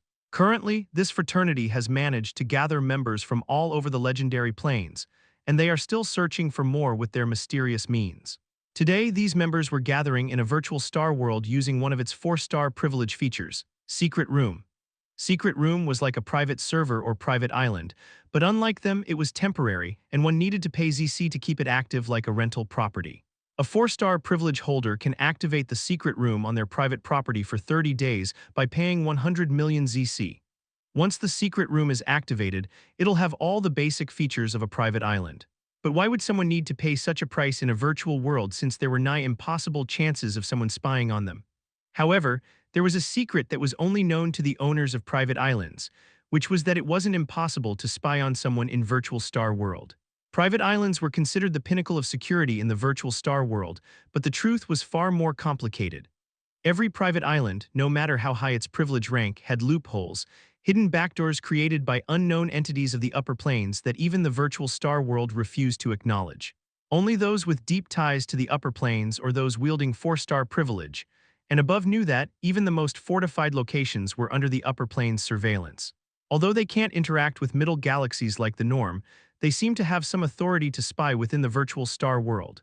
Even if there were some limitations on individuals with such privilege or limited information, it wouldn't change the fact that upper planes were silently watching everything like gods. Despite that, it wasn't that bad before because those high and mighty figures of the upper plane weren't interested in the middle plane's weaklings, and they didn't even show their presence, and only the leaders of each faction knew the truth. But things have taken a strange turn ever since the Path of Legend had closed. Those usually impassive entities were now actively monitoring the legendary planes and even seemed to establish contacts with legendary kings through different means. Yet only those who had connections with people like the Holy King could succeed easily. The rules of Zodiac Plains weren't easy to break, and no matter their purpose, they didn't dare cross a certain line. The secret room was the same but slightly different because unlike private islands, which seemed to be open for all to watch, the secret rooms were limited to only those who met some mysterious conditions. Even this much privacy for the members of this secret fraternity was absolutely invaluable for some reason. Yet despite all that, they still meet in the virtual start world as if they didn't care about the prying eyes in their secret room. They act as if they know who they are and even seem respectful and reserved whenever they meet. At this moment, a dense, colorless mist swirled within the secret room, shrouding the 8 figures who had arrived in silence. They stood apart, their silhouettes blurry and shifting, as though the very space around them refused to define their forms. None of them dared to expose their true presence. A feeling of unease hung in the air, thick and oppressive. Why this level of caution? No one questioned it, no one acknowledged it, but all of them felt it and they knew in their hearts. They had met here many times before, but this time, something was different, something unseen had changed. Then a voice broke the silence, distorted, staticky, inhuman. The Champion King has captured the Spirit Poison King after struggling for so long. He is our prime suspect for being the Cursed One. There was no recognition in the tone, no way to tell who had spoken. It was a deliberate precaution. A second voice followed, equally masked. I've also just received the news. They were all chasing after the Throne of Death, yet even in the end, it's still in the wind without any traces whatsoever. The Myriad Galaxy King was the last clue, and he went missing, most likely dead or probably even silenced. But then the Champion King suddenly joined the fray, and unlike others, he specifically targeted the Venomous Real and the Spirit Poison King.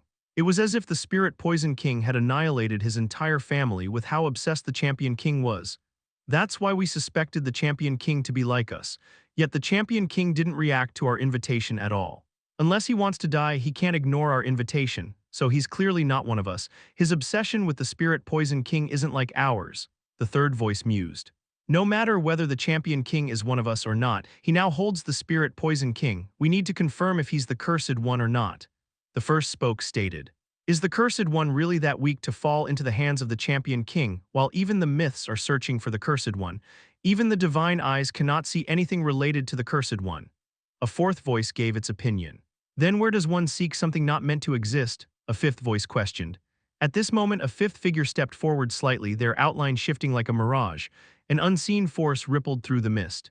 Curses thrive in places of death and ruin. The legendary plains are riddled with both, and if we also add chaos and unknown, then the others turned toward the speaker. They already knew what came next.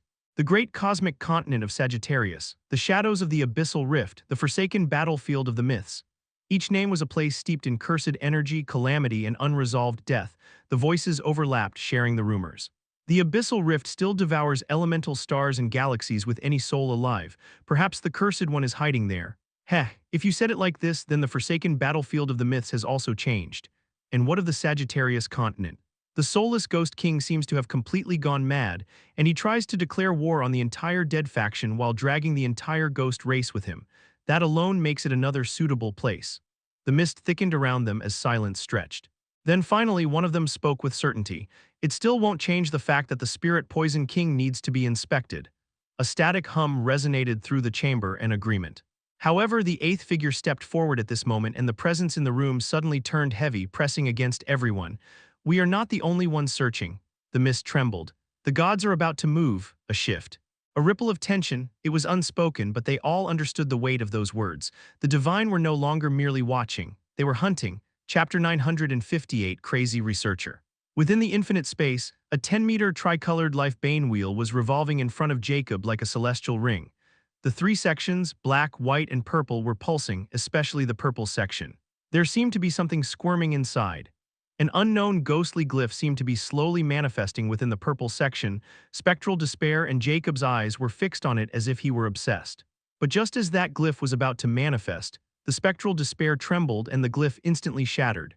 Jacob's eyes flickered with a hint of uncertainty, and he started to mutter something into an active wisdom tome in his hand. Evolution of Spectral Despair Trial 5 failed again. The aspect of spectral despair still failed to assimilate the structure of the ghost form. It's always failed at 50%, and after the fifth try, I'm sure the spectral despair lacks negative life force cognition. Nonetheless, I can feel the spectral despair is becoming more refined. I also managed to get important data with the eyes. The wisdom tome in his hand shone brightly as Jacob recorded his insights into it, which couldn't be explained with words. It was a unique function of legendary king rank wisdom tome, and he not only got the formula to make it, but the myriad Galaxy King also had many finished products in his treasury. After recording at this point, Jacob retracted the life bane wheel. The moment the giant manifestation vanished, a fragile body fell to the ground. It was Alma. However, unlike her majestic and imposing self, Alma's ethereal, transparent skin was now wilted and almost seemed like a layer of membrane, and her bone structure almost seemed to be filled with black fissures. Her hair was thin and lifeless, and the ghostly light in her eyes seemed to be on the verge of vanishing. Jacob looked at Alma with no emotion, just a calculative glimmer. His focus was on the glyph and her unique orbits. Although she seemed to be on the verge of death, the glyph seemed to be keeping her alive without showing any signs of waning. I must say, the growth-type magic core is something else. This is the entire reason for you awakening your ghost form, and it's completely connected with the glyph you called the ghost sigil. If I didn't know better, I would have considered you a Zodiac constitution. It's a pity you are not, but you might be very close to one. Specimen -1, you might be able to barely survive till I assimilate your ghost form secret with your growth-type magic core. Alright, rest for now before we start our next series of experiments. Since you've been cooperative, I'll give you a single drop of Deathlaw Essence. If you don't want to get devoured by my spectral despair, you need to endure. If you want to end it all, just surrender your soul to despair, Jacob impassively stated. He sent her away in some corner of the infinite space while also giving her a drop of death essence. He had plenty. Furthermore, he really didn't want her to die now because after interrogating Alma, he discovered her true talent and just how many secrets she was hiding. First, she had a growth-type magic core, which Alma called the Yin Ghost Core. She probably awakened her ghost form because of this growth-type magic. Second, Alma revealed that when a ghost king awakens its ghost form, it receives unique ghost sigils which contain secrets of the ghost form. These sigils were like bloodline legacies of the ghost race, and not even the soulless ghost king knew about them. As a matter of fact, no one in the entire ghost race knows about it, and there is no record of it. It seemed to be a secret deliberately hidden from the others, and only the owner of a ghost form was privy to it. Alma also revealed that her ghost form can only reach its full potential after she became a mythical ghost king, and it can also help her become a mythical king. As for who, even she didn't know that. She only told him that the ghost sigil released this information when she became a peak legendary king. In fact, Alma could have become a quasi-myth long ago with the ghost form, but because of the seal, she couldn't increase her power beyond the legendary king rank, and soulless ghost king again escaped a disaster unknowingly. Lastly, Jacob wanted to confiscate her entire wealth, which was pitiful compared to the soulless ghost king. However, nothing interested him, so he let her keep it in the end. However, Jacob got something even more valuable. A piece of information on another law essence. Now that I'm stuck with the spectral despair, I need to increase its proficiency before assimilating the ghost form and then evolving it. I need more negative life force, and the easiest way to get it is through the Divine Soulless Pagoda or Devouring Ghosts. Let's keep the Divine Soulless Pagoda aside first. The law essence she told me about is the law essence of space, the same one with incomplete information, and it's in the hands of a fiend king of evil domain. Since Ghost Domain is about to fall into ruin and the war I ensued before this, as long as I find myself a new identity, I can freely hunt down ghosts. Furthermore, I've already imbued my Life Bane Wheel with Ghost Race's top aspects, and the Life Devourer is also slightly inspired by the Vampire race. I should capture a Legendary King Vampire race specimen and a Fiend race Legendary King specimen to strengthen my Life Bane Wheel further, and who knows, I might get another inspiration for a new aspect. Jacob's eyes flickered as he made his decision. But before that, he needed to make sure the outside was safe. He then stowed away his personal wisdom, and the next moment he was out of infinite space where he opened the portal. However, Jacob didn't use the gluttony mask this time because the soulless Ghost King's identity was already useless, if not dangerous to him. Furthermore, if the outside was chaotic, he needed his own body to react fastest.